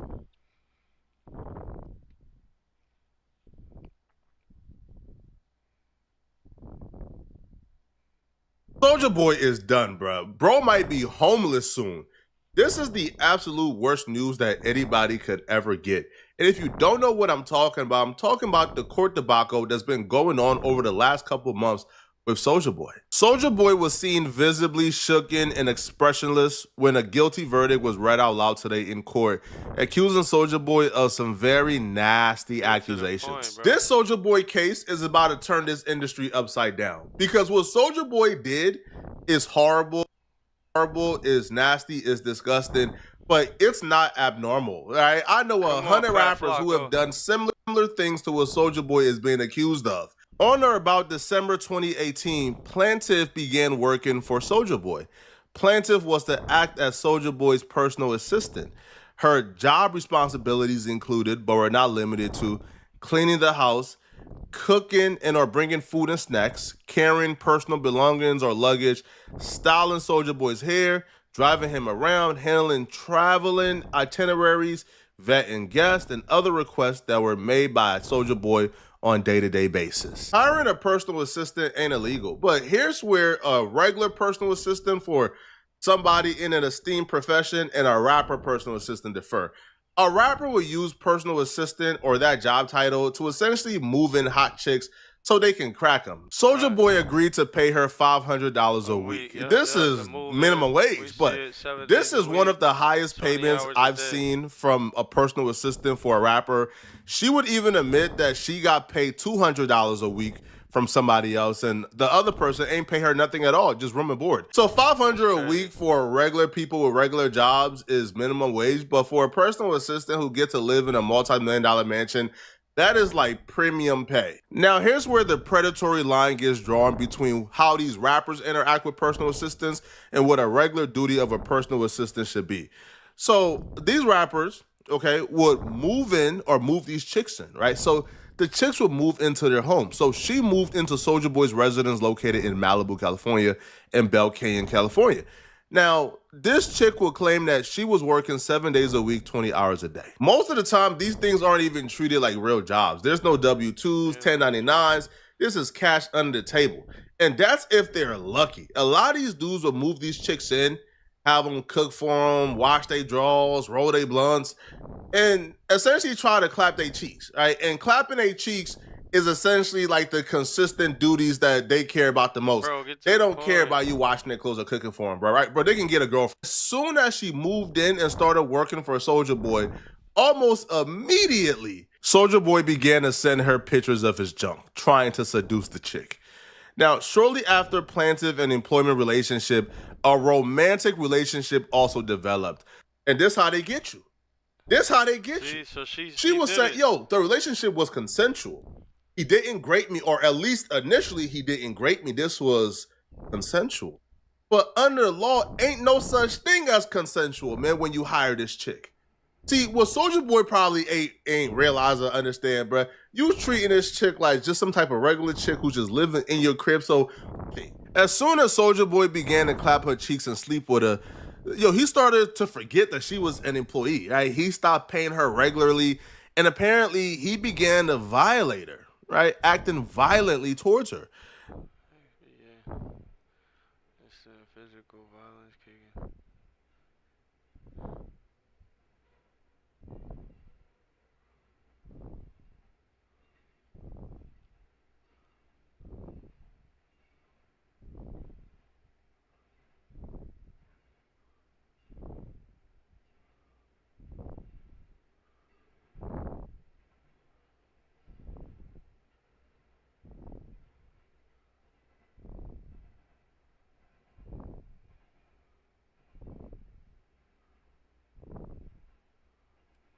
Now, according to her, you know, the violent acts began on or around January 20. Well, at least it was Beverly Hills. 2019, you know, gonna have and included numerous instances of physical violence, kicking, throwing, and punching, SA, spitting on her body, and threats of physical violence and death. She would recall an incident that took place January 23rd, 2019.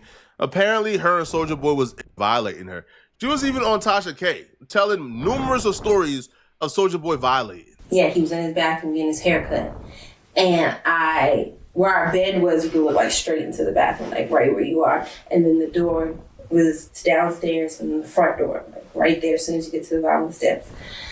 So I was like, okay, I know this nigga's haircuts take like an hour, if not longer. So I was like, okay. So I'm trying to make sure he can't see me in certain mirrors, like from the bathroom. And I pack my bags, I pack my bag, and I try to, like, you know, it's a crazy situation to try and get out of it. But I was like, okay, I'm cool, I'm good, I'm leaving, I can't do it. So I just sat there, I was watching. He hadn't moved, didn't get up for nothing for a minute. So I was like, okay.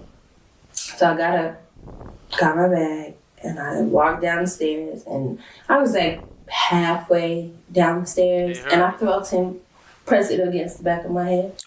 And I just sat down. I sat on the steps, and I sat on the steps for about probably a couple hours. I just stayed there. And he was sitting behind me, and I didn't say. With the gun? Mm-hmm. Yeah. I don't know. I don't remember if I feel like he had just finished his haircut right at the moment I wanted to leave, of course. But yeah, he sat there. And he had friends there that was sitting there, and I would just watch him, and nobody ever said anything. And Teddy Riley even called out Soulja Boy and said he needs to apologize for the years of violence. He began to do similar things to her that he did to Nia Riley. On or around February of 2019, they weren't on good terms. He wanted the cheeks. She wasn't trying to give him the cheeks because she wasn't feeling him at the time, so he took it, right? He took it without her permission or without her consent, and then paid her $1,000 to apologize. Now, on or around May of 2019, apparently she tried to leave, right? She tried to quit. She was tired of it. But when she tried to leave, apparently Soulja Boy grabbed her phone and spit on her when she tried to quit. Now, at the time, she tolerated this because she claims that she was in love with Soulja Boy. But this is a trend. This is the same thing that we just heard Nia Riley's told Tasha K 5 years ago. She said, yo, I tried to leave. I was sick and tired of being violated, being mistreated, so I tried to leave. And when I tried to leave, he put a gun to the back of my head. So, again, how I would, like decide on who's guilty or who's not, or how I decide whether or not somebody is credible, I look at the trends, bro. If you got a trend of doing these things, bro, I'm going to take the person's word who's claiming you did it to them after you done did it to multiple other people. She documented how Soulja Boy threatened to unalive her on multiple occasions.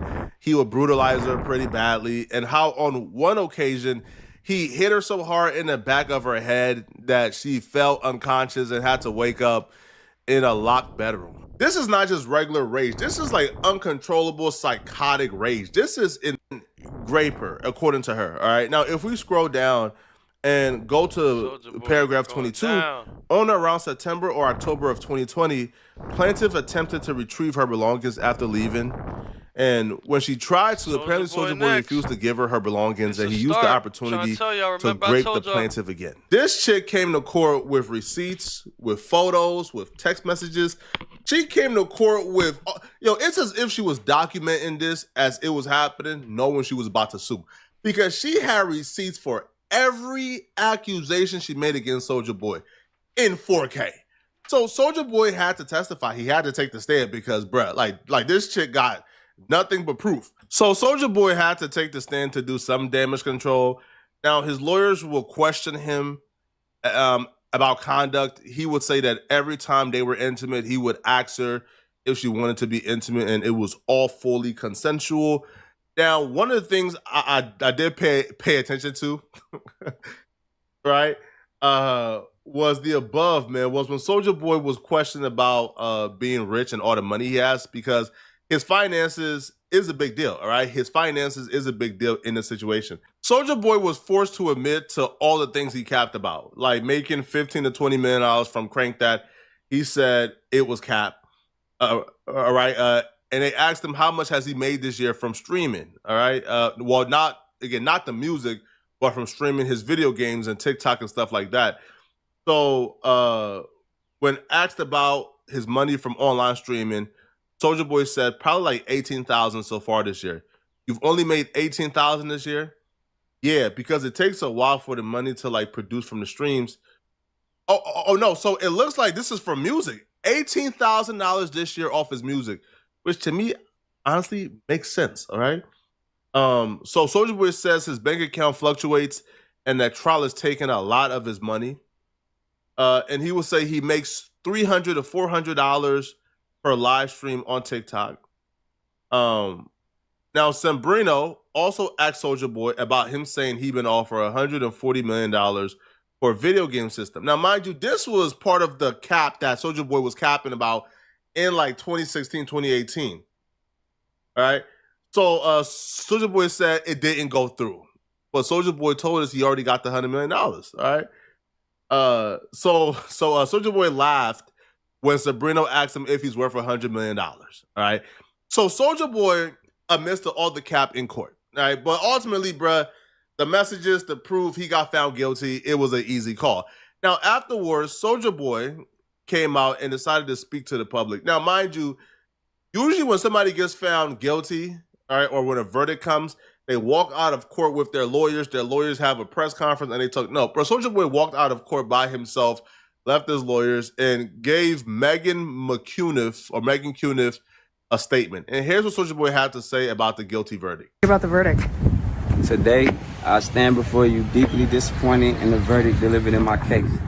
I firmly believe that the decision made in court was not based on facts or substantial evidence, but rather on factors that were outside of my control.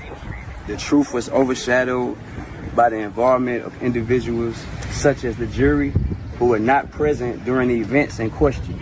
And I feel that the system allowed external influences to shape the outcome. Furthermore, the use of Jane Doe as the identity of the accusers raises serious concerns about fairness. Keeping these individuals anonymous while I'm forced to face public scrutiny creates an unequal playing field. I believe this entire process has been tainted by a system that is not designed to protect the rights of the accused. I want to make it clear that I'm innocent. Boy, I hate rappers, man. Yo, I hate rappers, bruh. Even he don't believe he's innocent, bruh. You can just see him. Bro, you don't believe that, bruh. Man, cut it out, man. But look, cut it out, bruh. Man, cut it out, bruh. Bruh, listen, this is where being hard on the 304 gets you, man. Of course you did it. Bruh, you just lost another lawsuit of this other chick who just won like $400,000 in damages. And these aren't being rewarded because he's not showing up. No, he's actually showing up. And you know, they're hearing evidence for him and the other chicks, and they're giving guilty verdicts for each one. All right? So he already lost one. This is the second one he lost. Now, he about to lose another one because another court case is starting next month. This case was never about justice. It was about money and personal gain. And I would not let that stand. I am committed to filing an appeal and fighting for the truth to be revealed. I will continue to stand by my decision and believe that I did not commit the crimes I'm accused of.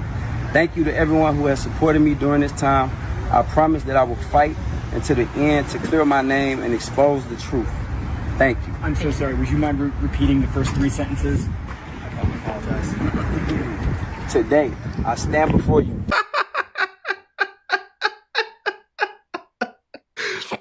Nah, man, this is this is a skit, homie. This is a skit, man. Y'all gotta cut it out, bro. What? You repeat it? Oh, nah, man. Yo, Soulja Boy, cut it out, bro. Pay that girl her money, man, and cut it out, bro. Cut the buffoonery, bro. Cut it out, man. Listen, yo, Soulja Boy don't got $4 million to he don't got $4 million. After the first lawsuit, I don't think he had $400,000 to give, and she's having troubles collecting her money. I think this right here, essentially, bro, is gonna destroy and ruin Soulja Boy's life. When you have judgments like this out there, bro, obviously he don't have the money to pay. So you know what they're coming for now? The royalties, his percentages from Crank That. They're coming for them cars. They're coming for, bro, the streaming money. They're coming for everything, which is why they're asking him to itemize his assets in court. So, again, and I don't think Soulja Boy, will have like a WAC 100 in his corner. Like when the game lost his lawsuit, WAC 100 was able to make things shake to where, the game is protected. WAC got a lot of the assets in his name. But with Soulja Boy, I don't think he got some type of high-powered people, bro. Even his lawyers weren't high-powered, bro. So, they about to cook Soulja Boy, man, right? The jewelry being taken, the cars being taken. Bro might be homeless after this is done, man. Y'all let me know in the comment section. What do you guys think? Okay, do you guys think Soulja Boy is innocent? Is he guilty? Let me know. All right, and if you're still watching, click on this video here somewhere on my screen to find out why Vlad TV is getting a lot of backlash for comments he made during his DJ Academics interview. Click on this video right here to find out exactly what those comments are. Okay, out of here, folks. Peace.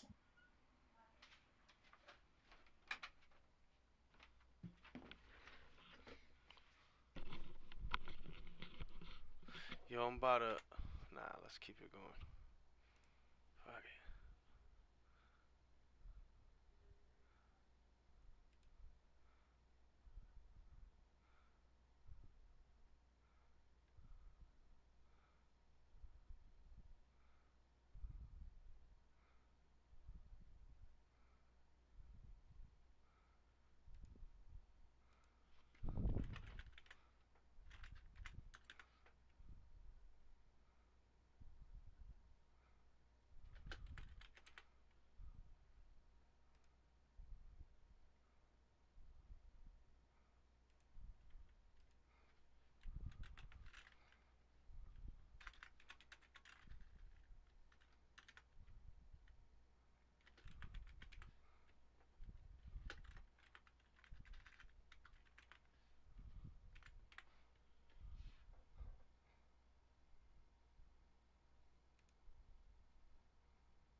Um,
everybody get crazy on y'all. X this out.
Seconds, y'all.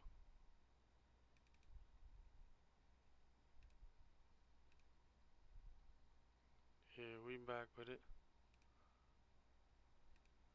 thought I was done. Hold up, too.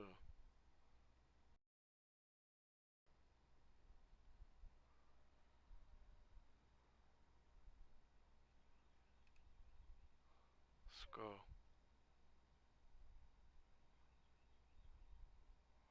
Oh, y'all thought I was done. Y'all thought I was done. We back.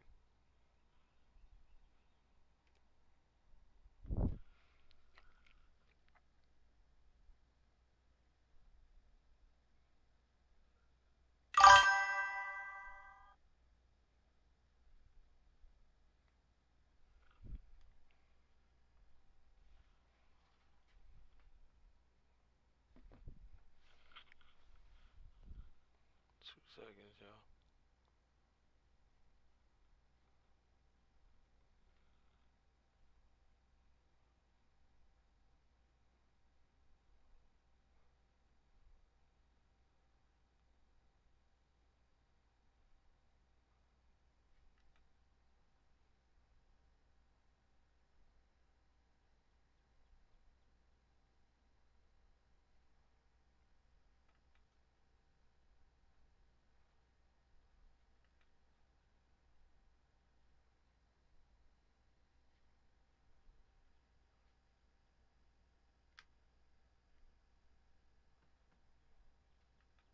Two seconds, y'all.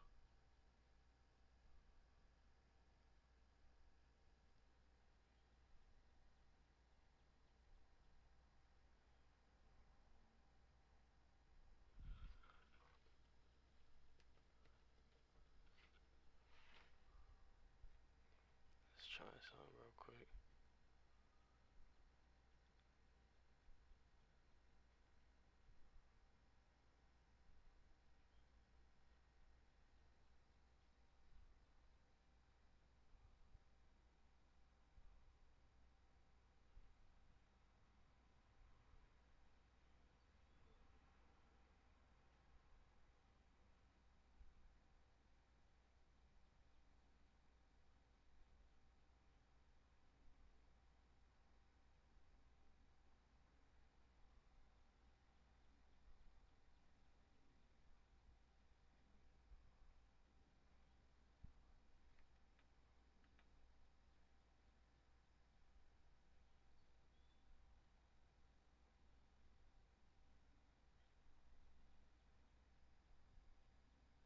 Let's try this shit again. What the fuck?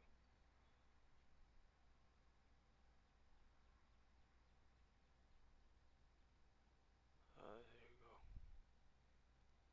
My fault, y'all. Just trying to do something.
we back.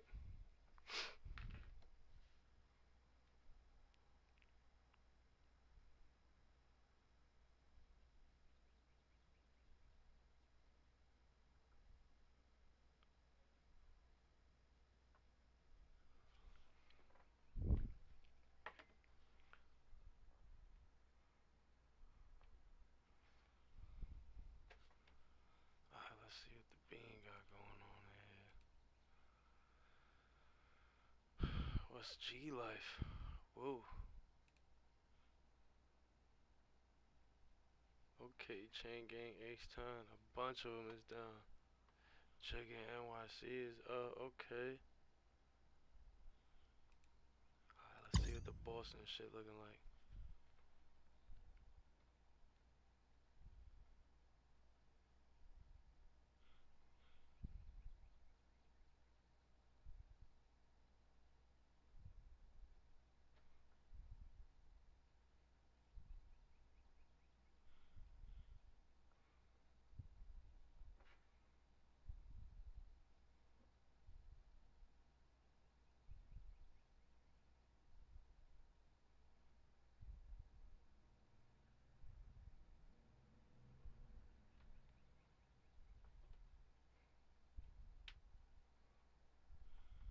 Hey, I ain't been in so long, you could tell.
I gotta give it some more Oh, energy, damn.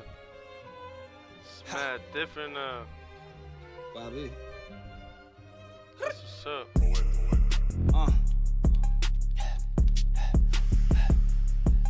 Woo. Look, before you step up in this bitch, yeah, it's a ghetto party. We got hoes from around the way, they fucking everybody. I thought so-and-so was real, he told on everybody. Watch for cops, you know the block is hot like Abu Dhabi. Doggy went to Panamera from a Maserati. I be blowing smoke all in the mirror when I'm riding shotty. Why do rappers claim they killing shit and never caught a body? Shorty made her first 5K and went and bought a body. Welcome to my house party. We don't drink Bacardi. I got racks up in these PRPs, these ain't Ed Hardy. Sorry, I ain't saying sorry, I don't feel apologetic. Run up on my niggas wrong, you gon' need a paramedic. Niggas always saying shit and acting like they never said it. Them niggas mice, middle fingers, fuck them twice. I just met a thought, got a little top like a pizza man, no slice. I give a crew love, I don't do love, no wedding band, no rice. Before you step up in this bitch, yeah, it's a ghetto party.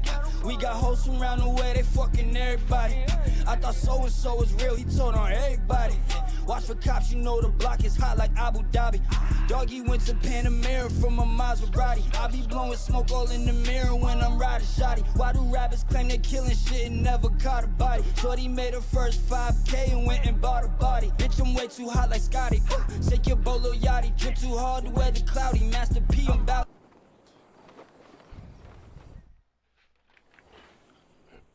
Damn, I forgot I could use my remote, gang. I'm tweaking right now.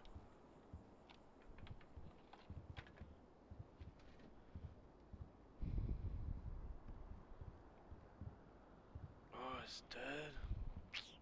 Alright, it's cool.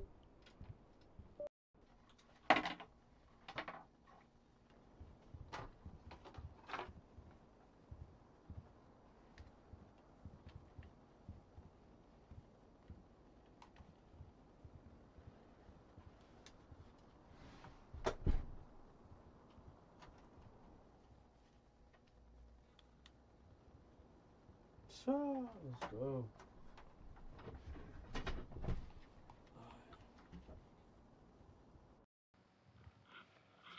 I ain't been on in a minute, so I don't know. They said they updated it. They got new hoods and all type of stuff. Let me put the volume up. I mean, let me fix my audio, because I don't know if y'all can hear me.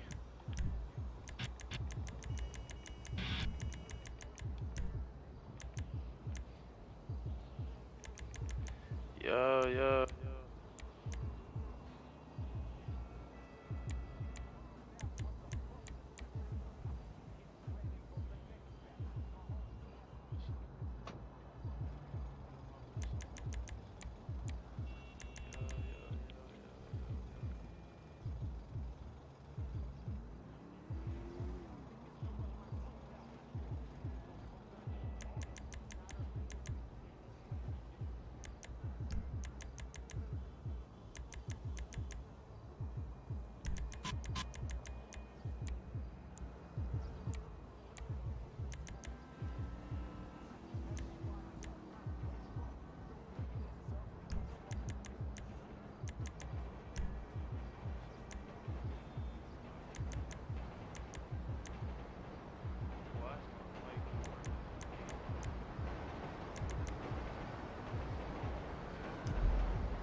Damn, I ain't played in a minute, gang.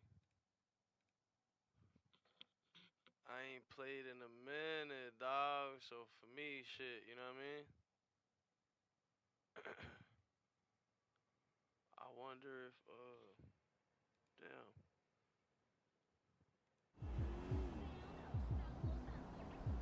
I'm trying to think.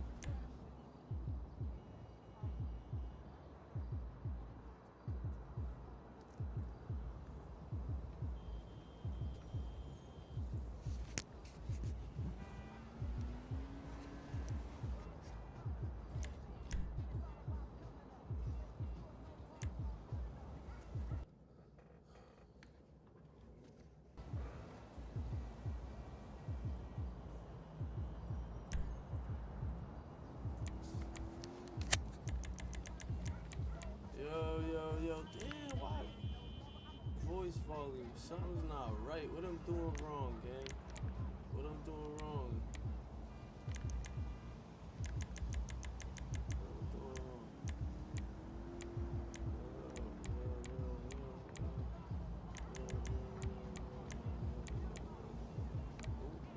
Oh, see, but it's picking up my volume from my.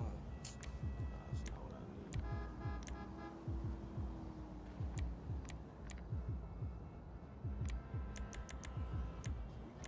See, this what I need. My course is.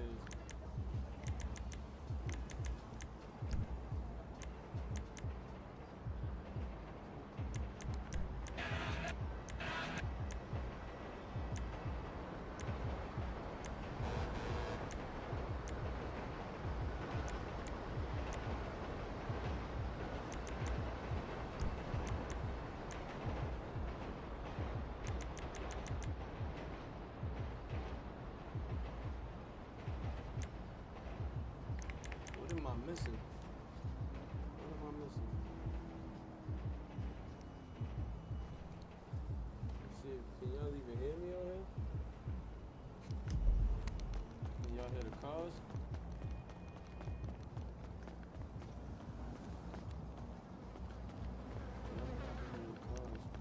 So why can't I hear it through the headphones?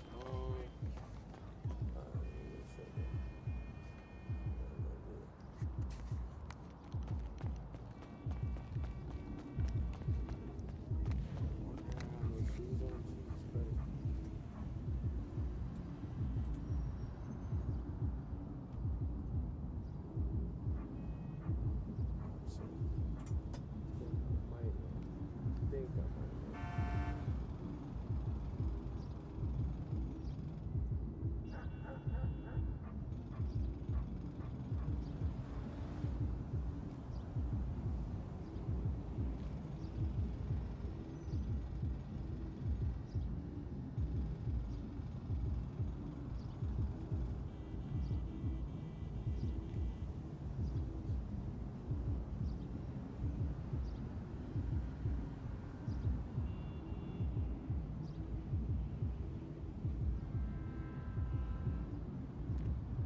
See if that solved it. No. Yo, what is happening?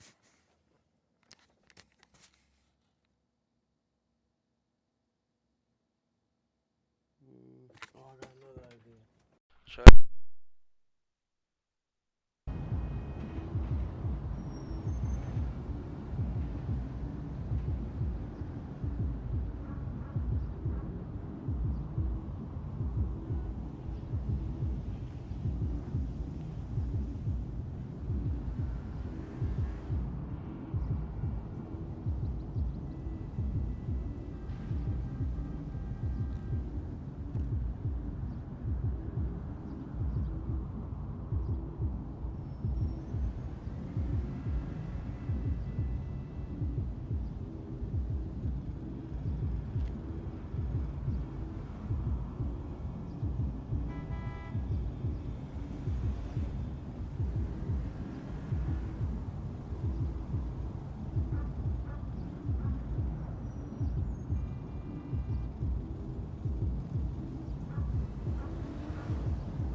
Alright, perfect. Now let me sure I ain't messing nothing up too.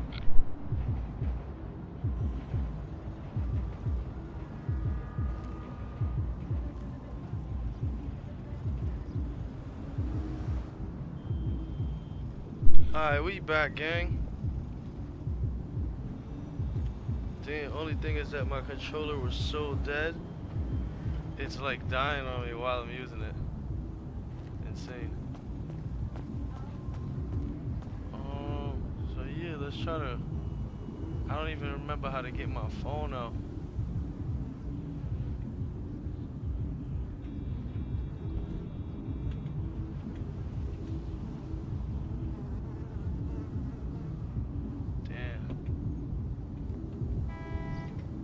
I don't even remember how to get my phone out, gang.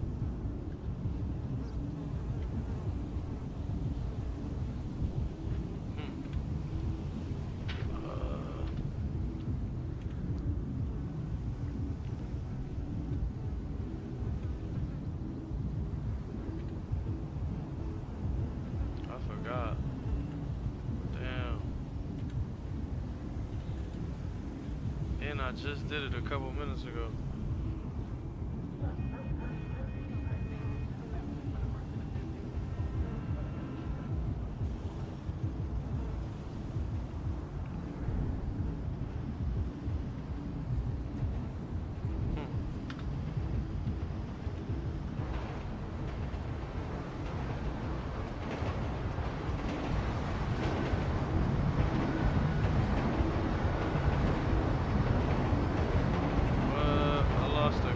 I don't even live here no more, gang. No way, gang. What? I see they got the red line back in here.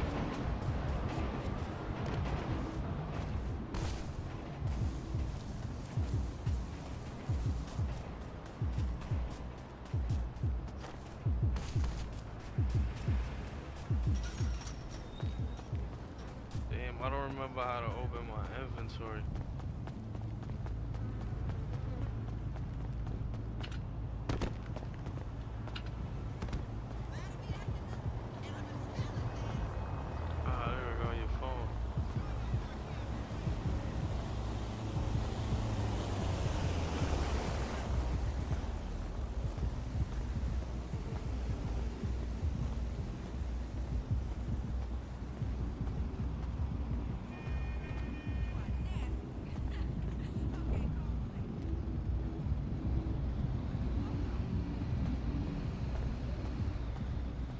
was a car run.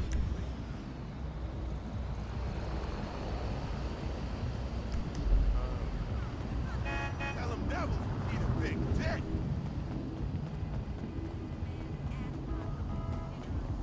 Come on. If the 99% don't get off their ass, we'll all be fucked. Bro, stop with my truck. Yo, damn, bro.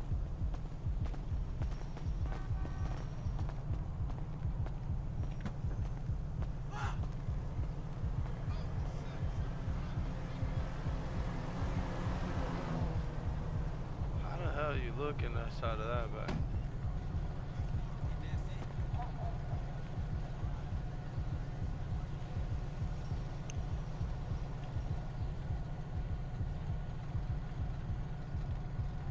How do you look in there? I don't get it. Oh, there we go, there we go, there we go. Shit. Them devils can't stop my level.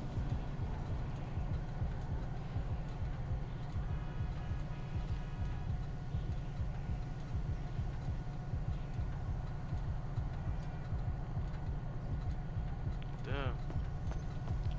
Alright, my boy said they installed the radio, so how the fuck you unlock this shit? Oh man,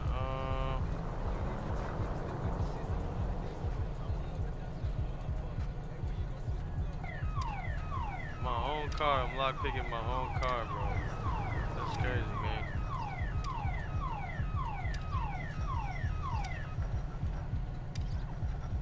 Oh, no way, bro.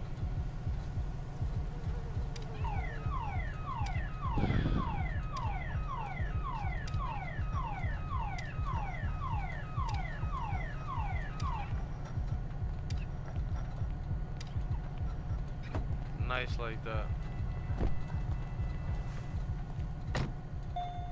Let's see what the radio is. Nope, obviously not that.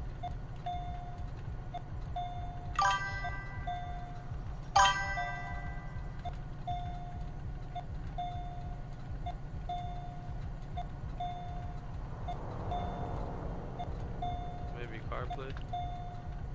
Hey, finally, bro. That's what's up. Finally, gang. That's what's up, gang.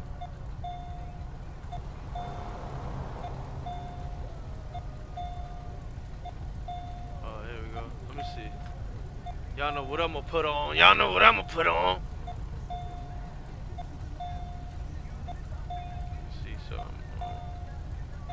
You owe me $20.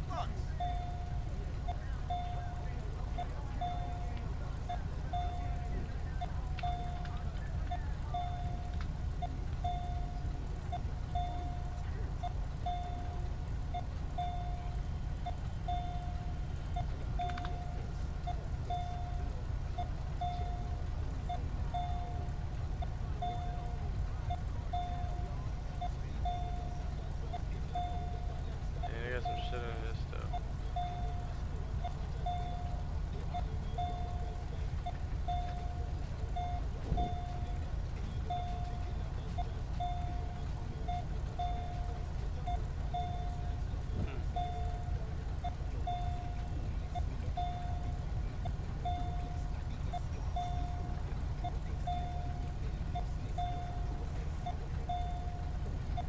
How you doing?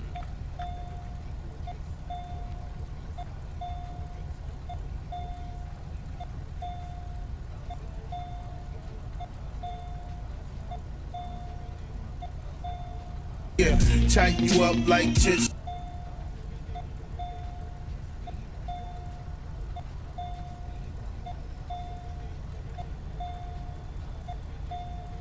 That's weird, so it doesn't work. Let me try something else.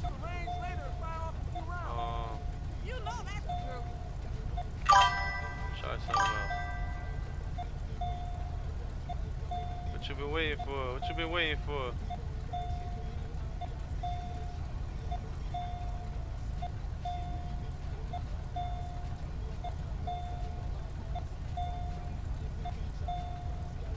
see if it works.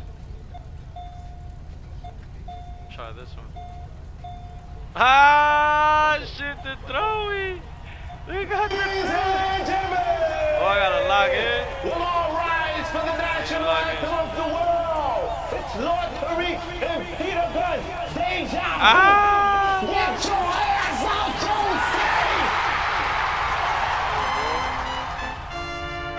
I'm gonna go to the shelter. Then car look like shit. New York to the heart, but got love for all. Line die in the fire where I learned the ball. Uptown is the place where I lay my dome. On the streets of the Bronx where my family roam. Oh damn it, we home. Peter got a player haters can feel the flame for my heater. I never really liked to play a fool like that, but I love to succeed. See foes fall flat, flat. Like deja vu, and I got another clip down a deja crew. I said pissed out, Don P, Mo with the pissed out. Just cause I'm pissy don't mean you should miss out. Keep them in the 50s and hundreds all the range. Anything less than that, you keep the change. Not filthy rich, but I'm barely broke. Blessed with flows that keep you hooked like dope. Friends call me guns, sons call me trife. Cause I'm quick to slide off and slide this up in your wife. And that's life, you should learn how to treat her. I guarantee Peter knows how to the end. Is in the Bronx, call me Lex, cause I push a Lex, and I rock a Rolex, and I lounge on Lex, and I love sex, and I wait on sets that be trying to flex, like Dex. God rest your soul, but when you're playing cards with guns, it ain't no time to fold. Ho. New York, we got crazy game, but out of town, I can say it's all the same. Yo. Brooklyn, crazy loot. That's because when it's beat, they ain't scared to shoot. Harlem, how to play. Mac to 600, getting crazy pay. Cause out of Queens, got shit on lock. Strapped with the running up in your spot. But if it wasn't for the Bronx, I forgot how to talk. Probably never would be going on. So tell me where you from. I forgot what button it is. Yo, baby, you hear me? Now if it wasn't for the Bronx, this rap probably never would be going on. So tell me where you from. Uptown, baby. Let's see what they put in here, you feel me? Down, baby. I'm for the crown, baby. I noticed Yo, they the switched up. RM80 is parked in a lot right next to the Mercedes. Keep the heat cocked for these blocks that are shady. You're crazy if you walk around thinking gravy. Stop me? Maybe. I'm living life flawless. Making big investments on them A-class flawless. It's callous. I'm comfortable like Recaro. 2/4 of my life, walking roads tight, narrow. Deep thoughts which I abide by. Puffin' high, got my mind's eye. Point sharper than an arrow. Getting high, keep your eye on a sparrow. Riches like the Pharaoh. Bought a new 5 with the snitches for these. Trunk full of ammo. Keep my toes close than most. Just keep their own shadow. And I strap for my foes like a saddle. I rock stones, other rock gravel. Talk shit, whatever have you. I'm from Soundview, Bronx most wanted. Front get confronted. Player, we rolling deep in the 1.500s like Big Eye, red eyed, mad. You step outside and get blooded. Have your whole block flooded with the Bronx, it's a warning. Storm in, guns out from dusk till dawn. And it's on, no doubt. Keep an eye on your when I'm roaming about. And put an eye on your lip. Watch your mouth, I'm from the Bronx. Wipe your feet when you step in my house. Cause you's a small time, about a half an ounce now. New York, got crazy game. But out of town, it's all the same. Brooklyn, crazy loot. That's because when it's beat, they ain't scared to shoot. Harlem, how to play. Mac to 600, getting crazy pay. Out of Queens, got shit on lock. Strapped with the running up in your spot. But if it wasn't for the Bronx, this rap probably never would be going on. So tell me where you from. Uptown, baby. We gets down, baby. I'm for the crown, baby. Uptown, baby. Uptown, baby. We get down, baby. For the crown, baby.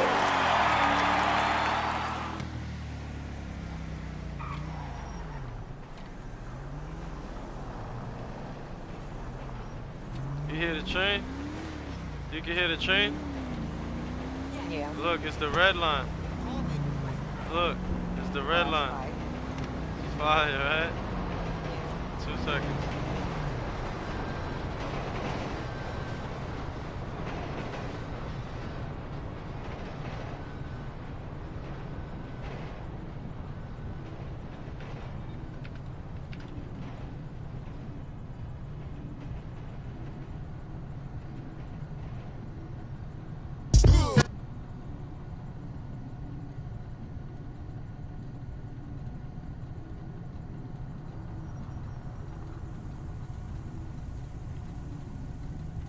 What you want to listen to?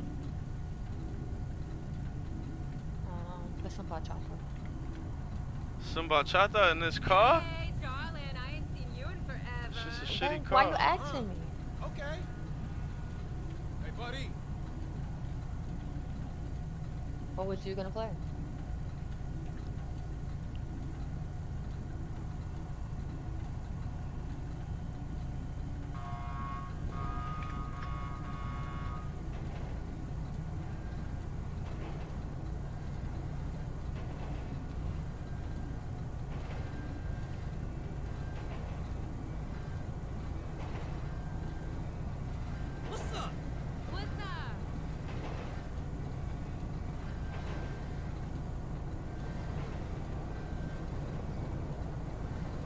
Turn lights all the way down.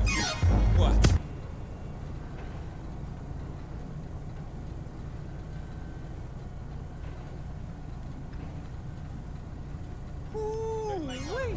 That car's fine as hell. Come on, Keep taking a picture of your car. come on, why I flow sick? Fuck all y'all haters, blow dick. I spit the game, throw bricks. Money, cash, hoes, money, cash, shit. Sex, murder, and mayhem, romance for the street. Only wife of mine is a life of crime. Oh shit. Life's a bitch. This look like Mission Hill right there. Oh, nah, this ain't Mission. That's another. Life's a nigga, long as like dinners. We gon' send a lot and pray to Christ forgive us. Fuck it, ice the wrist and raise the price on these niggas. Y'all can't floss on my level. I'll invite This you right all here to look get like with us. Mission, If the but, ball is glitter. this could be When the I go point. on I'm the not hall of sure, players like, wall, what my the point picture. really If you look like. get It's close on me, enough, I you don't can know. read the scripture. It reads money, cash hoes. I hear what's that nigga. What? Money, cash hoes, money, cash hoes. Money, cash hoes, money, cash hoes. Money, cash hoes, money, cash hoes. Money, cash hoes, hoes, money, cash hoes, money, cash hoes. Money, cash hoes, money, cash hoes. Money, cash hoes, money, cash hoes. Money, cash hoes. Flavors, robust, platinum and gold touch. Yeah, I rap now. Fast money done slowed up. Niggas try to stop Jay-Z to no luck. Rockefeller forever. CEO up. Us the villains. Fuck your feelings. While y'all playin' hate, we in the upper millions. What's the dealings? Just like New York's been soft ever since Snoop came through and crushed the buildings. I'm trying to restore the feelings. Fuck the law, keep killing. More money, more cash, more chillin'. I know they gon' criticize the hook on this song. Like I give a fuck, I'm just a crook on the song. Best stop, look now, took on the world. Shit, I let a life you can write a book on. Sex, murder, and mayhem, romance for the street. Man, and I tell you, it'll be the bestseller. Yo, money, cash, hoes, money, cash, hoes. This definitely look like Mission right here. Money, cash, hoes, money, cash, hoes, money, cash, hoes, money, cash, hoes, money, cash. But I don't know. I don't know. It could be a different hood. I'm not sure. But that looks like Mission House. Money, cash, hoes, money, cash, hoes, money, cash, hoes. DMX and my dog Spike. Jigga, my nigga, rhyme all night. Thugs for life. Nice with this rap shit, let them go. That's crazy. I bet they know what'll happen when we clap shit. Oh, look at Mass Ave over there. Yo. Talk greasy. Nah, they getting crazy. They doing their thing with the server. It's like fucking with a mad dog that wants bad food. And the only thing that's stopping him is you. at The Mass only thing that Ave. he'll be dropping is you. Dropping is you.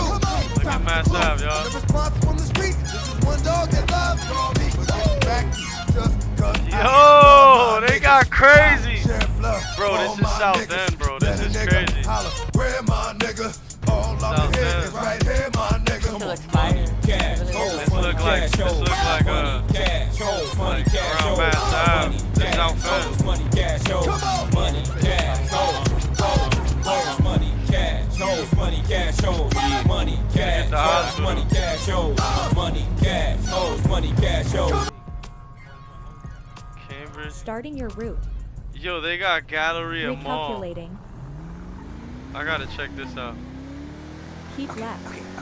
So now the guy's working for Jay-Z. Continue straight. Any problems, he can go to Jay-Z. Turn left onto Trouble Carson writing a Avenue. song, he can go to Jay-Z. Keep left. Beef with his label, with other rappers, Continue straight. he can call Jay-Z. But now In the guy's got to 1/10 come of up a with mile, Jay-Z's turn money right. every week, no matter In what. 1/10 of a mile, turn Ain't selling left. any records? Fuck you, Turn pay left. me.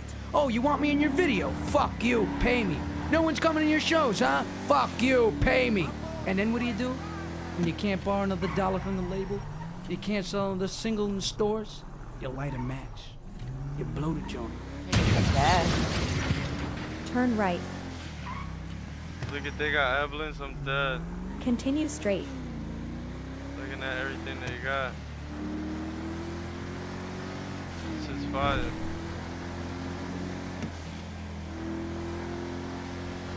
Turn left onto Vespucci Boulevard.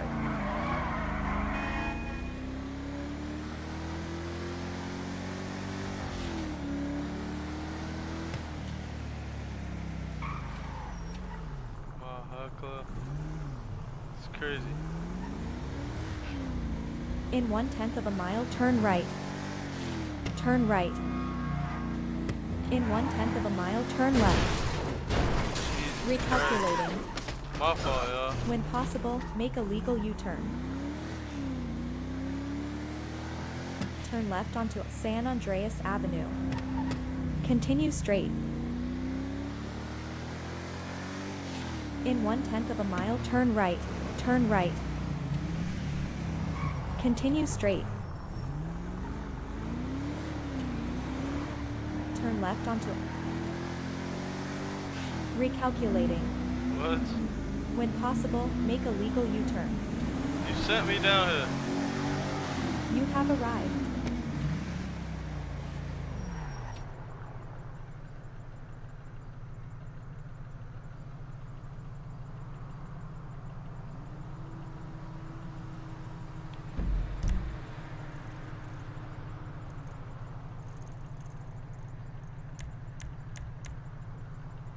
Starting your route. Bro, they got Boston Ball. Continue straight. Turn left onto San Andreas Avenue. Turn left onto Palomino Avenue.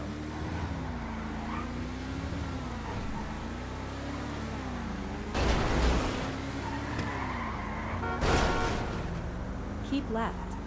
Turn right onto Continue straight. Turn right onto Dorset Drive.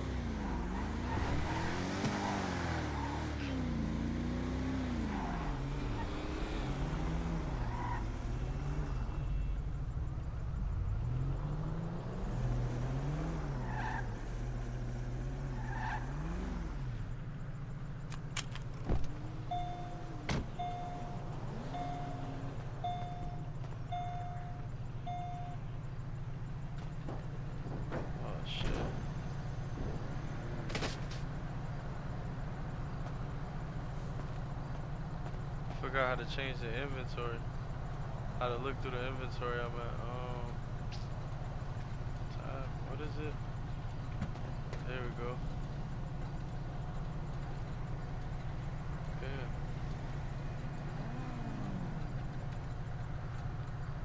Yeah. Yo, son. Yo, it's a truck. Come on, leave the truck there.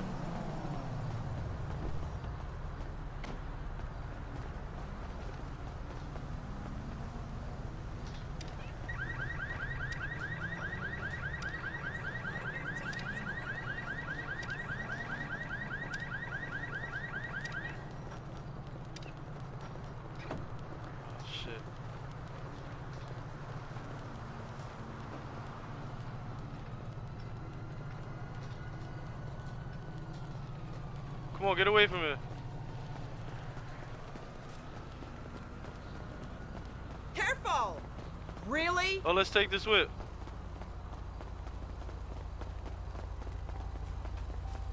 Perfect.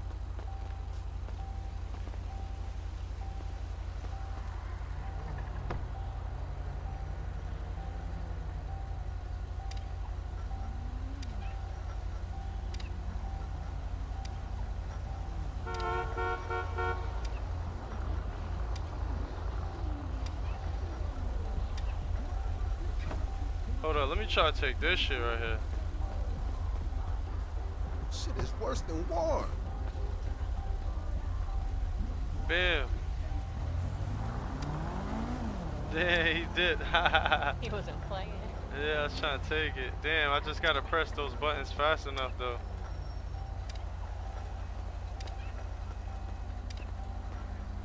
Oh, I unlock this car though. Let's see if I can get it.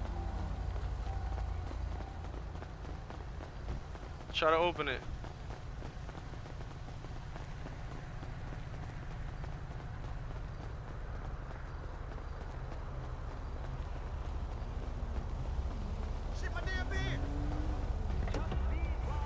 Good shit.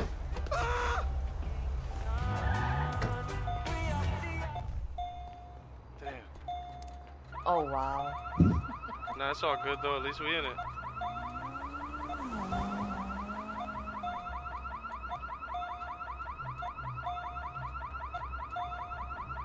Yo, on the map, look up Boston Bull.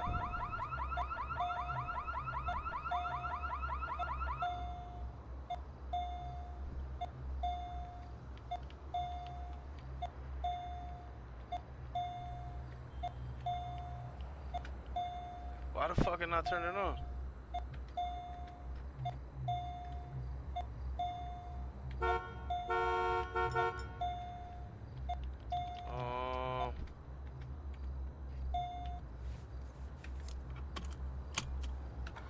There we go.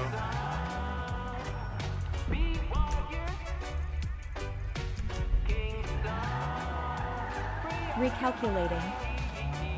When possible, make a legal U-turn. Continue straight. Keep left.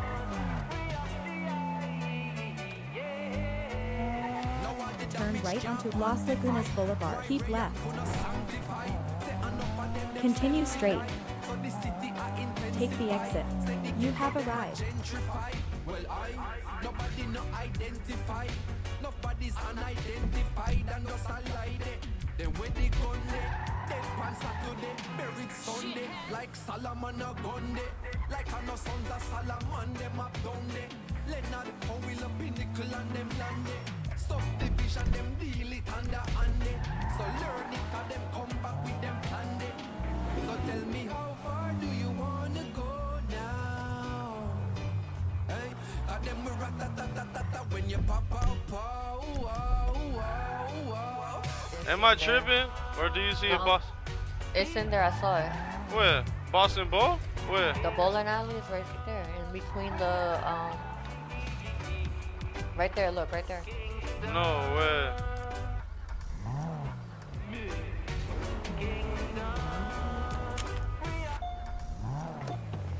Come on, let's check it out.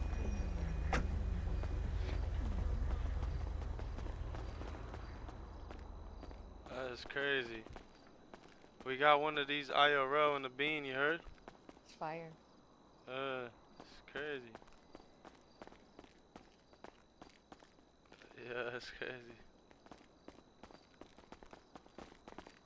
That's crazy. Let's see what else is on the map.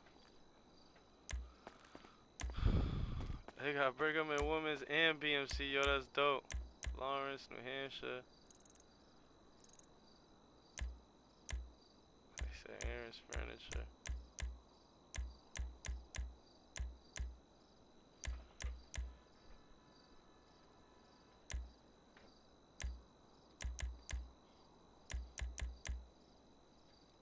Boston Police Station, Bottle Bank, Cambridge. I was really looking for Galleria Mall, but I couldn't find it. City Hall, okay. Think it looks like our City Hall? Let's check it out. Our courtroom? Yo, that's hilarious. We're gonna pass the bowling shit. Fish Market.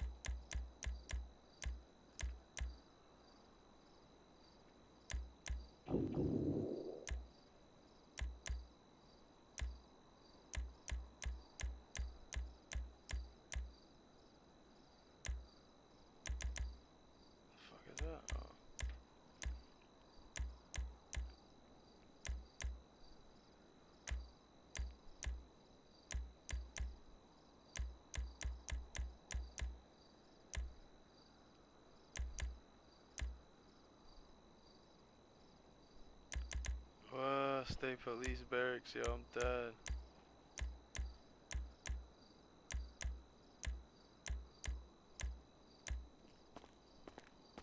Alright, come on, we out.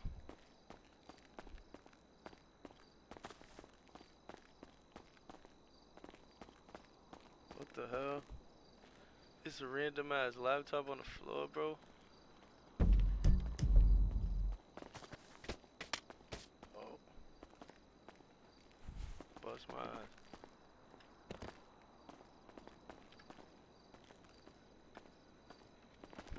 That's weird. Come on, we out.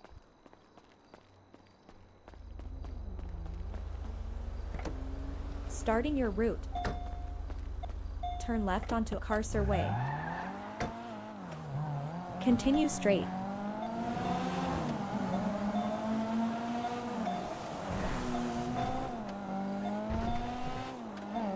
Turn right onto Abe Milton Parkway. Continue straight.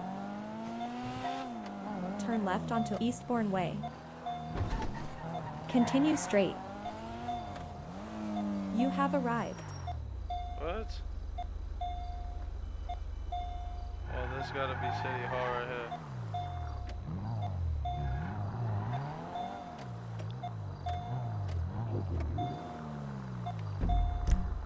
Okay, and then what was the other thing I was gonna check out?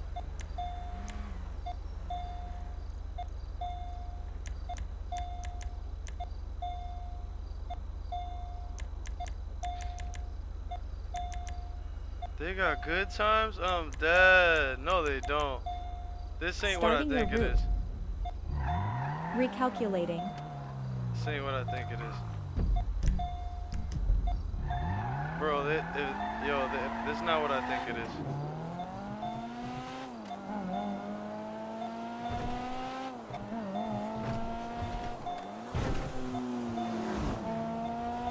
In 1/10 of a mile, turn right. Turn right. In 1/10 of a mile, turn left. Turn left. In 1/10 of a mile, turn right. Turn right.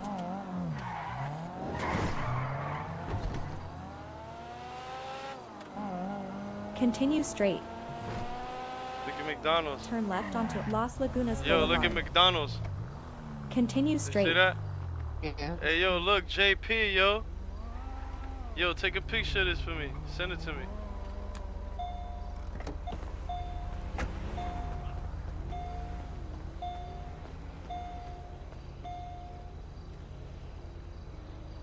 Hold on.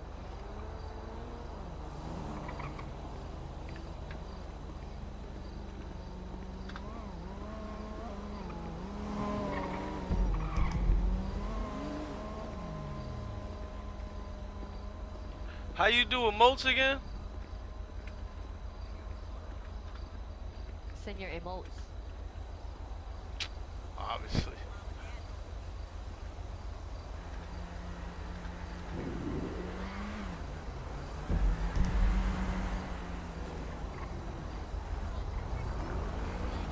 Yo, you took a picture for me? Damn, I can't even get out the car. Alright, there you go. Oop, I just took a picture. I hope so.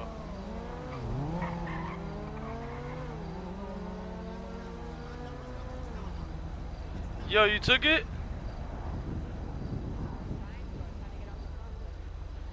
You gotta press B, take off your seatbelt. I already did. You're gonna let me.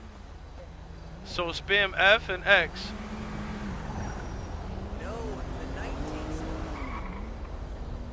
On your keyboard, spam F and X on the keyboard. Yeah, I was a pirate last Yo, you heard? What happened? You had your seatbelt on, take it off. No, I didn't. Yo, relax, bro. Alright, never mind. Don't let me.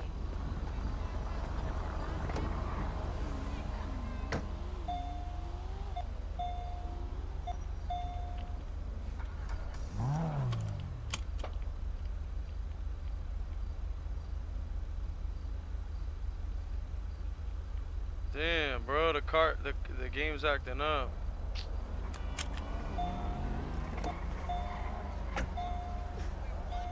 Hop out the car, spam F and X on the keyboard at the same time, but you gotta make sure your seatbelt's off. See?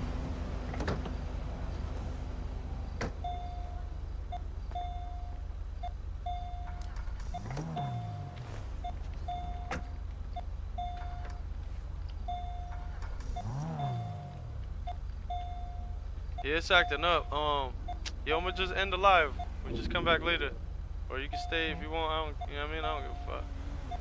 Ain't nothing for me to do in here.